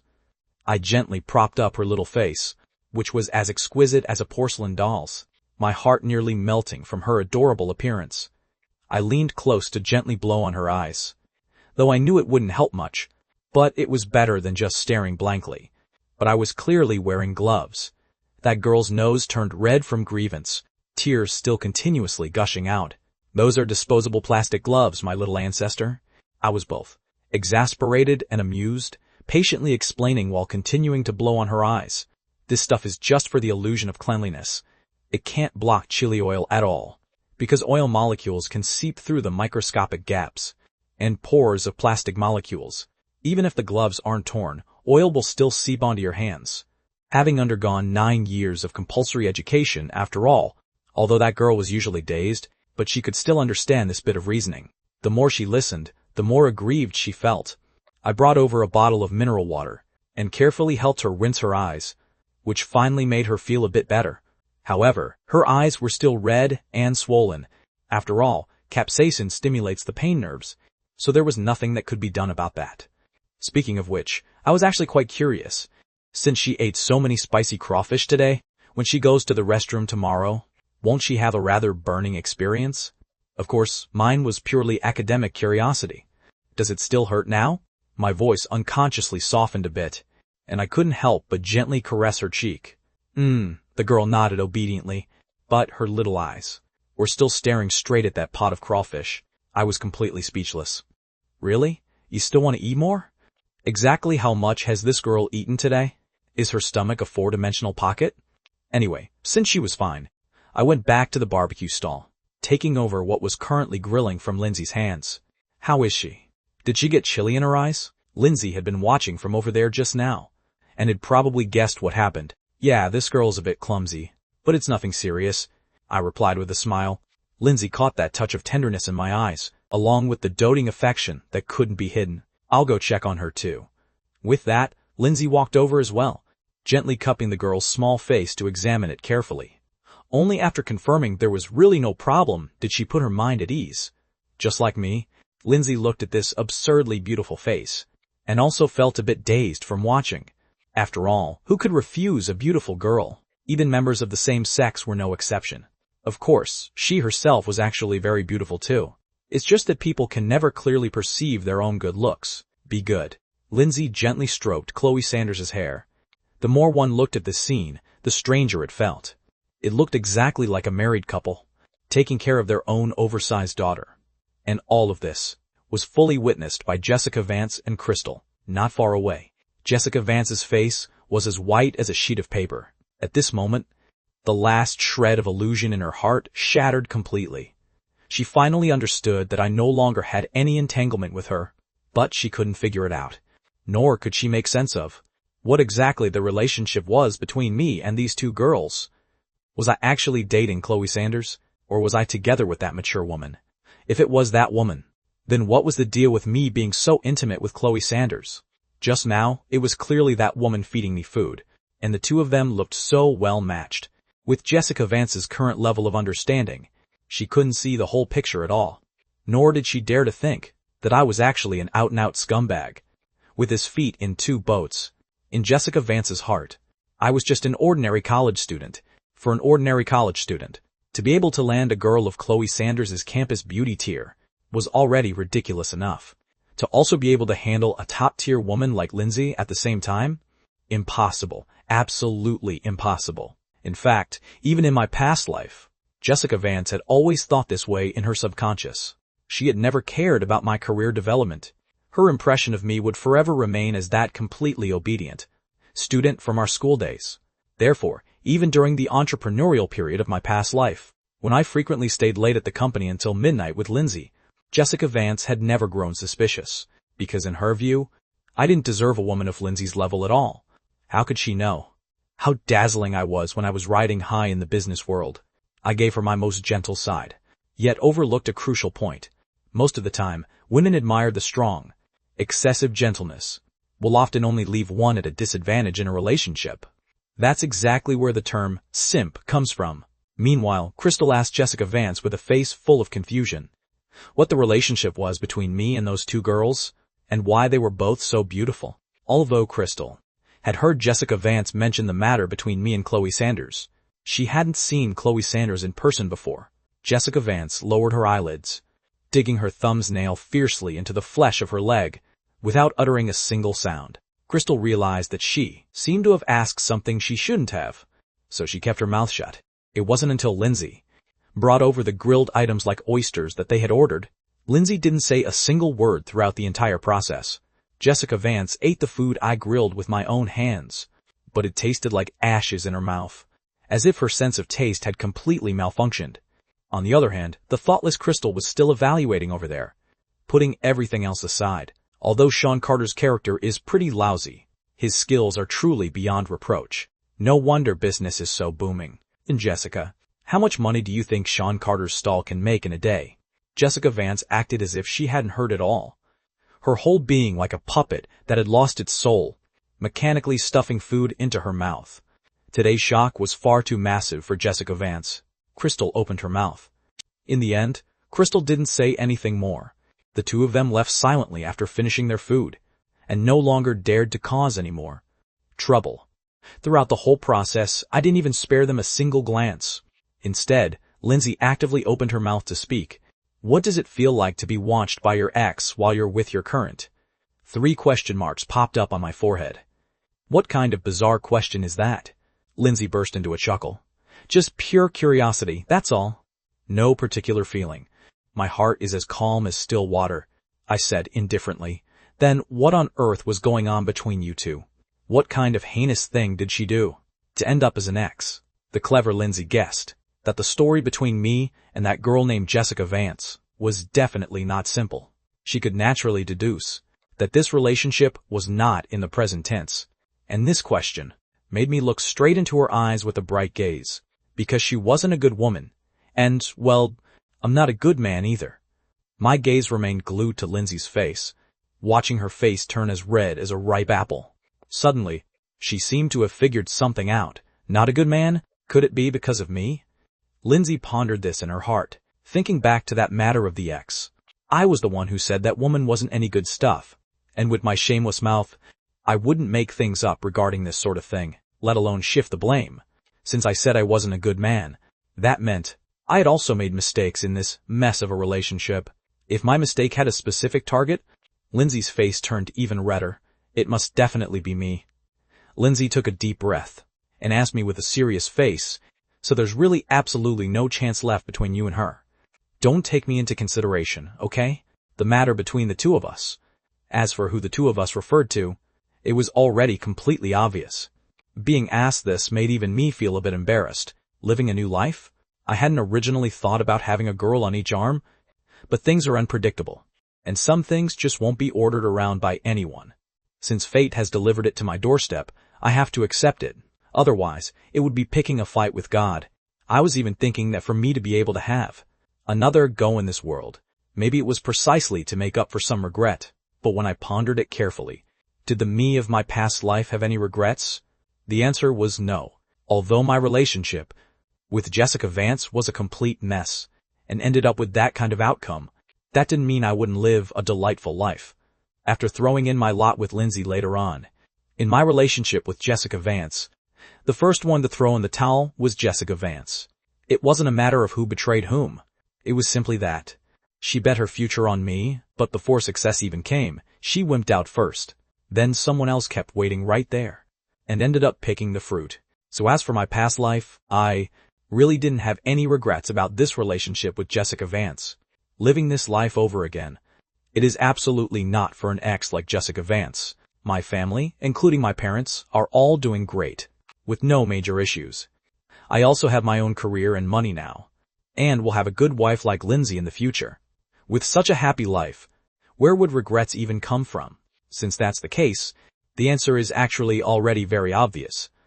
If there's any regret, it's not like there are absolutely none. One is all the hardships Lindsay suffered in the past, since I met her too late. The other is this silly, beautiful girl, Chloe Sanders.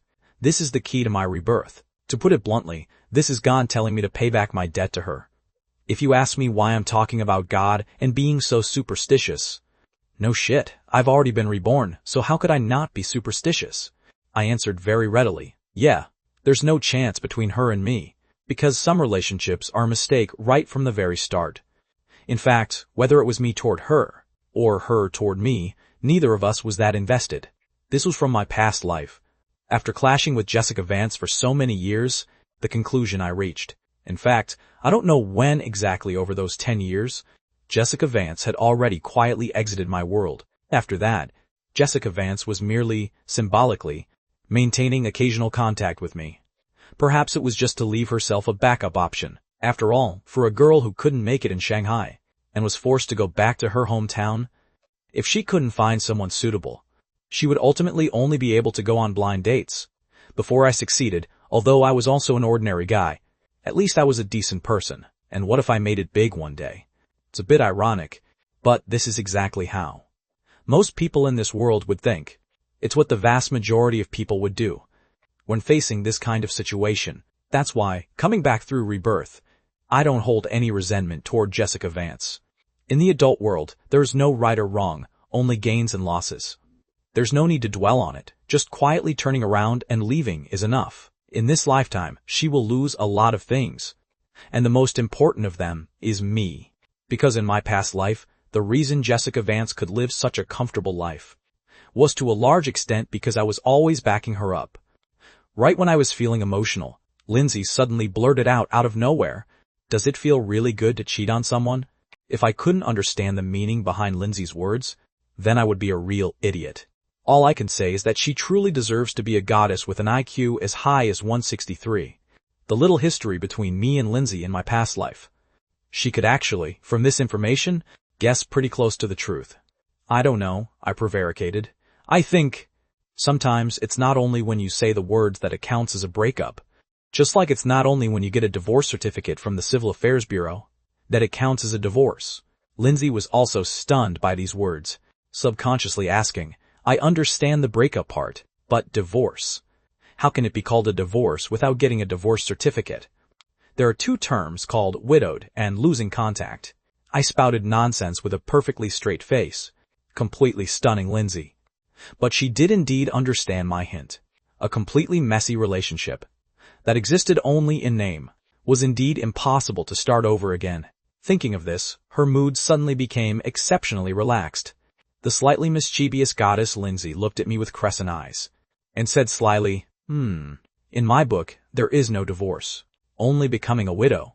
I was stunned for a moment and instantly found it amusing. Sure enough, the Lindsay of this time is the most vibrant.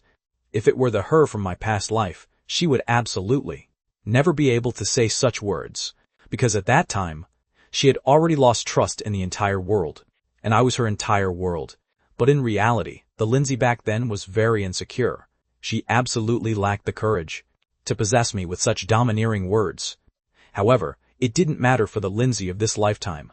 She had such a stance, such a qualification, and even more so, such courage. While the two of them were talking and laughing, suddenly the airheaded beauty tugged at my clothes, giving me a big fright. Ah, what's wrong? Without making a sound, the airheaded beauty suddenly popped up out of nowhere.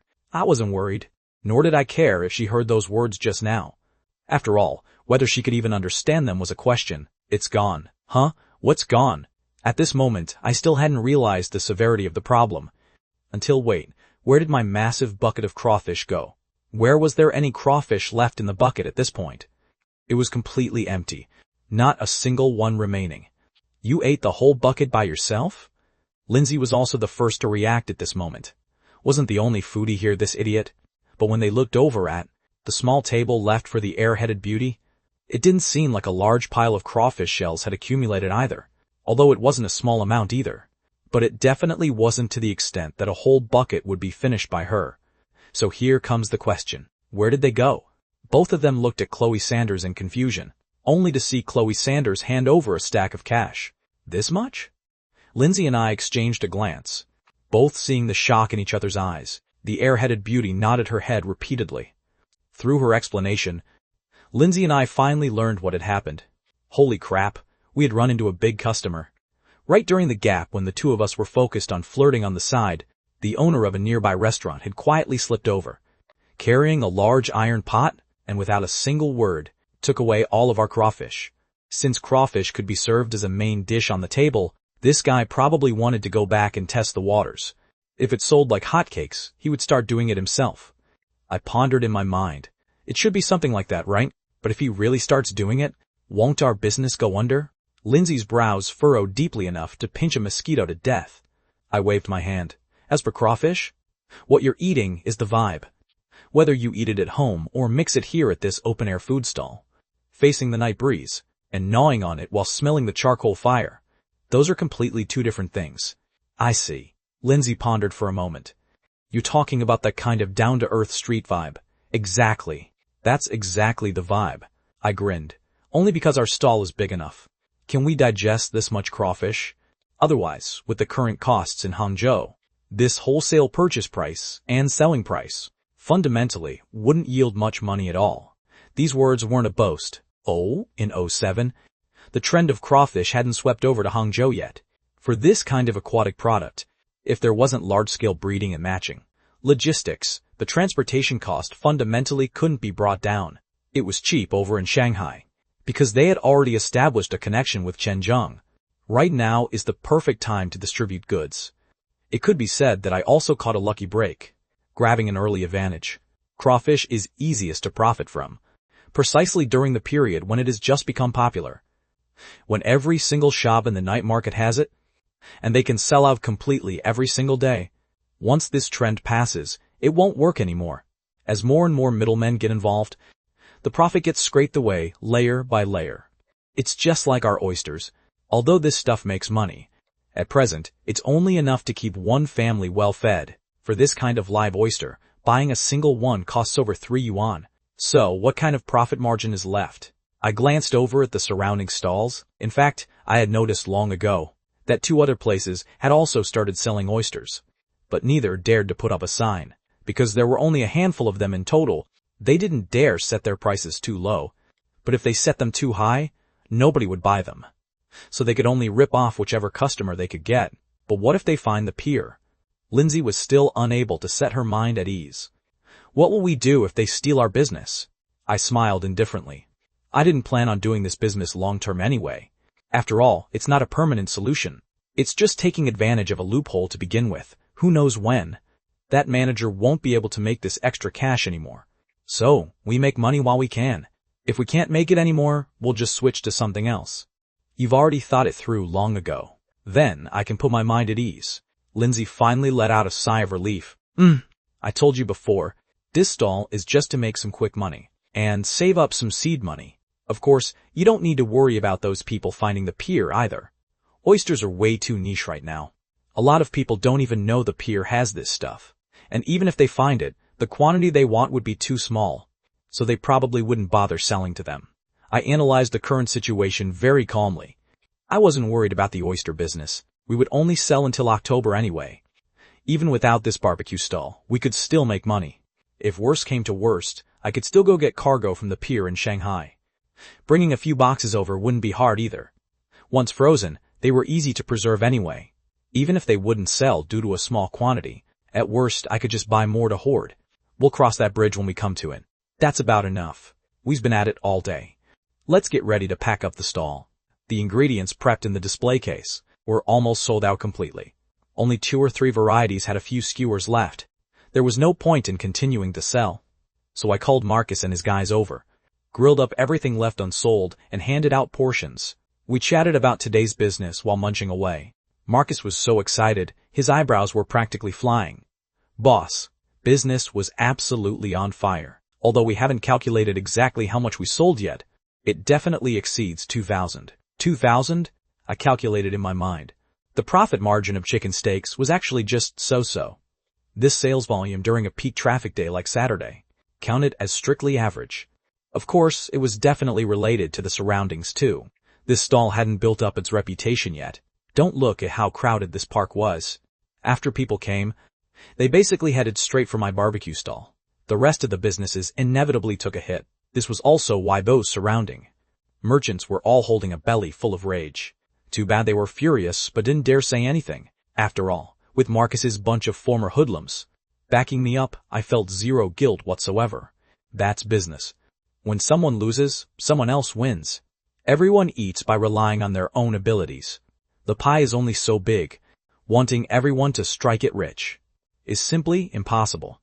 Reality has already proven that the so-called harmony brings wealth is just capitalists banding together to harvest leaks, passing all the costs on to the consumers. Alright, let's head back first. The chicken steak stall can still be improved. It will get better and better. I patted Marcus on the shoulder. Chicken steaks took the high-volume, low-margin route, and I hadn't planned on only operating in this single area anyway, so this sales figure was well within my expectations. On the way back, Marcus's 2 lackeys, specifically the 2 responsible for watching my stall, approached me. Marcus brought them over. Boss, the 2 of them want to find some work to do. Find work? I was a bit puzzled, but still explained, that will have to wait a few days. Our energy is limited right now, so we have to take it step by step, right? Boss, I heard from Marcus that you're leaning toward dropping crawfish. One of the energetic young guys quickly spoke up. His name was Dustin. Ah, yeah. Because the sourcing place is in Shanghai. Prepping them is troublesome, and stir-frying them hogs the kitchen. I explained patiently, so Dustin immediately said, then boss, do you think this would work? The 2 of us can run to Shanghai to get the stock back for you. And then the brothers will prep them for you. You'll only be responsible for stir-frying them. How about you pay us a salary? The young guy was acting a bit timid, seemingly afraid that I wouldn't agree. I keenly detected something, and asked him if he had run into some difficulties. Family stuff. Dustin's face flushed red, and he scratched his hair awkwardly. My younger sister is about to go to college, and my family can't afford to support her. So you want to support her through school? I couldn't help but feel a bit of admiration. Don't look at how these energetic young guys all seemed completely irresponsible. They were truly sincere toward their own families. She's the only college student our family has ever produced. I'm already ruined, and I can't let her be ruined too. You're right. An opportunity to change one's destiny must be seized. Dustin looked at me with a firm gaze. I suddenly asked a question just then, counting as a point of confusion, but also a test. Since that's the case, then why don't you let your sister go to work? Graduating from high school now. She can still make some money washing dishes or something, right? No way. Dustin was highly resolute, his tone incredibly anxious. She's a girl, and the world isn't safe yet. I'm afraid something might happen to her while she's working. I was starting to admire this energetic young guy named Dustin, so I nodded. Fine, I'll let you guys earn this money. The moment the words left my mouth, joy instantly blossomed on the two boys' faces. But before they could enjoy it for more than a few seconds, I suddenly knitted my brows, my gaze locking onto the other fellow. He's doing it to support his sister's studies. So what exactly is your angle, kid? The moment these words came out, everyone was stunned, staring in unison at that little hoodlum named Philip. Needless to say, everyone was waiting to watch the drama unfold. Marcus was just about to help smooth things over for Philip, but the kid spoke up first. Boss, to tell you the truth, I'm also doing it for his sister. The three of us were petrified on the spot. This answer was simply more unexpected than winning the lottery. Dustin scratched his head in pure embarrassment. Boss? That guy wants to be my brother-in-law. I flat out covered my face. Sure enough, that was what was going on. Turns out this kid was actually a hopeless romantic. Lindsay's eyeballs nearly popped out of her head. She didn't expect this seemingly irresponsible little thug would actually go all out like this for love. Don't know which wire in my brain short-circuited, but I walked up to Philip, patted his shoulder, and said, Pretty interesting, but I want to ask you something. Philip's expression shifted, nervously asking, Boss, you're not going to reject me, are you? I waved my hand. That's not going to happen. I'm just quite curious about a few things. Just treat it as me studying human nature.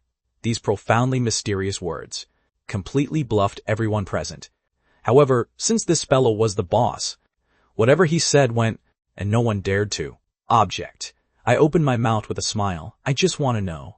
Hypothetically, purely hypothetically, during the 4 years Dustin's sister is in college, she will definitely run into all kinds of people, and her horizons will become broader and broader.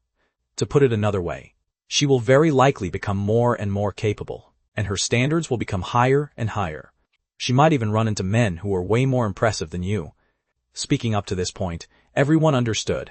For a pure young guy, this was simply far too heartbreaking.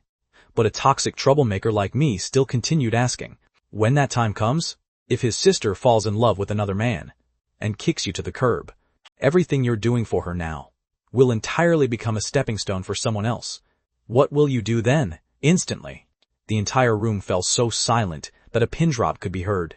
Using the most indifferent tone, I threw out the most realistic question, simply striking straight at the soul. Philip froze completely right there.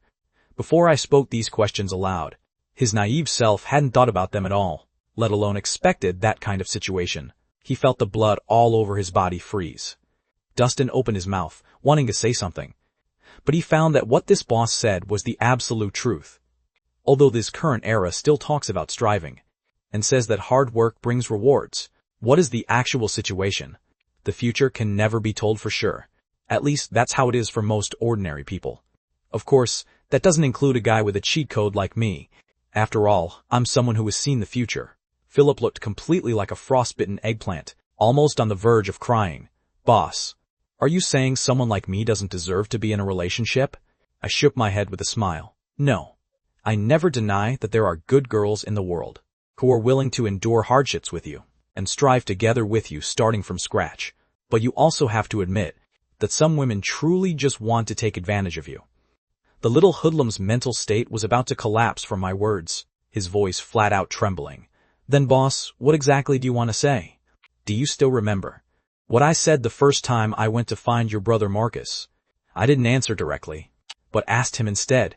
Philip nodded, repeatedly. Of course I remember. I hummed in response. Right. Just like I said. How much worth you have determines how much money you can get. This is the rule of the game. Everyone present stared straight at me. Not understanding why I was bringing this up again, I curled my lips. By the same token, some things are born with you. That's called talent. But how high you can climb? Just having talent isn't enough. You have to rely on talent plus hard work. Just having talent without hard work might get you by decently. But that's about it. Understand? Philip was slow on the uptake, still digesting my words. He thought for a long while before scratching his head. Are you saying that if I work incredibly hard right now, as long as Dawn doesn't dump me, she won't run away? I guess Dawn was Dustin's sister. So I nodded my head. Right. There is more than one path in this world. Studying hard and going to college is one path. Doing business is also one path. And there are many, many more. I can't guarantee that if you work hard to become outstanding, she definitely won't have a change of heart. After all, the human heart is a bit too complicated. But at least by then, dumping you might be the thing she regrets most in her life. Because without her, you will still live a splendid life. Philip's eyes grew brighter and brighter. My words were undoubtedly an epiphany for him. However, Philip still asked the thing that everyone wanted to know. Then boss, if I work with you, can I make a fortune? I didn't answer directly, but countered with a question instead. That depends on how much ability you have. With me, I don't lack ways to make money. I just lack capable people. I can definitely do it. Philip's tone was as resolute as making an oath. I was very satisfied with his attitude, patting his back. Then I'll wait to watch a good show. All right, everyone disperse. Once we finish calculating the accounts, we'll hand out the money to everyone tomorrow. After sending Marcus and his crew away, the three of us, at Chloe Sanders' house, began to calculate the day's revenue. At this time, Lindsay suddenly asked me a question. Do you think that Philip just now can land his sweetheart? I was a bit surprised. You actually care about this? I answered very casually. Hard to say. There are too many variables in this world. All we can do is mind our own business. True. Lindsay was lost in thought after finishing the accounts. Because of the support of the two new items, crawfish and chicken steak, on a day with peak foot traffic like Saturday, breaking 10,000 in a single day's profit was as easy as pie. Crawfish counts as an extended business. Many people buy it to take home and eat slowly, and it doesn't need to be processed on site. So it counts as a pretty good money-making point, I said while analyzing. As for the chicken steak business, the variety is too monotonous, and there is a ceiling on the revenue. 2,000 in a single day is already considered quite good. It seems I truly need to think of a new trick, I muttered to myself. Just at this moment, Lindsay suddenly asked me, You handed over the crawfish sourcing to them, letting them learn the trick to making money. When they save up enough capital, aren't you afraid they'll set up their own shop? You're thinking quite far ahead. I was a bit surprised, but still gave a faint smile. I'm not afraid. I didn't hide anything either. I never expected to rely on this stuff to make a fortune in the first place. This is merely a small branch among my many ways to make money, that's all. Besides, this trade belongs to the kind of work that is both tiring and agonizing. At least for us, it's really not quite worth it. Since they're willing to work themselves to the bone, this money is basically picked up for nothing. As for them wanting to fly solo, honestly, I'm not worried about this matter at all. Using this bit of pocket change to see through the human heart early on. No matter how you calculate this account, it's not a loss. I showed a completely confident expression. If they have enough brains, they ought to understand that running with me will only make them earn more and more. To jump ship just for that tiny bit of petty money would prove they fundamentally have no right to make big money. Lindsay stared at me without blinking. She had to admit that the Sean Carter of this moment was truly full of charm. Her future self would be utterly devoted to him. It seems there is indeed some truth to that. Just at this juncture, I suddenly curled my lips and continued, Of course, even if they really go out to work solo, they actually won't be able to make much money. Why is that? Lindsay had a face full of confusion, because, as for crawfish, it belongs to a rather unique variety. What it sells is that vibe. It needs to rely on the popularity of our barbecue stall to move volume. Most people come here for other items, and just incidentally order a portion to try something new. If you take it out to sell on its own, business definitely won't be this explosive. Lindsay propped up her chin and pondered for a while, feeling that my analysis made quite a bit of sense. Then actually, I even pondered letting my family's restaurant add crawfish too. But after thinking it over back and forth, I gave up. In reality, not many people would buy into it. I explained to Lindsay. People who go to a restaurant to eat are usually there for a group gathering, ordering a few substantial dishes. Those coming to eat at a restaurant of my family's scale are basically students or office workers. Is there any difference to that? Lindsay blinked her eyes. Although she had a bright brain, she indeed didn't know much about the tricks of society. I smiled. Put yourself in their shoes and think about it. Dozens of yuan a portion. For crawfish where you peel for ages, but only get a bite of meat. Can it keep you full? Working people, and the student crowd, actually don't have a lot of money in their pockets, Lindsay suddenly realized. The confusion in her heart was finally resolved. No wonder. At the same time, the look she cast toward me gained a few more hints of admiration. This guy was born to do business. Because in Lindsay's view, I could engage in perspective-taking, considering problems from the standpoint of various consumers, figuring out what these people exactly need and what they like. Actually, this was precisely my biggest trump card upon coming back through rebirth, because I held the standard answer in my hands. Alright, I should take off. Don't wake up that early tomorrow. Just sleep until you wake up naturally. We'll go get stock or whatever past 10 o'clock. And in the afternoon I'll take you guys to the mall to look around. And buy some things. Going to the mall? Lindsay was stunned for a moment. My gaze landed on Lindsay's feet. It was a pair of unbranded shoes where you couldn't even tell what the brand was, and they were already worn very old. To buy you some clothes, shoes, and stuff to wear in Hangzhou. Lindsay was a bit at a loss, hurriedly waving her hands and saying there was no need. I still have things to wear. Don't waste money. Money that should be spent must be spent. We aren't lacking that little bit anyway. I directly made the final decision for her. Isn't the reason I make money all for this girl? If I don't spend it on her, then what's the point of making money? Lindsay. I stared intently into Lindsay's eyes. Lindsay dodged my gaze a bit from being looked at, because she had a feeling that I was going to swallow her whole in the next second. However, I still had a sense of propriety, only saying, don't save money for me. You have to understand the logic of money making money. Money has to be spent to become more. In the future, we will have even more money, so much that you won't be able to spend it all right now. Besides, what I lack right now is large capital. This bit of pocket change is fundamentally nothing. And these words piqued Lindsay's curiosity. She couldn't help but ask, then how much money do you actually need? I gave a slight smile. Maybe a few million or tens of millions won't even be enough. Lindsay felt as if she were struck by lightning. Was this the legendary massive scale? Wasn't it a bit too crazy?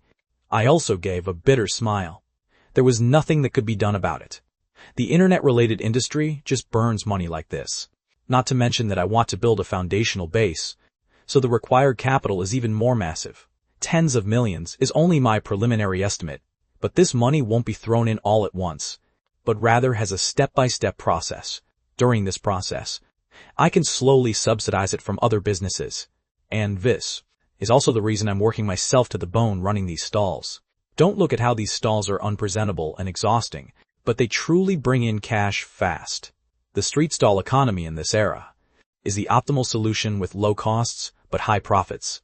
As for other things, they either require a huge amount of startup capital or have a payback period that's way too long. But as for the street stall economy, we can make money on one hand while using these profits to expand the scale on the other. Then, just like a snowball, we can very quickly obtain a considerable cash flow. Of course, the difficult part is requiring manpower, which is why I recruited Marcus and his crew. Granted, not all of these guys are reliable, but they are my most economical and practical choice at present. The words I said to Dustin and Philip today counted as establishing authority over these little brothers. I just want them to believe, without a doubt, that they can make a fortune following a big boss like me, making them follow and work with unswerving loyalty. Besides, if I could discover from among these people a few capable lieutenants, while weeding out those with crooked minds along the way, when the stalls spread out on a large scale later on, these people can count as my core trusted forces. The lesson from Ryan Miller in my past life made me realize a truth. Some key positions absolutely must be held by trustworthy people. And to make a person trustworthy, what is the most reliable guarantee? The answer is interest. That's right. Give them enough benefits, and they'll even sell their lives for you.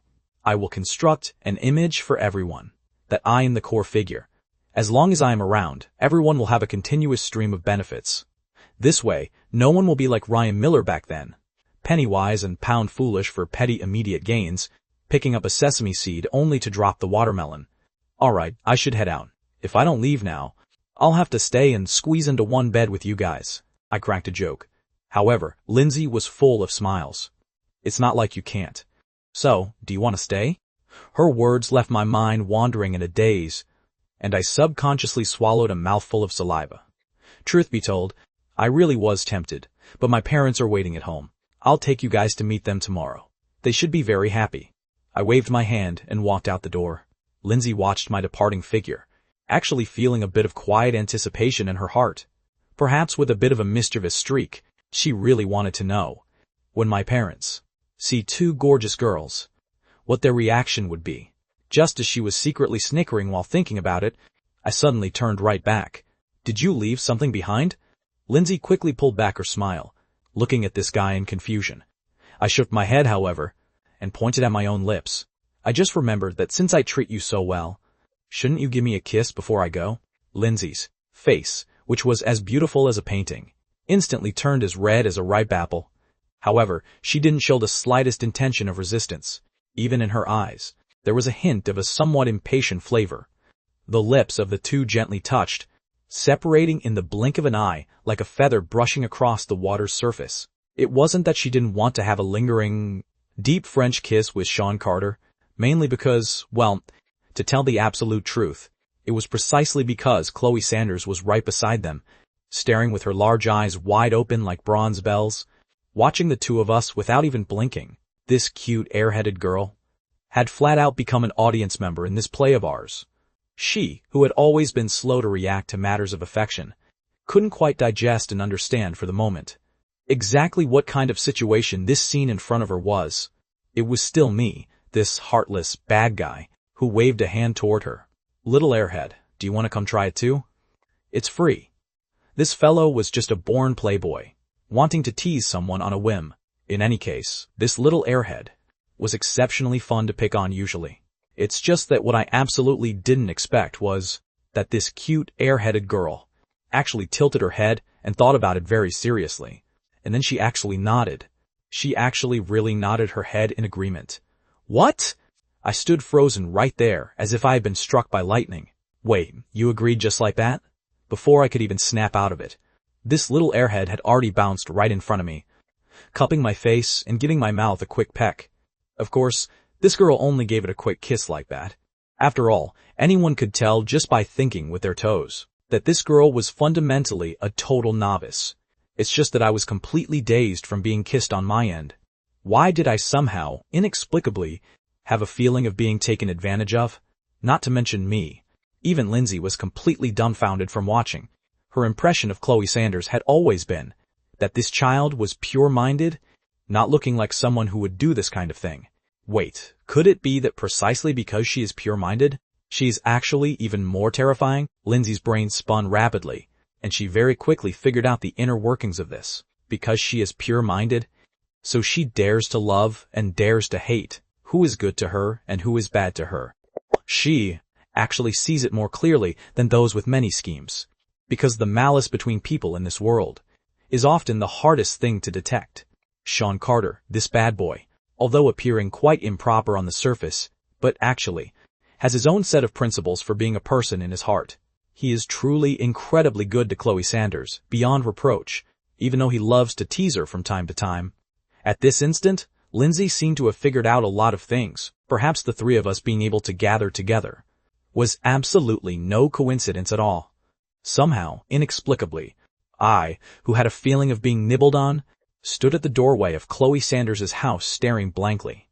I touched my mouth that had been kissed by the two girls, and that feeling in the bottom of my heart, which was hard to say whether it was smugness or sweetness, couldn't be suppressed no matter what, to the extent that when I returned home, Mr. Carter couldn't help but ask me, "That face of yours is smiling like a flower. Did you find a treasure?" All at once, I felt that we truly deserved to be family. What kind of bizarre metaphor was this anyway? However, I still tried hard to restrain my smile, yet still couldn't help but snicker secretly. No, there's nothing at all. Mr. Carter didn't look into it deeply either, but asked him if he had eaten yet. You haven't been home all day. Where did you run off to wild around? I said with a smile. At my age, what else can I do besides love to have fun? In this lifetime, I have considerable confidence. What's more, with my brain, academic performance has long ceased to be any burden. Mr. Carter didn't actually care too much about this, just asking casually. Returning to my room, I was still immersed in the excitement from just now and hadn't recovered. After all, it was too thrilling. What did this count as for me? A girl on each arm? This was an experience I didn't even dare dream of in my past life. If you want to say, before, I was just daydreaming, but what about now? This counts as a dream come true, right? Although it was still missing just a tiny bit, that is. Two characters who seemed unapproachable to others, beauties, were now both willing to follow me. This was still way too thrilling for the current me, making me so excited that I couldn't fall asleep. It was also at this very moment that I truly found back a sense of youthfulness that someone newly living through this age ought to have. Probably in terms of relationships, I was actually nothing more than a green young lad after all. Once this burst of excitement kicked in, this fellow suffered total insomnia. That was truly miserable. In the end, having absolutely no choice, I took a deep breath and could only use a special method to help me sleep. Meanwhile, Lindsay and Chloe Sanders were staring at each other. Both of them kept their mouths shut, neither daring to be the first to open their mouth and bring up this matter, as if sharing a tacit understanding, or perhaps not daring to face it. At least that was what Lindsay thought, ever since Sean Carter uttered those words about wanting to support her financially. Lindsay felt that she had turned into an improper woman. The current her was even a bit addicted to the feeling of this current messy relationship. Clearly, if this kind of relationship were brought out into the open, it would be pointed and whispered at by people. But not only did she have no sense of guilt, she even felt excited and expectant. I must be crazy. Lindsay sighed secretly in her heart, but she was very helpless.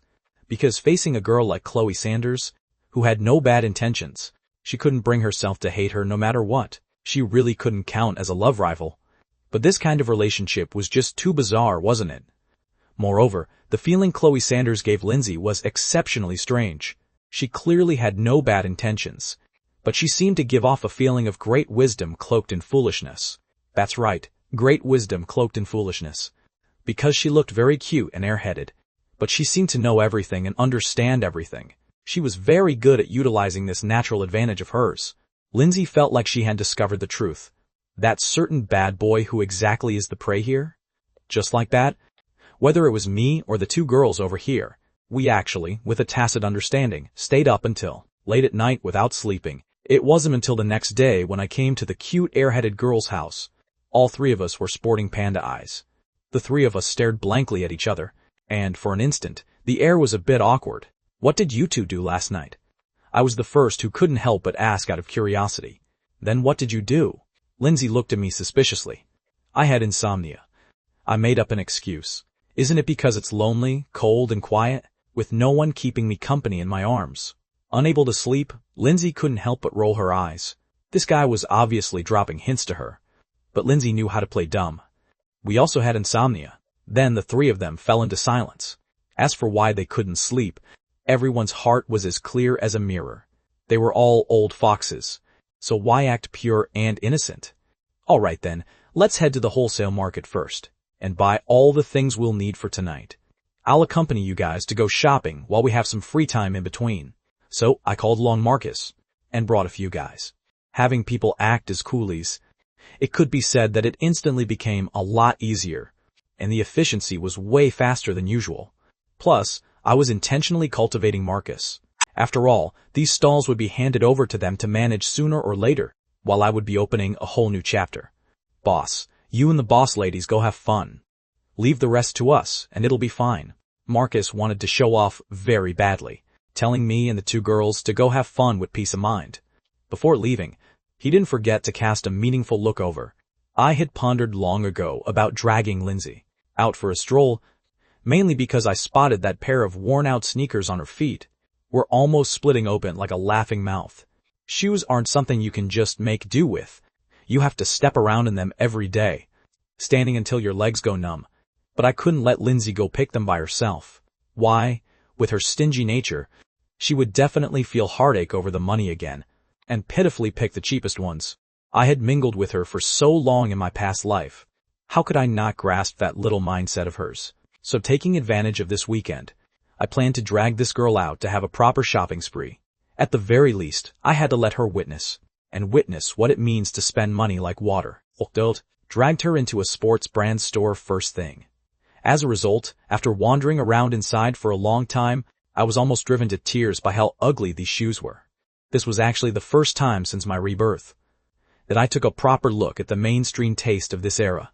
Turns out shoes in '07 were all such an eyesore, looking terribly clunky and heavy, with lines all over the place. It was nothing like the minimalist style of later years, which looked so comfortable. But after pondering carefully, I felt it was understandable. It was just like the earliest mobile phone interfaces. Take the iPhone 4 generation, for example. In the beginning, that kind of flashy and gaudy skeuomorphic design was popular. Later, the more the versions updated, the more minimalist and elegant the design became. This playbook was exactly the same dynamic in clothing, dressing up, and house decoration. For instance, with furniture, later on, the new Chinese style became wildly popular. But in '07, the European style was still ruling the roost. This aesthetic of mine was too far ahead of its time. Looking at any pair of shoes made me want to puke. It was truly too painful to look at. So I simply let the two girls go pick for themselves, while I quietly acted as a human ATM. This era was truly bizarre. Clearly, prices were a massive chunk lower than in later years. But if you wanted to buy something decent, you conversely had to shell out more money. Especially for shoes and clothes. Very ordinary ones, or even knockoffs, dared to ask for 200 yuan at this time. But later, domestic brands fought tooth and nail, and 200 yuan could buy celebrity-endorsed models with an explosive foot feel. The cause of this bizarre phenomenon, to put it bluntly, was information asymmetry. This kind of information barrier permeated every single corner of life. Everywhere in mobile phones, food, and restaurants, the popularization of the mobile internet brought about not just entertainment and convenience. I became even more resolute about the path I wanted to take. I had to catch the fast train of the mobile internet. Among the shoes at this time, the most comfortable ones were the air cushion models. However, the price was also a bit more expensive. Lindsay stared at that reasonably exquisite little white shoe, agonizing for a long time. I knew she was starting to feel heartache over the money again. Clearly, the money earned in a single day recently was enough for her to buy 20 pairs, yet she just couldn't bring herself to make the move. I walked over silently. All right, let's go with this pair. Lindsay didn't expect that I would make the final decision for her without another word. The current Lindsay still couldn't let loose when it came to spending money, so I couldn't dawdle with her. After a round of fierce haggling, the shoe worth over 300 was flat out cut down to 220. I could only lament how deep the inflated margins of brick-and-mortar stores were in this day and age. But there was no other way. Don't you have anything you want to buy? I saw the air-headed beauty sitting on a chair nearby, not even going to look, and felt quite puzzled. Logically speaking, shouldn't it be guys who act like this? The air-headed beauty waved her hand. I have a huge pile of shoes. I can't even wear them all. This was exactly the tone of a wealthy family. Can't mess with her. Can't mess with her. Just put them on and try them out. Lindsay was stunned for a moment. Huh? What do you mean put them on and try them? The pair on your feet is about to fall apart. Look how comfortable new shoes are. This was originally my purpose for dragging her out today, so of course I had to urge her. Lindsay bit her lip, but still obediently did as told. Comfortable? If they're comfortable, we'll look around some more in a bit, and get you 2 more pairs to alternate. The corner of my mouth curled up. Lindsay instantly panicked. There's no need, right? How much money would that cost? Save what should be saved. Spend what should be spent. What's the point of keeping money earned if you don't spend it? Once again, I very masterfully made the decision for her. Lindsay felt exceptionally embarrassed, but she was out of options with me, because the wallet was with him. The three of them didn't continue wandering around blindly, but found a place to fill their bellies first. After all, it was almost afternoon. Actually, I originally wanted to take them to eat something good, but on second thought, it seemed that in this day and age, Western fast food, in the eyes of many people, actually appeared a bit high class. For example, KFC and McDonald's. Oh right, had it not changed its name yet at this time? having this kind of cognitive bias was because these Western fast food joints were relentlessly blasting advertisements on TV every day, and on top of that, their prices during these few years indeed weren't cheap, so it created the illusion that they were very high-end. Thinking up to this point, my mischievous side came out. "Let's go eat Western fast food. Want to try pizza?" I asked Lindsay. Lindsay's eyes instantly went wide. She naturally knew about it, but had never gone to eat it, because it was too luxurious for her. Because after arriving at her adoptive parents' house, let alone whether she had enough pocket money, there was fundamentally no such thing as pocket money at all. Later, she didn't earn much from part-time jobs either, so with Lindsay's spending level, it was absolutely impossible to touch these things. It was back when she just started college, when several other girls in the dorm went out to have fun, and when they came back, she was fortunate enough to share a piece of fried chicken. I naturally knew this point too, and even these matters. After hearing them from Lindsay's mouth in my past life, I even felt deeply sorry for her for a good while. During that period of time, I dragged her to eat fast food every few days, not caring whether it was healthy or not, just wanting to make up for the deficiencies of her childhood. Although I have come now, Lindsay can't exactly count as being in her childhood anymore, but I just wanted to take her there. I wanted Lindsay to experience everything she lacked in the first half of her life and missed out on. Whatever others had, my woman had to have too, because it was her first time entering this kind of shop. Lindsay appeared a bit at a loss.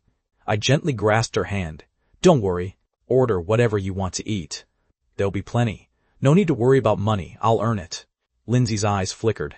At this moment, this guy gave her an exceptionally strong sense of security. Despite being mentally prepared, when she saw the prices on the menu, Lindsay was still shocked.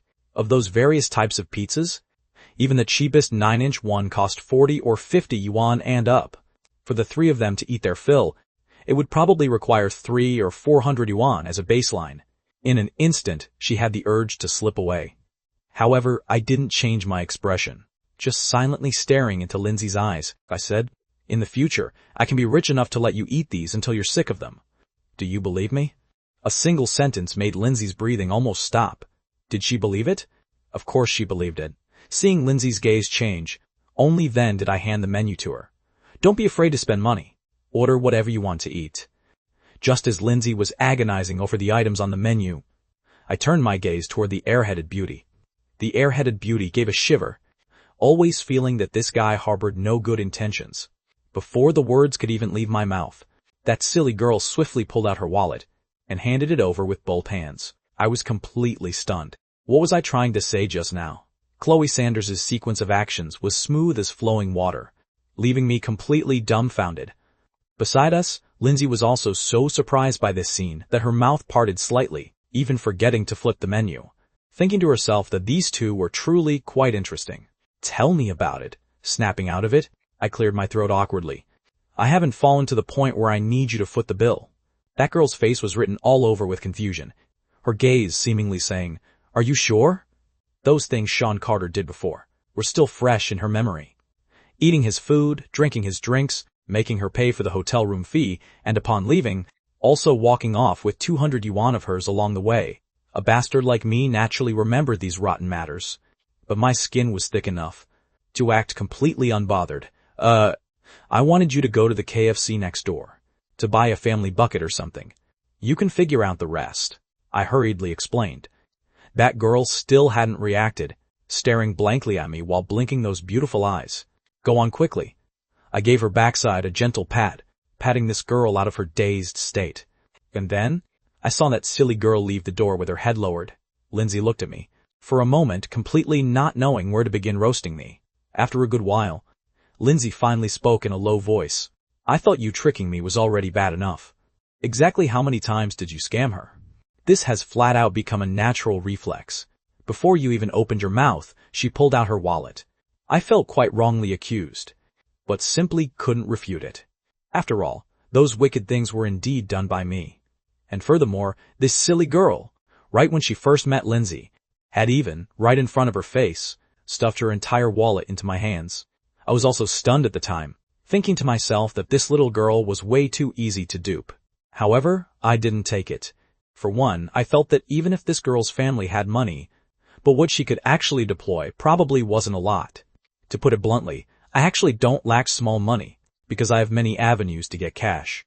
What I lack is big money. And for big money, even with Chloe Sanders' help, it would be useless, because I don't have people under me. And the revenue a single person can bring is ultimately limited.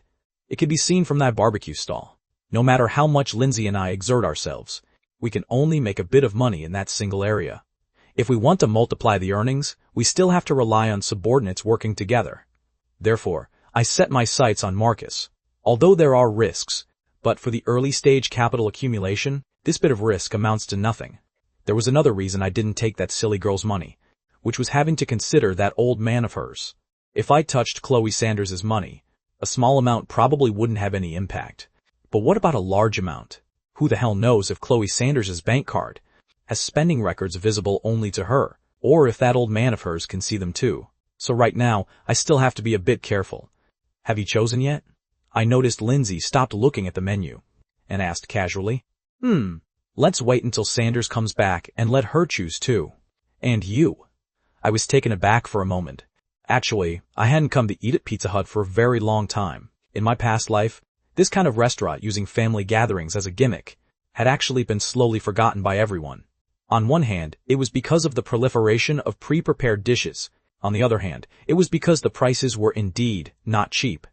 But when I took the menu and flipped through a few pages, my eyeballs stared wide like bronze bells. So startled that I hurriedly pulled out my phone to check the time. Holy crap, it was indeed 2007, no mistake about it. Seeing this unusual behavior of mine, Lindsay asked curiously, "What's wrong?" Nothing, just checking the time," I said with a dry laugh, thinking to myself that it was no wonder.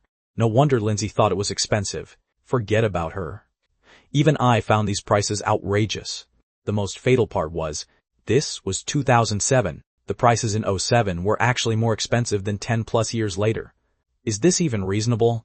I have to admit that prices and income, these things, to some extent truly defy common sense. Just like before my rebirth, a lot of people complained that things had gotten more expensive, always saying how a bowl of noodles only cost a few yuan so many years ago, but now costs over 10 yuan. But what about the actual situation? It was indeed the case when it came to food. But in many areas with information asymmetry, the prices back then were actually outrageously expensive. For example, clothing, shoes, electronic products, and Western fast food. The pizzas on the menu were uniformly 55 yuan.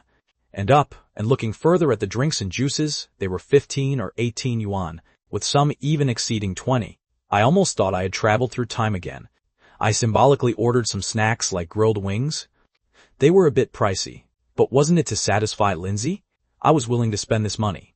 I ordered a pasta dish for myself. This item was considered a signature dish. Did we order too much? Lindsay was a bit worried. I said with a smile, "It's fine. Whatever we can't finish, we'll pack it up to go and keep eating it tonight." All right then. After spending time together during this period, Lindsay had basically figured out this younger boy's temperament. He was very dominant and meant what he said. He definitely wouldn't change his mind on things he decided, so her own thoughts actually didn't matter. Of course, this was just Lindsay's current understanding. She didn't know that I just wanted to give her the best of everything, which was why I was being so dominant. It didn't take long before that silly girl came back holding a bucket and carrying a bag in her hand. What a huge bucket. Lindsay had seen the family bucket in TV commercials before. Back then, she thought it was pretty amazing, but she had never eaten it herself. I immediately sneered. Once you see what's inside, you won't think that way anymore. Lindsay didn't understand until the lid of the bucket was opened. The stuff inside, well, actually wasn't that little. It was basically full, not to the point of letting Lindsay's expectations fall flat. At least it was much better than the shrunken versions of later years. I pushed the menu over to that silly girl. "Take a look at what else you want to eat, and order a bit more." Chloe Sanders held the menu and looked at it for a long while, her eyes glowing. Knowing exactly what this girl was planning the moment she moved, I directly reminded her, "If you order too much, you won't be able to finish it all, so don't think about getting one of everything." Sure enough, if it weren't for my reminder, this silly girl would have even wanted to order the entire menu. Western fast food in 2007 was still quite popular. Many people even ate here, with a sense of superiority. For instance, it was quite common for many boys in college to use the money from their part-time jobs to take their girlfriends out on a date here. Why aren't you eating? I saw that Lindsay was hesitating to dig in, while the silly girl beside her, by contrast, was already grabbing a fried chicken drumstick and eating until her mouth was greasy. Lindsay was actually a bit nervous. After all, before today, she had never entered this kind of place. I naturally knew what she was thinking, so I rummaged around in the bucket, dug out a burger, and handed it to Lindsay. I let out a sigh. Eat up. You have to look forward, because now you have me. Lindsay took the burger wrapped in greaseproof paper, tore open a corner, and took small bites. How does it taste? I opened my mouth and asked. It's all right. Even though she said that, Lindsay's voice sounded muffled, as if it were choked up by something. She felt her nose begin to sour, and tears started welling up in her eyes. It was strange when you think about it. This wasn't some tear-jerking scene, and the burger in her hand tasted just so-so. But she just couldn't help but want to cry. She knew perfectly well in her heart that her current state was entirely because of my actions and words just now. This guy, who was 3 years younger than her, although terribly wicked at times, was currently, without a doubt, the person who treated her best in the entire world. Sometimes she even felt that Sean Carter treated her even better than her deceased parents did. This thought sounded quite absurd, but it grew wildly like weeds in Lindsay's heart. Lindsay felt that she was just an out-and-out bad woman and a thoroughly rebellious, unfilial daughter. Back when her parents had just passed away, she would wash her face with tears every day.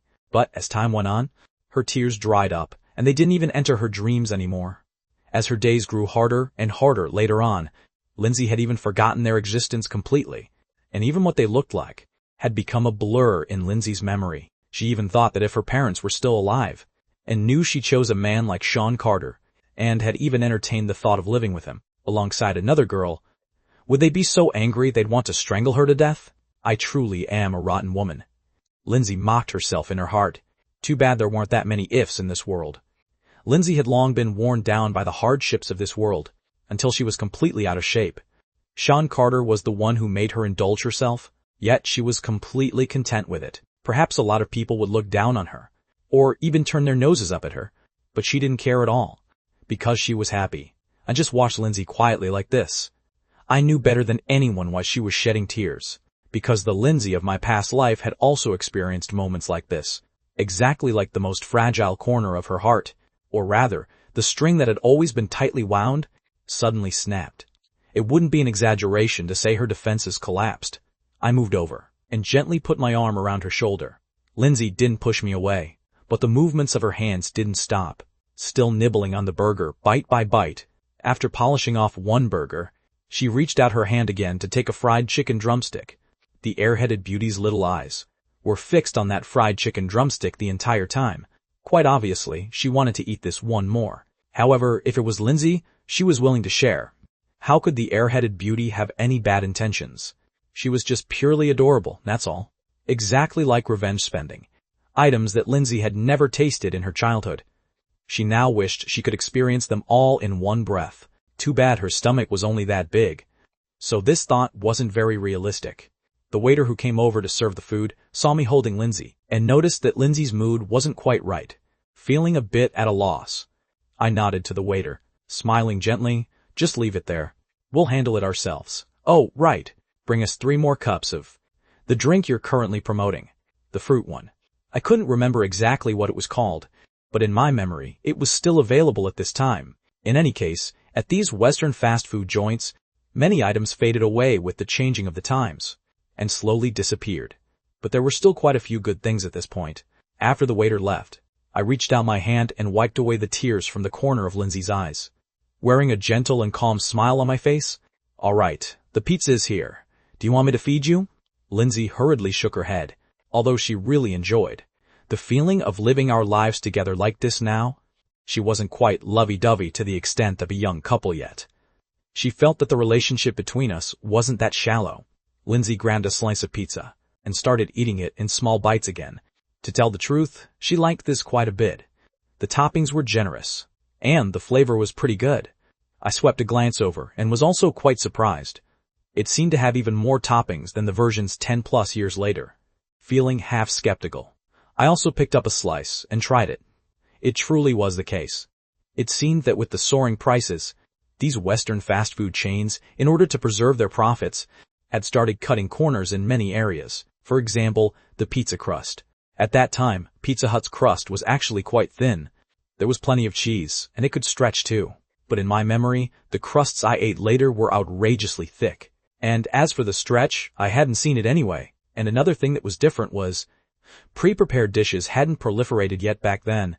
Even for this kind of Western fast food, there were still quite a few things that required a chef to prepare them on site, so the taste was guaranteed. I really don't know whether to say history was regressing or progressing. Having lived 2 lives, I became increasingly sentimental. The 3 of us, like a whirlwind sweeping away remnants, devoured the food on the table. It could only be said that with an airheaded beauty around, nothing was an issue. Oh, right. There was also Lindsay, a woman who occasionally indulged herself. Once she let herself loose and ate, her appetite was truly a bottomless pit. I just silently ate a bit of my own meat sauce pasta, leaving the rest to Lindsay, because this girl wanted to eat it, simple as that.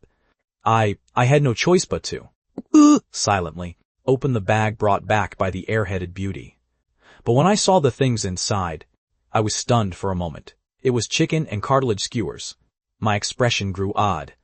This thing actually hadn't been discontinued yet. KFC's chicken and cartilage skewers, in my memory, had already vanished for many years. The reason was that it was too expensive, costing 5.5 yuan a skewer. Later, it was taken over by many roadside stalls, and then popularized. Watching the 2 of them finish eating, and then each holding a cup of the Fruit Fiesta drink, chugging it down, my expression was quite complicated. They can really eat, I pondered, wanting to support these 2 women. Without some family fortune, it might really be a bit dicey. A single meal made me even more resolute in my idea to make money. At least this meal wasn't a waste. Treat it as a lesson learned. I silently went to settle the bill, for the 3 of us, including those 3 cups of the drink called Fruit Fiesta, which was also something discontinued later on. It cost nearly 300 yuan. This is highway robbery, right? It's only 07 and it's already this expensive. Looking at the receipt, I couldn't help but complain. Lindsay burst out laughing. Aren't they exactly robbing us? I was actually speechless. But I had to admit, these brands raked in a ton of money during these years alone. Even if business wasn't as booming later on, they still made a profit. Curving the corners of my mouth, I smiled and asked, "Satisfied?" Lindsay's face turned red, because she remembered the embarrassing way she lost control of her emotions just now, so she just nodded gently. Then, as if fleeing, she ran to the airheaded beauty's side. The airheaded beauty was a bit slow. Before she could even react, she was hugged tightly by Lindsay. She liked this girl way too much. She was naturally airheaded and cute. And even if she was bullied by that bad guy Sean Carter, she wouldn't cry. Unlike herself, who clearly hadn't been bullied, yet still cried a total river. "Hey, Mr. Carter, no need to watch the shop today?" Sean's dad had just locked the house door and was about to rush to the shop when he ran into an old neighbor from downstairs who was just about to go out. Sean's dad's small shop was quite famous in the neighborhood, and the neighbors were all regular customers. Isn't it the weekend? Those little brats are all on break, so I'm slacking off a bit too. He patted his belly cheerfully. I'm just getting ready to head over and open up now. The 2 chatted about random things for a bit, when the neighbor suddenly shifted the topic. "Oh right. Mr. Carter, does that boy of yours have an exceptionally pretty older cousin?" "Huh?" Sean's dad was stunned for a moment. This topic jumped way too fast, leaving him a bit dazed. He rummaged through his memory. Sean Carter did indeed have an older cousin, but as for being pretty, barely, I guess. It should count as that. That cousin's looks were only average. If you want to say she was some drop-dead gorgeous great beauty, that truly couldn't be said. Sean's dad couldn't tell what medicine the other party was selling in their gourd, so he could only give a vague response. Hearing this, the neighbor's eyes lit up. "Oh my goodness! So there really is one. That's wonderful. That brat of mine told me a few days ago that he saw an incredibly beautiful girl go into your house. I thought he was talking nonsense. That boy of mine is almost 30 now and is still a bachelor. Mr. Carter, look, would this work? Let's set the kids up and have them meet each other." Sean's dad's head buzzed from listening. A beautiful girl went into my house just a few days ago? And his older cousin, how come I don't know anything about it at all? Sean Carter's older cousin, isn't she working over in Shanghai? When did she come back to Hangzhou? The more Sean's dad thought about it, the more he felt something was off. And since the person had already come to the house, how could they not even say hello? At all? Did that brat forget to tell me, or what was going on? Sean's dad muttered in his heart, but couldn't put his finger on it. He could only bite the bullet and reply, I really don't know about this matter. I'll ask that kid later. The girl has to be interested in it for it to work after all. Right, you ask him first, then we'll see. At this moment, I still didn't know that the matter of Lindsay staying at my house a few days ago had already been spotted by the neighbor. I was just walking out of the restaurant with the two girls. The sun was baking down relentlessly, and all three of us were looking a bit listless. My gaze drifted over to that cute, airheaded beauty again, giving her a sharp jolt of fright. This guy is going to order me around again. This was Chloe Sanders's first reaction. Sure enough, I grinned widely, showing an innocent expression. Little airhead. Go to McDonald's and buy 3 sundaes back. The cute, airheaded beauty shot me a glance with those resentful little eyes, but still obediently hummed in response and prepared to run the errand. Just at this moment, I suddenly pulled back the airheaded beauty who was just about to turn around. Forget it, let's go together. I waved my hand. It's so hot outside. Let's go inside to enjoy the AC. So the three of us ran into McDonald's, and each held a sundae, eating away. Only I was pacing around near the ordering counter, wandering back and forth without knowing what I was looking for. Lindsay and Chloe Sanders found a place to sit down. While eating the ice cream, Lindsay asked the cute, airheaded beauty curiously, Why are you so completely obedient to that guy? You do whatever he says. The cute, airheaded beauty Chloe Sanders blurted out without even thinking, I owe him. Huh? Lindsay didn't expect her to answer like this, and hurriedly followed up to ask exactly what she owed Sean Carter. As a result, the cute, airheaded beauty looked completely blank upon being asked, falling into deep thought with a vacant gaze, so much so that the sundae in her hand was about to melt, and she didn't even notice. It wasn't until Lindsay reminded her that she hurriedly started taking huge bites. I don't know, the cute, airheaded beauty said righteously. Lindsay couldn't help but press her forehead, a bit speechless, but she still continued to ask with a sense of curiosity. You don't even know what you owe him, yet you feel you owe him. Don't you think this is very strange? Then she met the cute, airheaded beauty's pair of clear eyes that were filled with wisdom. Chloe Sanders said in all seriousness, I don't know. Anyway, he said it. At this moment, Lindsay felt that the relationship between the three of us was truly mystifying. Fortunately for this girl, the one she ran into was Sean Carter, a bad guy who still possessed a baseline. Otherwise, she would have been sold off long ago and would still be helping count the money. Although, right now she also seemed to be thoroughly duped as well. Actually, Lindsay could faintly guess some clues. But she wasn't so incredibly resourceful that she could see through the entire truth. What have you been wandering around over there for since just now? After finishing her sundae, Lindsay walked over and asked me curiously, This guy has been looking for something since we came in, but it seems he hasn't found it yet. I was a bit embarrassed, cleared my throat twice. I wasn't looking for anything, just wanted to see if there's any new delicious food out. Is that so? Lindsay looked at me suspiciously. She knew I was definitely lying, but she didn't expose me. Actually, I was just looking for a product that, in my memory, had been discontinued for many years. That's right, it was the tender beef wrap. This thing was originally sold for a few years as a limited edition item, but eventually stopped being profitable because the price of beef went up, so they discontinued it. After that, it would be resurrected for just a few days every few years, and each time it shrunk more than the last. I was fortunate enough to try a remastered version once, but there were just a few pitiful shreds of meat inside. It was flat out a rip-off. Having finally been reborn, I was thinking about coming back to taste the original version, but I couldn't find it. Had it already been discontinued? Or had it not even been launched yet? I muttered to myself. I originally wanted to ask Lindsay if she had ever heard of the tender beef wrap, but on second thought, this girl hadn't even been to McDonald's a few times before. Even if it really existed, she wouldn't know. So I planned to look it up online after going back. Rebirth is just like that. Although carrying the memories of a past life, one doesn't remember every single detail with crystal clarity. Take right now, for instance. I only know that McDonald's had launched the tender beef wrap, but exactly when it hit the market, and when it was taken off the shelves, I have absolutely no idea. Situations like this are a dime a dozen. For example, I know some ways to make a fortune clearly, But without knowing the specific operational details, I still can't pull it off. Even with Bitcoin, which is the most guaranteed profitable venture, on which day it hit its peak. And exactly how much it was, I am similarly unclear. I only know roughly which year it would skyrocket to the heavens. This is what a real reborn person is like. Did you really think rebirth means an invincible cheat code?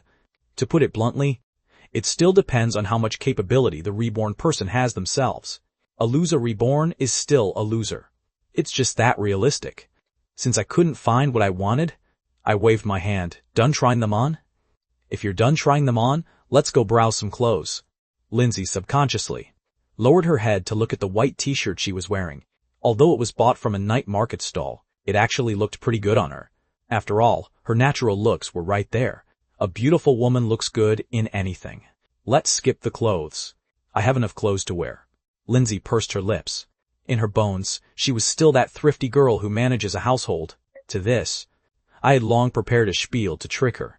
You have enough clothes to wear, but they're all too ordinary. Buy a few good ones. Before long, we'll have to go talk business. You dress up beautifully and stand next to me. To hold up the fort for me more, we'll overpower them in momentum right away, which helps us seize the upper hand during negotiations. Understand? Lindsay was completely stunned by my spiel. She understood the reasoning, but always felt this guy was pulling her leg. For shoes, to put it bluntly, you still have to look at the brand. However, in this day and age, Adidas's top-tier cushioning technologies hadn't come out yet. The comfort levels of each brand were actually about the same. At present, the most impressive features were air cushions and shock absorption. The one chosen for Lindsay was a pair of nice-looking air-cushioned running shoes. Clothes were a different story. This stuff has always been a disaster area for idiot taxes. Even after a dozen-plus years, it remained the case. Information like fabrics and design was completely opaque. Then there were online goods, physical goods, Class A goods, Class B goods, and Class C goods. The water inside was deep as hell. Just listening to it gave one a headache. So I simply didn't bother with it, letting Lindsay pick for herself. She would just be responsible for being eye candy. Lindsay was a relatively frugal person. She wouldn't even look at things that were too expensive. Of course, as for clothes, I couldn't afford things that were too expensive either. After all, those high-end goods and luxury items wouldn't be any cheaper just because it was '07. They weren't exactly cheap, easily costing thousands or tens of thousands. Lindsay pulled that cute airheaded beauty over to help give advice. Since they were two girls, they always had common topics. I found a place to sit down, just quietly watching and observing for a while. Lindsay's current taste in picking clothes was exactly the same as in her past life. She still preferred that capable and elegant style. Aren't you going to help me pick? Lindsay saw my indifferent attitude and thought I had no interest in accompanying girls shopping. She could actually understand it. After all, everyone says guys dread accompanying girls shopping the most. I shook my head. These clothes all look about the same. Take whichever one you like. Once you've chosen, just wear it and show me. Lindsay didn't think too much of it, and finally picked out 2 items and ducked into the fitting room. It didn't take long before she came out. Since it was summer, there were only a few kinds of styles to choose from. The first item was a sky blue slip dress. As soon as I saw it, my eyes went wide and straight, like a hungry wolf. It was mainly because the Lindsay of now had a youthful aura that was way too strong, making it a bit hard for me to control myself at this vigorous age. How about it? Does this one look good? Lindsay turned a circle in front of me, showing off her figure. I nodded with a totally infatuated look. Looks good, but I prefer how you look wearing absolutely nothing. Lindsay's face turned red, and she spat out cleanly, "You little rogue." I laughed like a complete idiot, smirking mischievously. How can a man not be a rogue? The ones who aren't rogues are already hanging on the wall. Lindsay gave a soft snort and ducked into the fitting room again to change into the other one. The cute air-headed beauty inside suddenly tugged at me, which caught me a bit by surprise. What's wrong? What does hanging on the wall mean? I was actually quite surprised by this girl, not expecting her thirst for knowledge to be so strong. Looking at her clear and pure gaze, I wondered if telling her would count as corrupting her, but on second thought, she'll have to find out sooner or later anyway. And it was better for me to personally step in, to give her an advance warning. There wasn't anything wrong with that. It means men are perverted unless they're dead. I explained to the cute airheaded beauty with a perfectly straight face. And hanging on the wall refers to a portrait hanging on the wall. The cute airheaded beauty suddenly realized. While we were chatting, Lindsay had already changed into the other item. This time it was a very crisp white button-down shirt, embellished with some stripes and small floral patterns. I had to admit, Lindsay looked a bit handsome in this outfit. Both cool and beautiful. I think both are great. I offered my opinion. What does Sanders think? Does it look good? The cute airheaded beauty nodded. Looks good. Lindsay was actually a bit conflicted.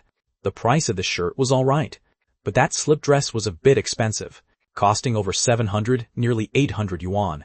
Even after haggling, it would still far exceed her usual spending level. I naturally knew what this girl was agonizing over, so I immediately made the final decision. We'll take both of these. Then I called the sales clerk over and started my rogue-style method of haggling again, making the sales. Lady began to doubt her life for my bargaining. This was what buying things anywhere was like in 07. Except for food, you basically had to bargain for everything, and you had to bargain aggressively.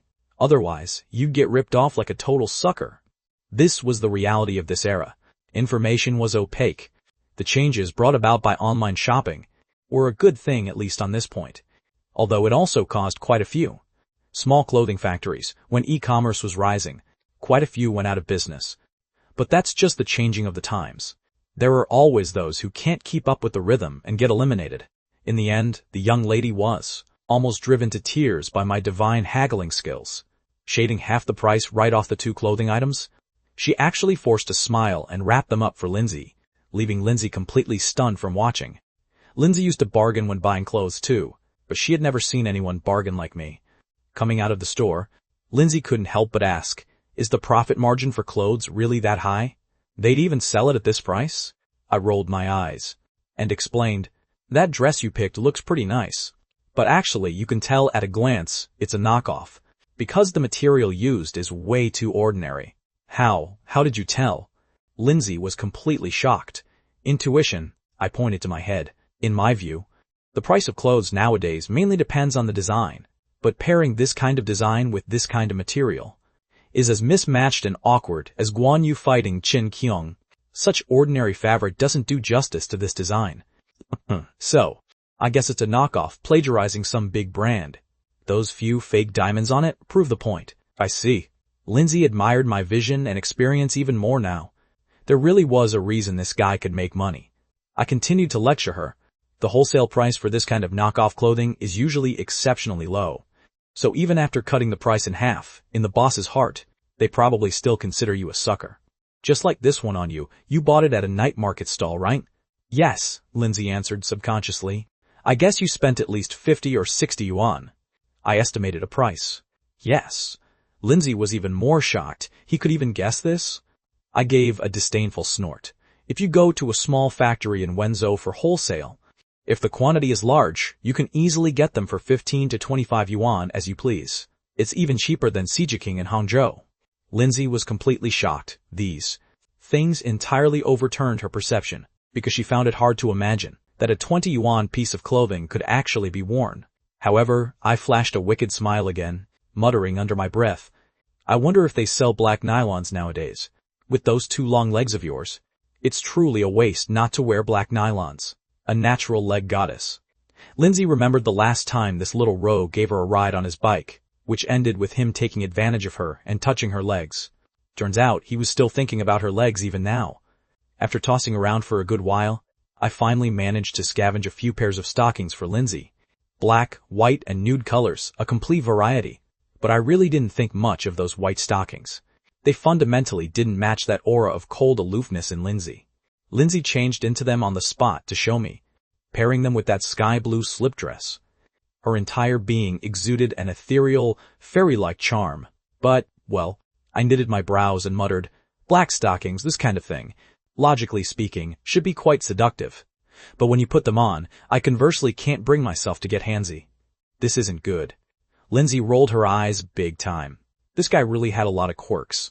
Item can't be blamed for thinking this way, mainly because black stockings inherently carry a bit of a seductive flavor. But the pure innocence on Lindsay's body was just too strong. Coupled with that slip dress, it magnified this purity even further. As a result, the temptation of the black stockings was conversely assimilated, turning into a prop to highlight her innocence instead. According to common logic, when purity reaches the absolute limit, it gives people an urge to shatter it. The purer it is, the more thrilling. Oh, right. That airheaded beauty follows this exact route. Pure a bit to a fault, but Lindsay possessed a wonderful sense of balance. Pure innocence dominant, yet carrying just a tiny hint of charm. I pondered that this was probably Lindsay's unique charm. Although the airheaded beauty also counted as a beauty, compared to Lindsay, she was still missing a tiny bit. I secretly let out a sigh of relief. But fortunately, I don't want to let go of either of them. Coming out of the store, Lindsay curiously asked me, "Why didn't you bargain today? These few pairs of stockings are quite expensive, and the material is just so-so too. They'll easily get holes." As a result, she ran into a look from me that treated her like an idiot. No shit. Stockings are originally meant to be torn. If you give me something I can't tear up, then what's the point? If I hadn't spelled it out, Lindsay would still be acting completely oblivious. That face of hers instantly turned as red as a ripe apple.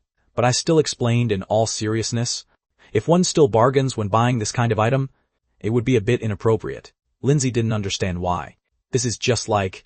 I propped up my chin, thought for a moment, and suddenly had a flash of inspiration.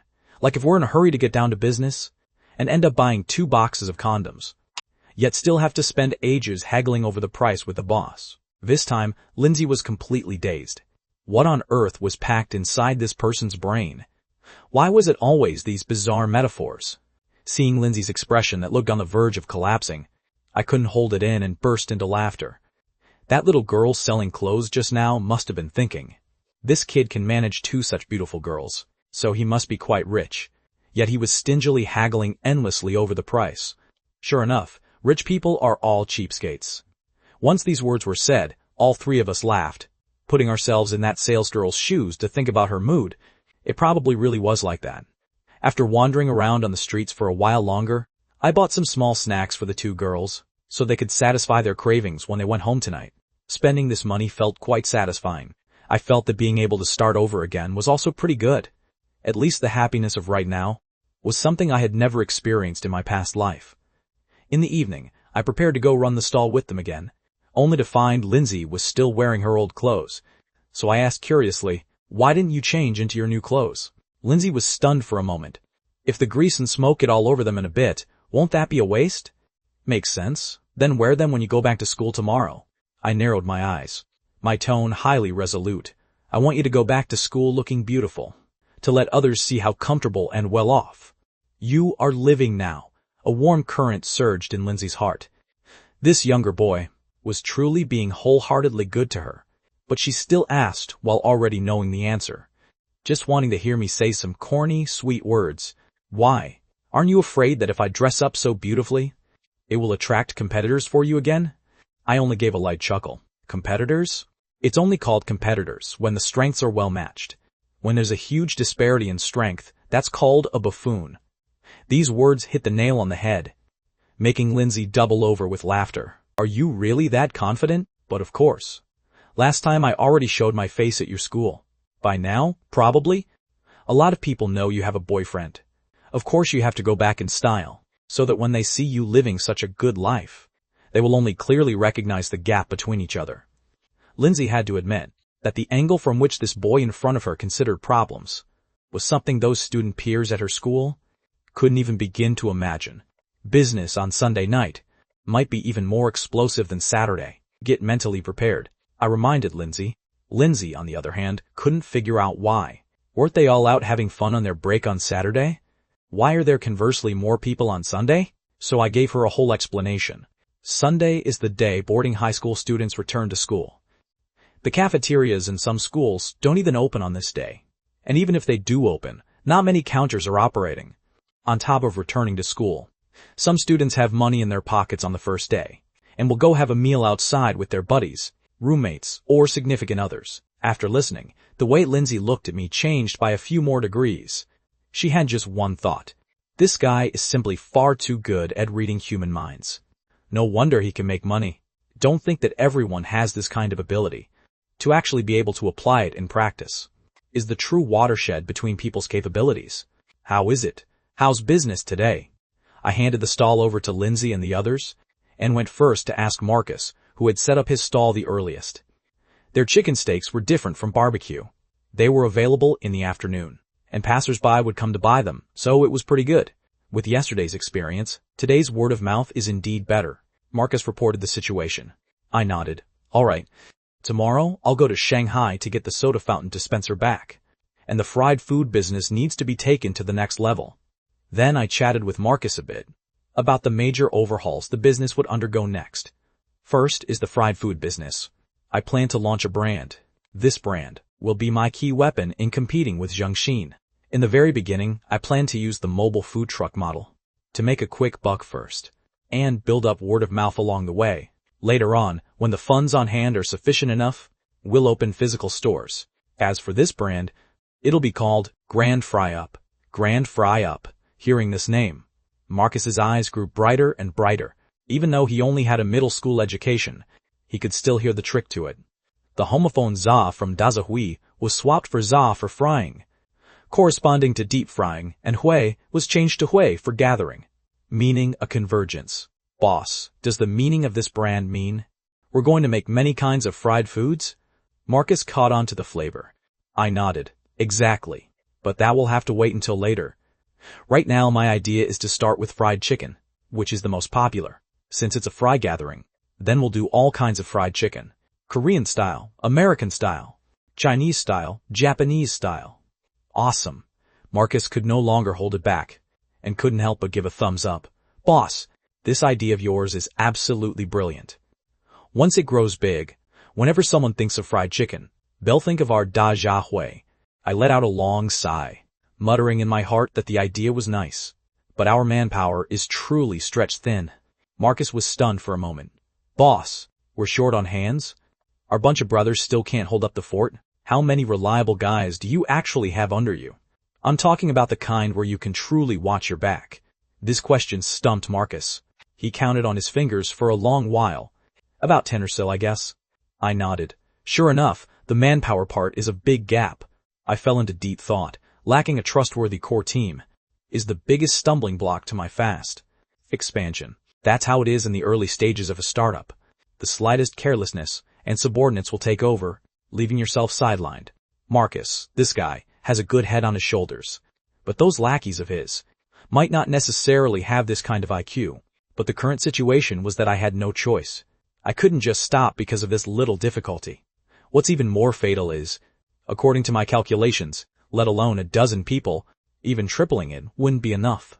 I poured out my grievances to Marcus. Marcus widened his eyes. Boss, how big of a business are you trying to set up? It's not that it's big. It's mainly that there are many. I didn't hide anything either, and laid out my inner calculations completely. I planned to build the barbecue part into a brand called Beauty Barbecue. This matter requires a long-term plan. I'm thinking of using mobile carts to get through October 1st, and then leasing storefronts to set up the kind of charcoal self-service barbecue where people can grill indoors even in winter. The name Beauty Barbecue is mainly because the boss lady, Lindsay, looks so pretty that the customers love to call her the barbecue beauty. It's the same gimmick as the tofu beauty, and unconsciously, it became the gold-lettered signboard of our stall. In the future, we can use this reputation to build the brand. Although the profit can't compare to the explosive returns of a roadside stall making several thousand yuan a night, a single shop clearing 2,000 to 3,000 yuan a day in net profit is still highly possible. I mainly want to outsource all these back-breaking jobs and then rely on 2 catering brands to steadily rake in money. That way, I'll have the backing to pull off that big venture. After all, the real trend will still take some time to arrive. Just as I was racking my brains for a solution, Marcus suddenly slapped his forehead. Got it, boss. I've thought of some candidates. Candidates for what? At this moment, Lindsay's voice came from behind. I was also startled. Why did you come over? Seeing that you weren't coming back, I came to take a look. The customers haven't arrived yet anyway. I see. I was just discussing opening shops later with Marcus. I explained to Lindsay with a sentence, and then hurriedly asked Marcus what candidates he was talking about. Didn't you say we're short on hands? Marcus hastily said. I know where to find people. Let's hear it. I really got interested. I have a buddy in the neighboring district named Elvin. He has quite a few brothers under him, Marcus explained. Are they reliable? I was a bit skeptical. Marcus's buddy was likely a little hoodlum too, which would make things a bit dicey. I was just afraid a crackdown on crime would sweep me up one day. After all, if they investigate, holy crap, this boss's subordinates are all hoodlums. His business must be dirty. That would be way too unjust. However, after listening to Marcus's introduction, my expression became more and more peculiar. It was Lindsay who actively opened her mouth to ask, "What on earth is that love burial families you're talking about?" Before Marcus could answer, I coughed twice. Burial of heaven, burial of earth? The love burial family, Tung San Zang. Proof! This joke instantly amused Lindsay. Marcus was also left unable to keep a straight face by my words. You must know that this meme transcended the era. In this day and age, young people still treated the shimate fashion of the love burial family and alternative subculture as the latest trend. But this love burial family Marcus mentioned, was it the one I was thinking of? I asked skeptically. Should be, right? Marcus scratched his head. Ivan, his older cousin, is the founder of this love burial family. No way. Even this? I began to doubt my life. Regarding the love burial family, I did indeed have somewhat of an impression. The founder indeed had the last name Luo. I just couldn't remember his exact name clearly. His cousin is from Guangdong? I asked tentatively. Yeah, Elvin speaks with a heavy Cantonese-flavored Mandarin.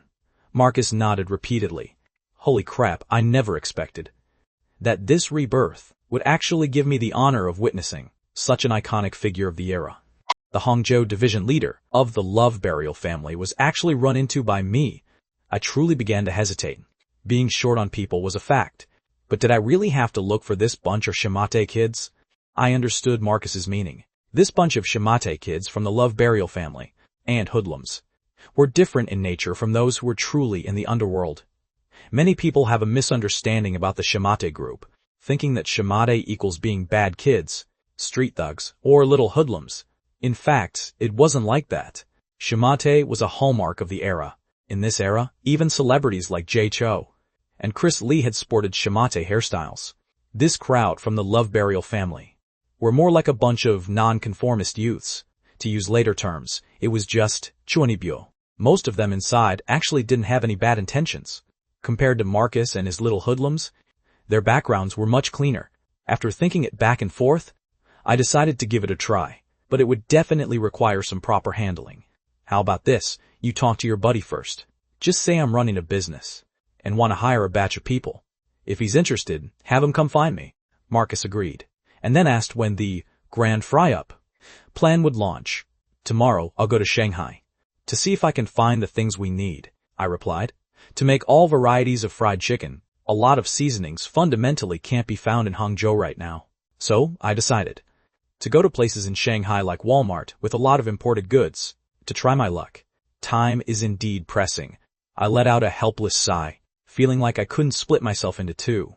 With great difficulty, I had earned enough money to lie flat in my past life, only to have that airheaded beauty cause a wipe and forced restart.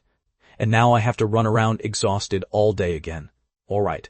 Have Dustin and Philip come to Shanghai with me tomorrow.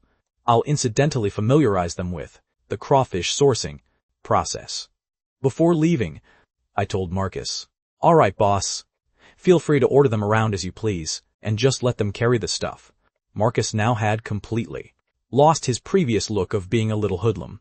This made me even more certain that cultivating him should be right, to be able to get a bunch of unemployed street hoodlums to do some proper work. I could be considered to have done a good deed. Returning to my own barbecue stall, I suddenly spotted a familiar figure, and my eyes instantly lit up. I immediately pounced over like a swooping crow.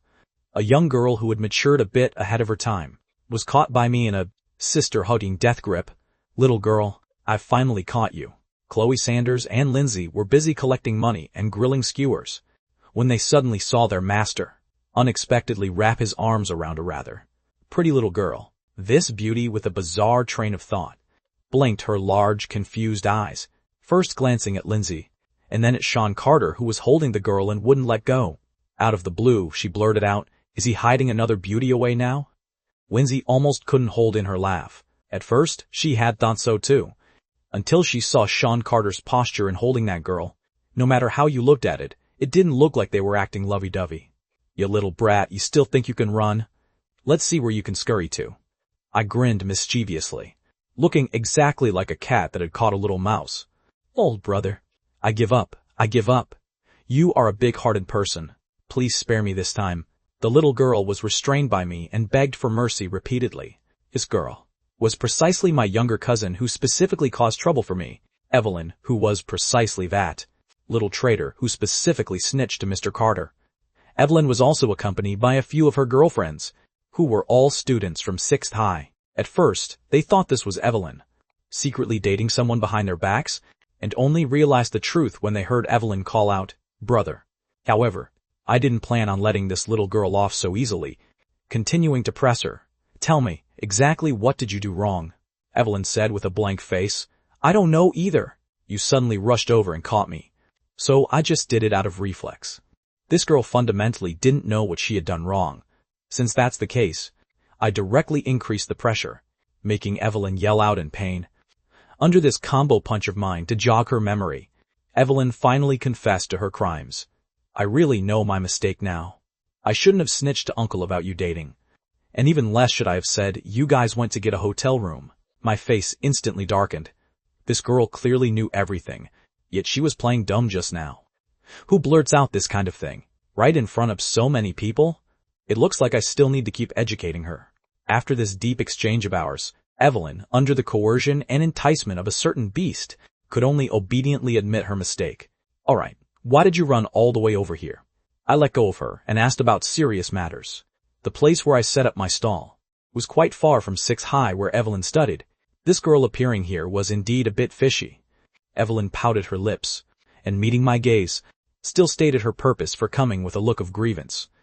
"I heard there's a barbecue stall here that is insanely popular right now, and a lot of people come from far away to eat here. Since we don't have classes on the weekend, we came over to check it out." Only then did I have a sudden realization. This reason actually made sense. It's just that I didn't expect the reputation of this barbecue stall to have already spread to your 6th High. Tell me about it. Everyone says the flavor is incredible, and there are good items you can't get anywhere else. Plus, the boss lady is exceptionally easy on the eyes. As Evelyn spoke, drool uncontrollably dripped from the corner of her mouth. This girl truly is a little foodie. And quite obviously, the nutrition she consumed all went to the right places. As for Evelyn, she had matured exceptionally ahead of her time. Just like her name implies, she had a highly generous figure. Even if this girl's figure were placed among a crowd of college students, she would still stand out like a swan among geese. However, it was precisely this sudden visit from my younger cousin that made me realize perhaps my plan should be put on the agenda. Because the fame of this barbecue stall was spreading a bit too fast. If I moved too slowly, someone else would very likely seize the initiative. This wasn't surprising either. Right now there is no widespread internet, so the transmission of information is relatively contained, basically relying on word of mouth or QQ groups. On QQ's end, it was still mostly stranger networking, so the most active ones were the local city groups. Hangzhou isn't exactly huge, and the circles are relatively fixed, and right now, entertainment options are scarce, so the popularity of QQ groups could be said to be unprecedentedly explosive. Besides that, there are the Baidu Tieba forums. The entire internet's traffic is concentrated on these two platforms. My barbecue stall has become popular in this area, and as long as someone posts it online, it will very quickly spread across the entire city. It seems I need to quickly arrange for a few barbecue carts to go to other places. In Hangzhou, I calculated secretly, because I realized this is a prime opportunity to launch the brand. Otherwise, if someone else discovers this business opportunity, they'll use my banner to occupy other territories. "Brother, what are you muttering about?" Evelyn blinked her large, watery eyes, and asked curiously, "Are you here to hang out too?" I didn't pay attention to her, but instead dragged her along, and incidentally called her girlfriends over, telling them to hurry back to school after eating. It's not safe to wander around outside late at night. Evelyn could only comply, but murmured in her heart, "It's not safe outside late at night? Then when you were in the hotel with that girl, it was pretty safe. Right, brother? Everyone is waiting in line. Does it count as cutting the line if you do this?" Evelyn saw me leading them around the queuing crowd and walking straight toward the seating area of the stall, and instantly panicked a bit. Who said I'm letting you cut the line? I had the few young girls sit at the small table that the airheaded beauty usually occupied exclusively. The few girls were still in a completely dazed state. What is going on? I ain't know either. Evelyn was the most confused one, because absolutely no one jumped out to say anything. And even the boss lady didn't utter a word. Very quickly, they witnessed a scene that made them even more dumbfounded. They saw Sean Carter directly take over the work from the boss lady's hands and start grilling by himself. Evelyn's jaw was already dropping to the ground in shock, always feeling that things seemed to have suddenly developed in an incomprehensible direction. Who is that girl? Lindsay glanced in the direction of the group of young girls and asked curiously, My younger cousin, my dad's younger brother's daughter. She'll be in her senior year of high school in a few months, and came over to look around for the weekend. I explained. Lindsay understood all at once. Our stall is already this famous? Yeah, so we have to add more stalls. The tens of thousands of yuan we managed to save with great difficulty will have to be spent again now. Lindsay smiled helplessly. Go ahead and spend it then. We can make it back very quickly anyway. I cast a surprised glance at Lindsay. This girl has unexpectedly wised up so much now. It seems the stimulation of spending money is indeed quite effective for her. The airheaded beauty was right beside them, silently listening to the conversation between the two. After learning that the girl was Sean Carter's younger cousin, this fellow stopped paying attention to the subsequent content. It could be said that this fellow only listens to what she wants to hear, mainly relying on a case of selective deafness. I took some oysters and meat skewers and brought them over to the few young girls. Evelyn finally couldn't help but speak up. Brother, are you very familiar with the boss of this stall? Then she met that peculiar expression of mine. Familiar or not, is there a possibility that I am the boss? Evelyn's brain short-circuited, but she very quickly reacted, her tone unconsciously soaring up 2 octaves. Ah! You're the boss? Very quickly, she whipped her head around to look at Lindsay, her gaze landing on the airheaded beauty beside Lindsay, her pupils dilating instantly. Wasn't this the exact girl she saw with her own eyes that day? With Sean Carter coming out of the hotel? Evelyn felt like her own head was about to explode. On one hand, her own cousin had inexplicably run off to set up a barbecue stall, and on the other hand, the girl who had a thing with him had transformed into the boss lady. Wait a minute, those customers just now seemed to call that other gray beauty the boss lady. What on earth is going on? Evelyn felt that her tiny brain capacity was completely insufficient. Looking at Sean Carter again, I flashed an innocent smile at her, having already guessed in my heart that this girl was holding a belly full of questions. However, I didn't pay attention to her, but instead stared at her with a mix of coaxing and threatening. Don't go blabbing about me running a barbecue stall. Otherwise, Mr. Carter will definitely blow his top. Evelyn blinked her large, watery eyes, her small hands rubbing back and forth in front of her chest, putting on the look of a little money grubber. You have to give me some hush money. I flat out rolled my eyes. Hush money? In your dreams. Watch out, or I'll arrange 20 summer vacation homework books for you. Don't. All right. Stop wailing. There's no hush money. But, in the future when you come here to eat, I can pat my chest and guarantee it's on me. Only then did Evelyn beam with smiles. This was much more a bargain than hush money. But, after a short while, she started worrying again. But I can't keep running over here all the time either. Our school is 1,000,000 miles away from here. I nodded, showing a smirk. True. But very soon, I'll set up a stall over by your school as well. By then, you can similarly enjoy VIP treatment. The moment these words came out, the eyes of the few young girls at the table lit up. They asked in unison, For real? I nodded. Of course it's real. It'll happen within the next few days. But then again, there's not much point, since you're all about to go on summer vacation. Only then did the few girls realize, oh right, that was indeed the case. So that meant, for Evelyn to truly enjoy this VIP treatment, she would still have to wait until 2 months later, and could only enjoy it for a single month. After all, who still eats barbecue after October? I didn't continue, disturbing the chat among the few girlfriends. I put down the things and went back to help Lindsay. Evelyn's few little best friends quickly edged closer, inquiring in a low voice, Is your brother biological, or? Evelyn had a peculiar expression on her face. Of course he's not biological. What are you guys thinking? He's my cousin. My cousin. It could only be said. That, in the eyes of these little girls, being able to run a barbecue stall so successfully, made him an exceptionally impressive figure. Although college students seemed quite valuable in this day and age, not everyone would go to college. Take Evelyn's few little best friends, for example. 2 of them had abysmal academic performance, so college was out of the question.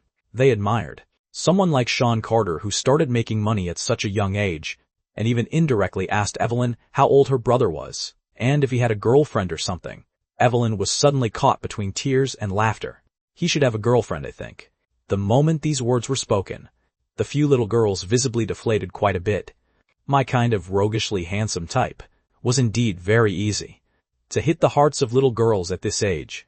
As for those back at school, that was purely because no one understood my true personality, plus that rotten business with Jessica Vance had merely caused this bright pearl of mine to be covered in dust. In fact, Evelyn was even more curious now about what exactly the relationship was between Sean Carter and that pretty older sister, namely Lindsay. It could be said that this girl understood Sean Carter pretty well, instantly realizing that her cousin was likely up to some nonsense again. However, compared to this gossip, she was even hungrier for the skewers in front of her. The few best friends ate with immense relish. Halfway through, I brought over some other dishes and meat skewers. After all, they were my cousin's friends, so I naturally had to entertain them well. After Evelyn ate and drank her fill, she cautiously edged over to my side, staring eagerly at my practice technique. "Brother, why did you suddenly open a barbecue stall? Are you not going to school anymore? With such good grades, Uncle will beat you to death if he finds out." Evelyn had a face full of worry. I was stunned by her words. Huh? When did I ever say I wasn't going to school anymore? Although in my past life, I could be considered to have lived a pretty fulfilling life.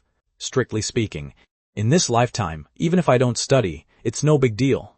After all, the purpose of going to school is to learn knowledge. As for college, besides learning things, it's more about experiencing ahead of time the role of a miniature society. Therefore, to a person like me who is doing it all over again, I have already experienced it once, so there seems to be no need to go through it all over again. But that kind of life would ultimately still not be complete enough, so I plan to go through it again, step by step. What's more, this time I want to go to the Finance Institute, precisely to be together with Lindsay. The social circle, learning environment, and the entire atmosphere will be completely different from my past life. This is absolutely a brand new experience. Therefore, Evelyn's worry is simply completely groundless, right? Evelyn was also stunned by my words. Ah? Then, you're making money here. Is there a conflict between making money and going to school? I countered as a matter of course. It could be said that this pair of cousins loved to bicker since childhood. Evelyn's temper was, to some extent, a bit like a certain bastard's. I patted my cousin's head. Don't worry. Once the business grows bigger in a few days, and these stalls are contracted out, I'll have it easy. It won't delay my studies.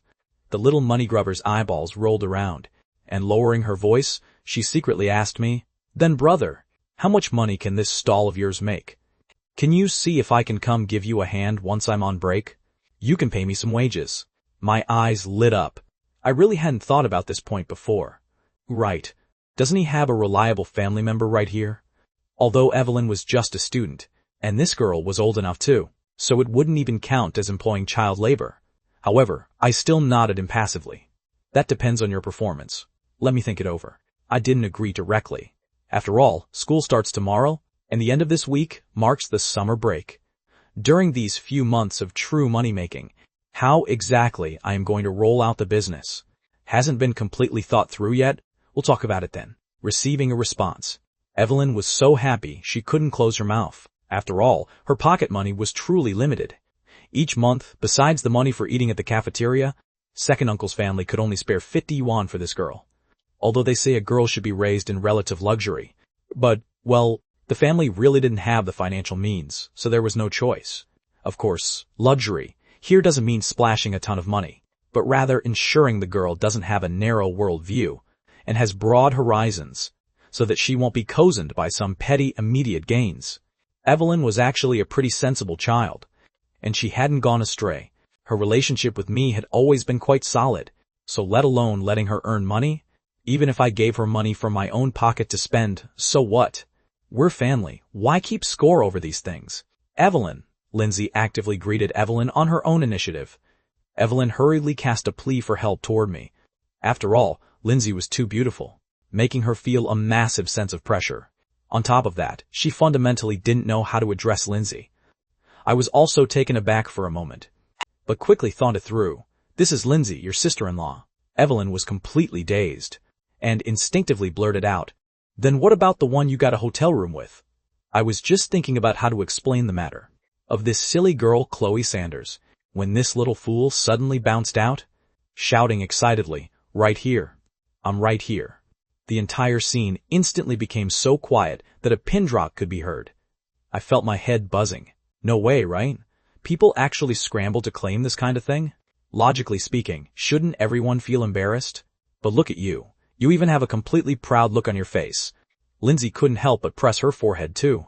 Dealing with this girl over these days, she had pretty much figured out Chloe Sanders' temperament. Don't look at her silly appearance. In reality, she had somewhat of a flavor of great wisdom cloaked in foolishness. Plus, this silly girl didn't have a very clear concept regarding matters of affection, and much like me, didn't play by the rules at all, completely taking the path less traveled, leaving me completely caught off guard. Such a perfectly confident attitude made Evelyn's face instantly freeze. The look she cast toward her cousin Sean Carter became exceptionally complicated. I gave a couple of awkward coughs. About this matter, don't go blabbing about it for now. Note that I said, don't say anything for now. The reason I specifically emphasized, not for now, was because this kind of thing could fundamentally never be hidden away forever.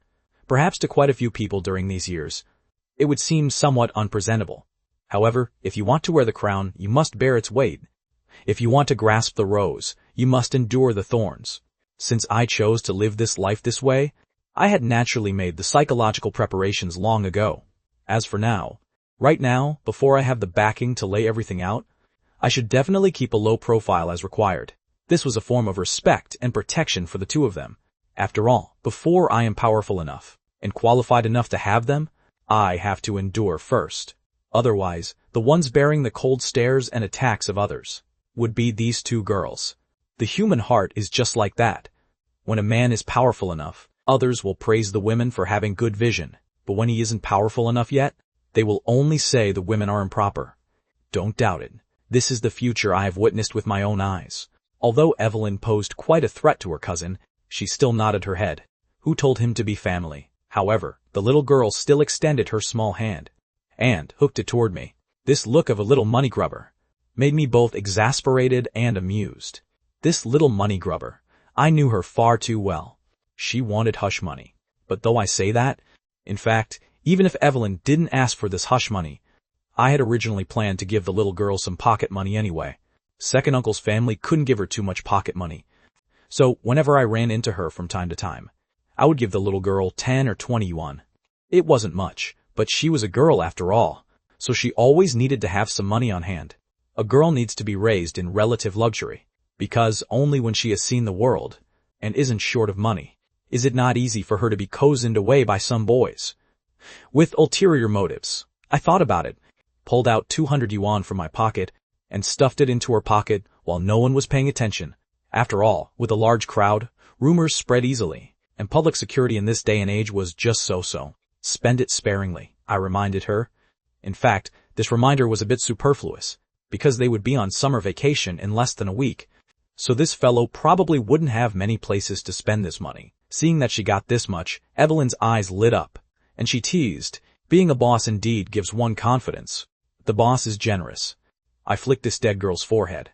"This is given because you're still considered well-behaved. A girl always needs to have some money. They're way too beautiful." Evelyn lamented. "Uncle will definitely not beat you if he finds out." To this, I offered no comment. Although Mr. Carter wouldn't beat me because of this, but in the final analysis, it was still stepping in two boats. Brother, then I'm heading back." Evelyn was reluctant to part, seeming like she didn't want to go back with her girlfriends very much.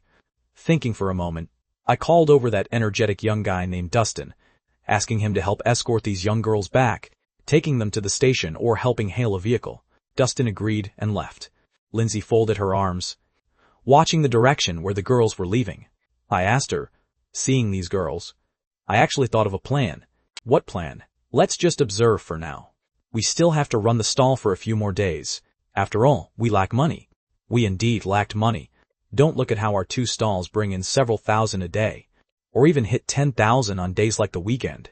But in reality, to roll out the business next, there are far too many places where money needs to be spent. For example, going to the Coca-Cola headquarters tomorrow to order soda dispensers. This alone will be a considerable expense. The most critical part is that I still have to order several units. As for the specific details, I'll only know once I go there. After all, the commercial Coke dispensers I rented before were from many years later, and heaven knows what the situation is like in 07. Sending Evelyn off, the atmosphere suddenly didn't feel as lively anymore. Sure enough, when that little girl was around, she was quite good at livening up the atmosphere. And it was indeed as I expected. The foot traffic on Sunday was even higher. This time, all the prepared ingredients were truly sold out completely. You must know that what was prepared this time was more than the previous days, and even those last remaining crawfish were brought out all at once, yet they were similarly sold out. The crawfish is also out of stock now, just in time to go to Shanghai and get some back, I thought to myself. Returning to Chloe Sanders's house, we calculated things. The profit broke 10,000, as expected. Of course, this was for 2 stalls, and also included the profit from the crawfish. Was it a lot? Actually, it was just all right. After all, it was equivalent to the revenue of 2.5 stalls. At present, my stall's crawfish sales model was still different from the night markets of later generations. It was mainly sold packed to go. Later generations generally use that kind of frozen crawfish tail meat, and stir-frying it is more convenient than this. But in 07, barely anyone ate that, and there was fundamentally nowhere to buy frozen crawfish tails. This also belonged to a situation where there was no other choice. Calculating the total, after subtracting the operating costs that must be kept, the cash I can take out right now is just about a little over 40,000 in less than a week's time. This number is actually already quite considerable. This is all hard-earned money, not like those nonsensical novels where the system hands over billions with a single ding. I'll take 20,000. As for the rest, I thought for a moment, I'll just take it back myself. After all, there's no one at Chloe Sanders's place during the day, and since it's a wealthy household, it's easy to be targeted by someone. Tomorrow morning, I'll take you to the station. Before leaving, I gave Lindsay a reminder, because I knew that if I didn't tell her, this girl would definitely leave quietly on her own. Lindsay is just like that. She doesn't want to cause trouble for anyone else. No need, right?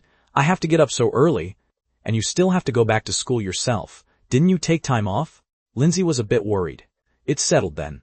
I was very overbearing, leaving no possibility for Lindsay to refuse. Perhaps for a personality like Lindsay's, some things just can't be negotiated. Meanwhile, in the girls' dormitory of 6th High, several of Evelyn's roommates surrounded her, inquiring about this cousin of hers. Girls will be girls. Actually, they're no different from boys, and will develop all kinds of interest in the opposite sex. Speaking of which, I'm considered somewhat good-looking myself. My academic performance isn't bad either. And now, I'm so good at making money, naturally. It attracted the attention of quite a few young girls of the same age. They had a bit of interest in me, and trying to connect through my cousin Evelyn was also just human nature. The clever Evelyn naturally understood what kind of scheme this bunch of sisters was plotting in their hearts, and directly laid her cards on the table with them. You guys can stop thinking about him. There's really no chance. What's going on? Does he really have a girlfriend? Evelyn's roommate Sophie Wells rolled her eyes, but said, Evelyn, having a girlfriend isn't a big deal, right? She's just a girlfriend after all. Who knows? They might break up one day. Exactly. You know it too. The little romance during student days basically breaks up upon graduation. Aren't we all on the same team here? The benefits should naturally be kept for our own people. Several little girls echoed this sentiment, and it sounded quite reasonable. However, that would only apply to normal circumstances, but it just so happens that I don't play by the rules. Evelyn had a face full of helplessness, and could only tell the absolute truth. My brother's girlfriend is incredibly beautiful. I'm not intentionally demoralizing you guys, but you guys are truly lower than her by more than one tier.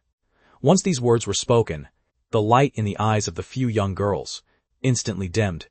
What they dreaded most was this kind of comparison. Several of Evelyn's roommates had witnessed Lindsay's celestial looks, so they naturally knew that what Evelyn said was mostly the truth.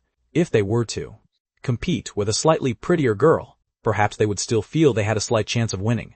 But if they were to compare with Lindsay, then they might as well forget about it. It was too exhausting, so they just admitted defeat directly. So, the boss lady at that stall is your brother's girlfriend? One roommate had already figured it out. Evelyn didn't hide anything either, since Sean Carter himself had already publicly stated that Lindsay was their sister-in-law. This time, it completely drove several of her roommates to despair. The looks of that gray beauty, Lindsay, were absolute top-tier dominance. How beautiful was she? Even if all of Lindsay's strengths were overlooked, even if she couldn't do anything except have this face, and was purely just eye candy, she could still make a huge crowd of men completely infatuated. It was roughly this level of beauty. But the more it was like this, the more it drove people to despair, because these young girls knew perfectly well in their hearts that when a girl is beautiful to this extent, as long as she isn't a sloppy tomboy, there is fundamentally no possibility for anyone else to surpass her. And quite obviously, Lindsay was absolutely not that kind of tomboy. Several of Evelyn's roommates instantly dropped the idea of having Evelyn set them up with her cousin. After all, they truly couldn't compete with that goddess of the barbecue world. I returned home, and the house had long been completely empty. On a weekend night, my family's restaurant was similarly too busy for words, so my parents would definitely not come back. In fact, I could completely have Lindsay come over to cook. But well, now Lindsay and that silly girl had become roommates. I had also learned from Lindsay about the silly girl's lonely look every night, and felt a bit of reluctance in my heart. Forget it, I'll just make do by myself for now, I muttered helplessly to myself. Once I get through this year, and go to Shanghai next year, I plan to buy a house in Shanghai. When that time comes, all kinds of sweet life. Just thinking about it makes one excited. Housing prices are bound to skyrocket in the next dozen or so years, so buying a house is absolutely a guaranteed profitable venture. Furthermore, after 1 year, the capital on my hands will definitely be more than enough to buy a house. Real estate can also serve as an investment. I convinced myself just like this. Even I myself was moved by the argument. The booming business naturally brought about even more fatigue. My entire body felt on the verge of collapsing from exhaustion. So after taking a shower, I dropped dead asleep, without even having a single dream. I was just that tired. Even though I had been running the stall for so many days in a row, I still felt unable to bear it. This is exactly why, although this kind of back-breaking business brings in money fast, in reality, it isn't worth it. Exchanging physical labor for money, in the end, will very likely, due to physical problems brought on by fatigue, force you to return all this money on someday. This is the helplessness of ordinary people, with no way to solve it. I slept all the way until broad daylight, with a sleepy look. I rode my bike and rushed to Chloe Sanders's house. Lindsay had already gotten up and started washing up, but I didn't see that silly girl anywhere. Where did that girl go? I asked curiously. She's still sleeping in late. No matter how I call her, she won't wake up. Lindsay's gaze became exceptionally gentle. Let that child sleep a bit longer. She's quite well behaved. I nodded. But although she said so, I actually really wanted to go upstairs, to take a look at the silly girl's sleeping face. Before on the train, I was fortunate enough to witness what that girl looked like after falling asleep. She was exceptionally cute, behaving so well that it made one feel at ease just looking at her.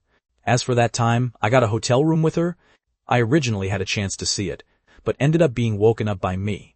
While the two were chatting, a certain silly girl unexpectedly got up and came downstairs on her own. However, she was awake, yet not completely awake. The silly girl Chloe Sanders walked light as a feather, floating toward the bathroom with her eyes closed, looking exactly like she was sleepwalking. Crucially, this girl didn't pay attention to her image either.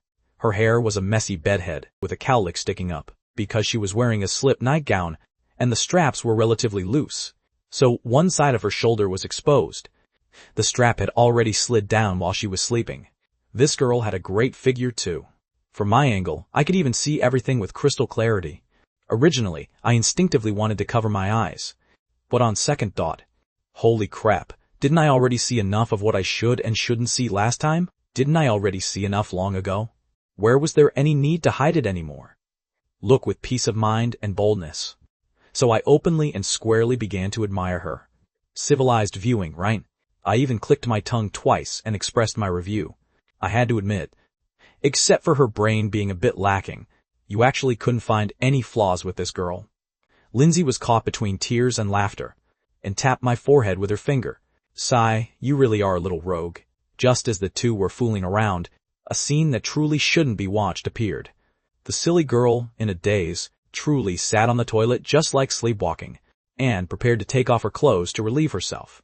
This time, I really had to avoid looking away, so I rushed out of the bathroom. This time, she really burst out laughing. Coming out of the bathroom after peeing, the silly girl had already sobered up a bit, seeing me staring at her with a complicated look in my eyes. She was a bit puzzled. Is something wrong? I couldn't help but press my forehead. You're here. It was a completely pointless conversation, but it just so happened that I loved this kind of feeling. It was very heartwarming, giving off a feeling that waking up every day, and having the person right next to me be the one who would accompany me for a lifetime, that sense of happiness and satisfaction filled my entire heart. After waiting for a while, Dustin and Philip arrived. Along with them came another energetic young guy. Yo, you guys are playing quite a wild game here. I looked at that red tricycle and almost couldn't hold back a laugh. Hee, borrowed it from my second granduncle. Dustin scratched his head, looking very embarrassed. There were so many of us, and it's hard to hail a vehicle in the morning. That was indeed true. A few of them climbed onto the bed of the tricycle, and the silly girl clumsily tried to climb up too. Are you coming too? I'm just sending her to the station, and coming right back. My face was written all over with confusion. Really? This cute, airheaded little beauty's eyes flashed with light, and that expectant little look of hers made it truly impossible for me to find the heart to refuse. I could only nod and give in, muttering under my breath, since you're this sleepy, you might as well catch up on sleep at home. Chloe Sanders, this little airhead, didn't talk back, quietly climbed onto the back seat of the tricycle, and sat right next to Lindsay. Traffic regulations were loose in this day and age, so tricycles running all over the streets carrying cargo and people was a common thing. But with these two great beauties who were both young, this scene was certainly quite rare. To tell the truth, a tricycle was indeed a lot less effort than a bicycle, and its speed was faster too. In no time, we arrived at the train station. I felt sentimental in my heart. The glorious days of tricycles being sanctioned by the US in my past life actually wasn't completely without reason when you think about it.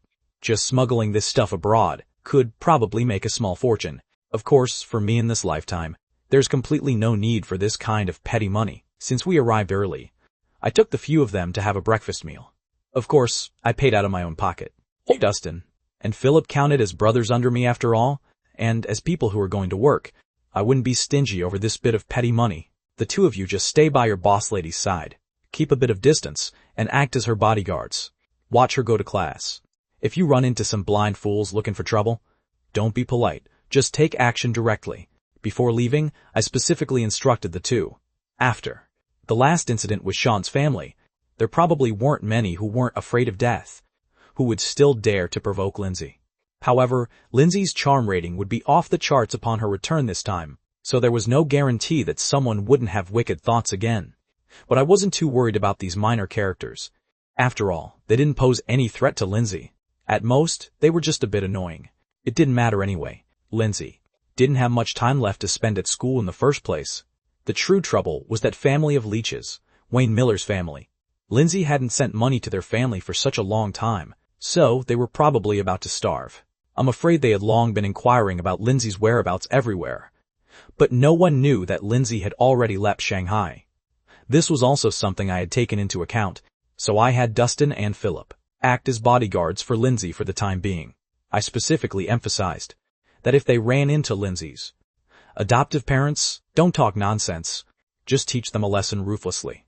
To others, I could still show some respect. But toward Wayne Miller's family, days are still long in this lifetime. We'll settle the score slowly. How do we recognize them? Do I even need to teach you this? They're adoptive parents after all, so they definitely won't be peers.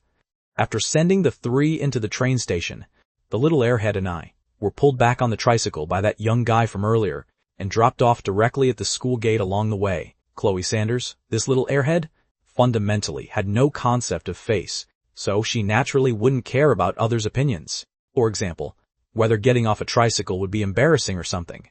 Her motto was, as long as I don't feel awkward, then the ones who are awkward are others. As for someone thick-skinned like me, then it mattered even less.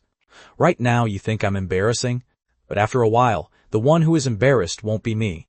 With my current speed of making money, buying a luxury car within half a year won't even be a problem. Of course, I don't need to explain myself either. Alright, I'll go ask for time off in a bit. You'll be fine eating lunch by yourself, right? When I spoke to the little airhead, there was an indescribable feeling in my heart, a bit reluctant to part. Probably because over these past few days, I was almost inseparable from her. I found that I was already a bit unable to leave this little one who didn't cause trouble and was well behaved to the point of being a bit cute and airheaded. But Chloe Sanders, this little airhead, seemed to have completely failed to take in my words. Just tugging at the corner of my clothes like that. Eat together. Didn't I say it already? I have to go to Shanghai, I repeated very helplessly. But this fellow's ears still automatically filtered out the content she didn't want to hear. Together. This aggrieved look of hers, like a pitiful little expression of being abandoned by me, made me inexplicably generate a sense of guilt. Wait, why did it make it look like I was a love 'em and leave 'em scumbag? I clearly was only going to be gone for a single day. However, the little airhead still kept those beautiful eyes open. Together. By together, could it mean you want to go to Shanghai with me? By this time, I finally reacted, and realized. This little airhead mainly specializes in answering beside the point.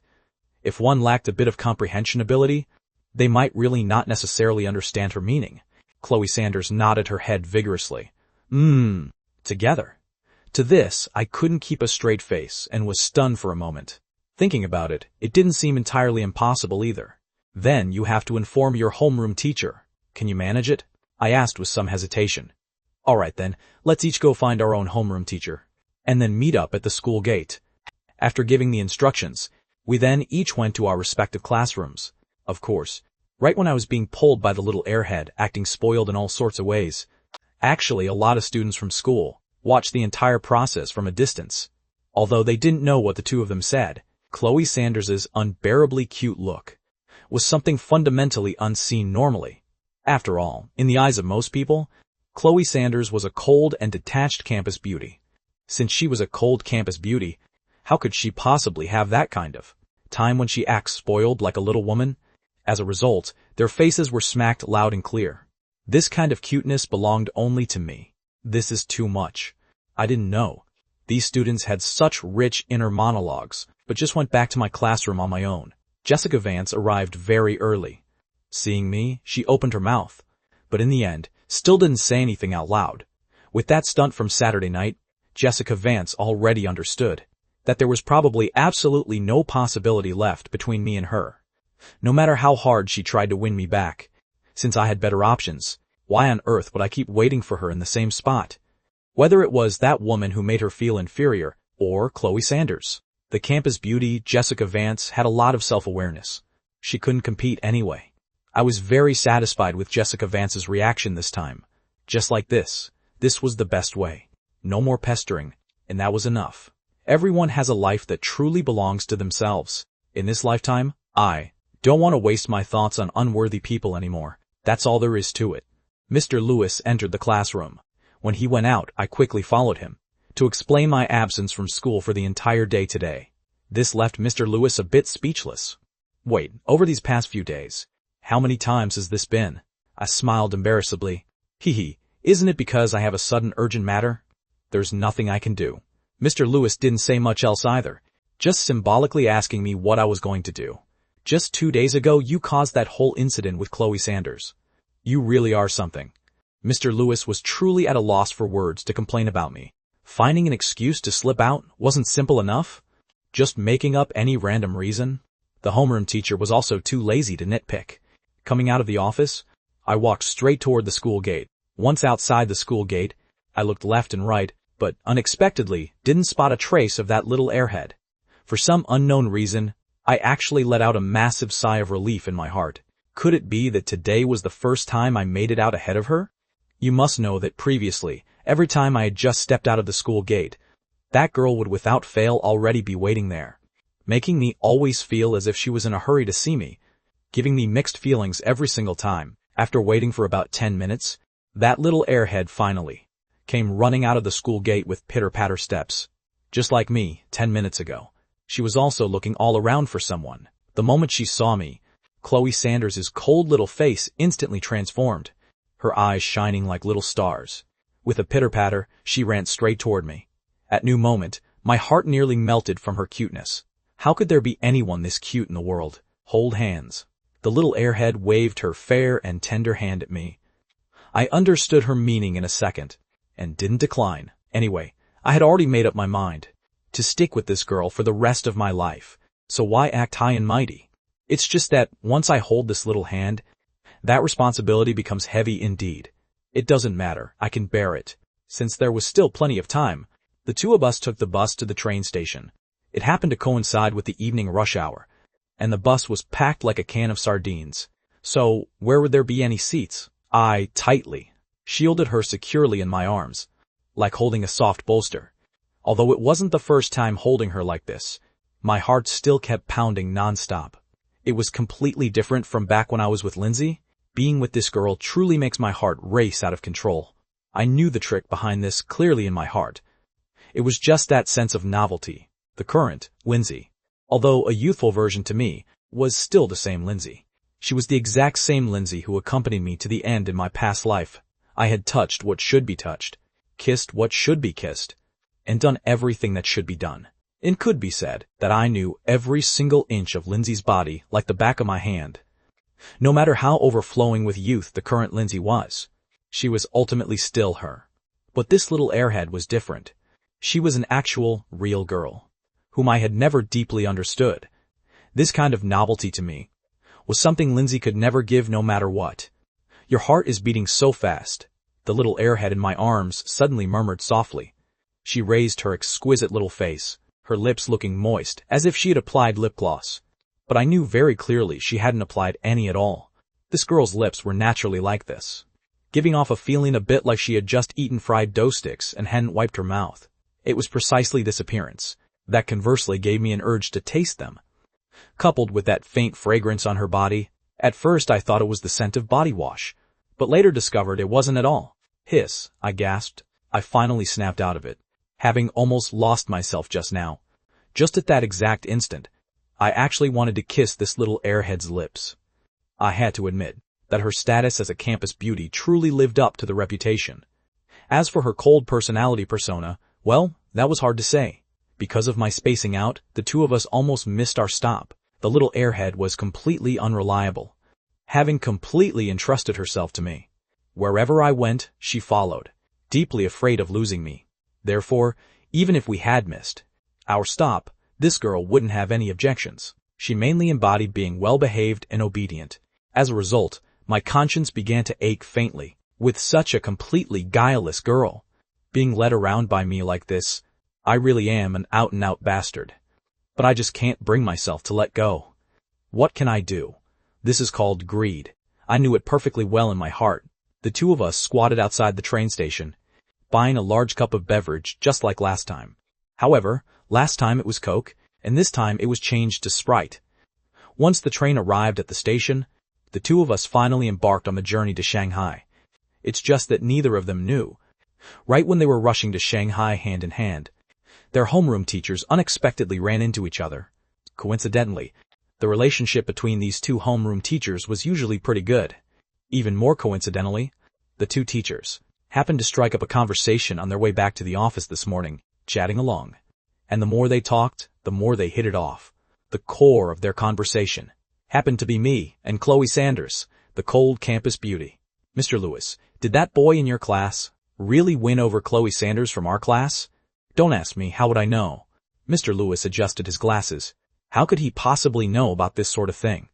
That kid Sean Carter is quietly making a fortune.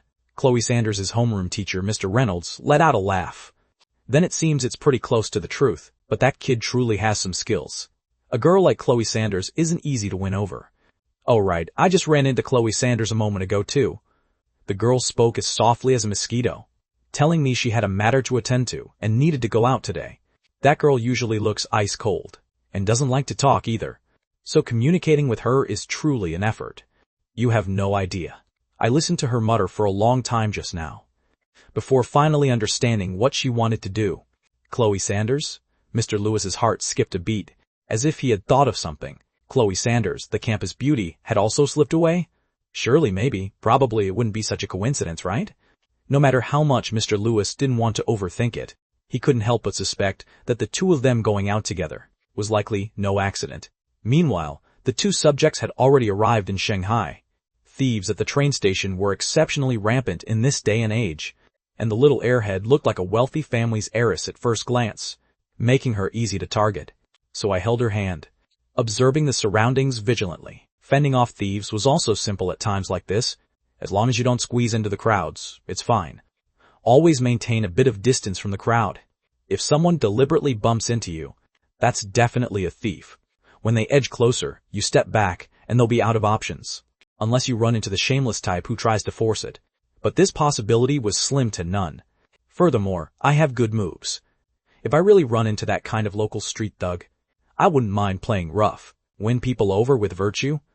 No, I'd educate them with the weight of martial ethics instead. Maybe it was because I looked like someone not to be messed with. So until we came out of the train station, no one dared to plot against us. Lindsay should be in class at this hour. I pondered for a moment, and decided not to go look for Lindsay for the time being. Furthermore, up until now, Lindsay hadn't called or sent a text either, indicating that things were perfectly calm on her end, and she probably hadn't run into Wayne Miller's family. This was normal. That family couldn't possibly stake out the school gate every single day. If there was a day they would definitely appear, it would be the day Lindsay leaves school for summer vacation this week. It seems I need to prepare in advance. I calculated as such, and immediately determined the first stop of this Shanghai trip. Let's go. Let's check out the Coca-Cola Company first.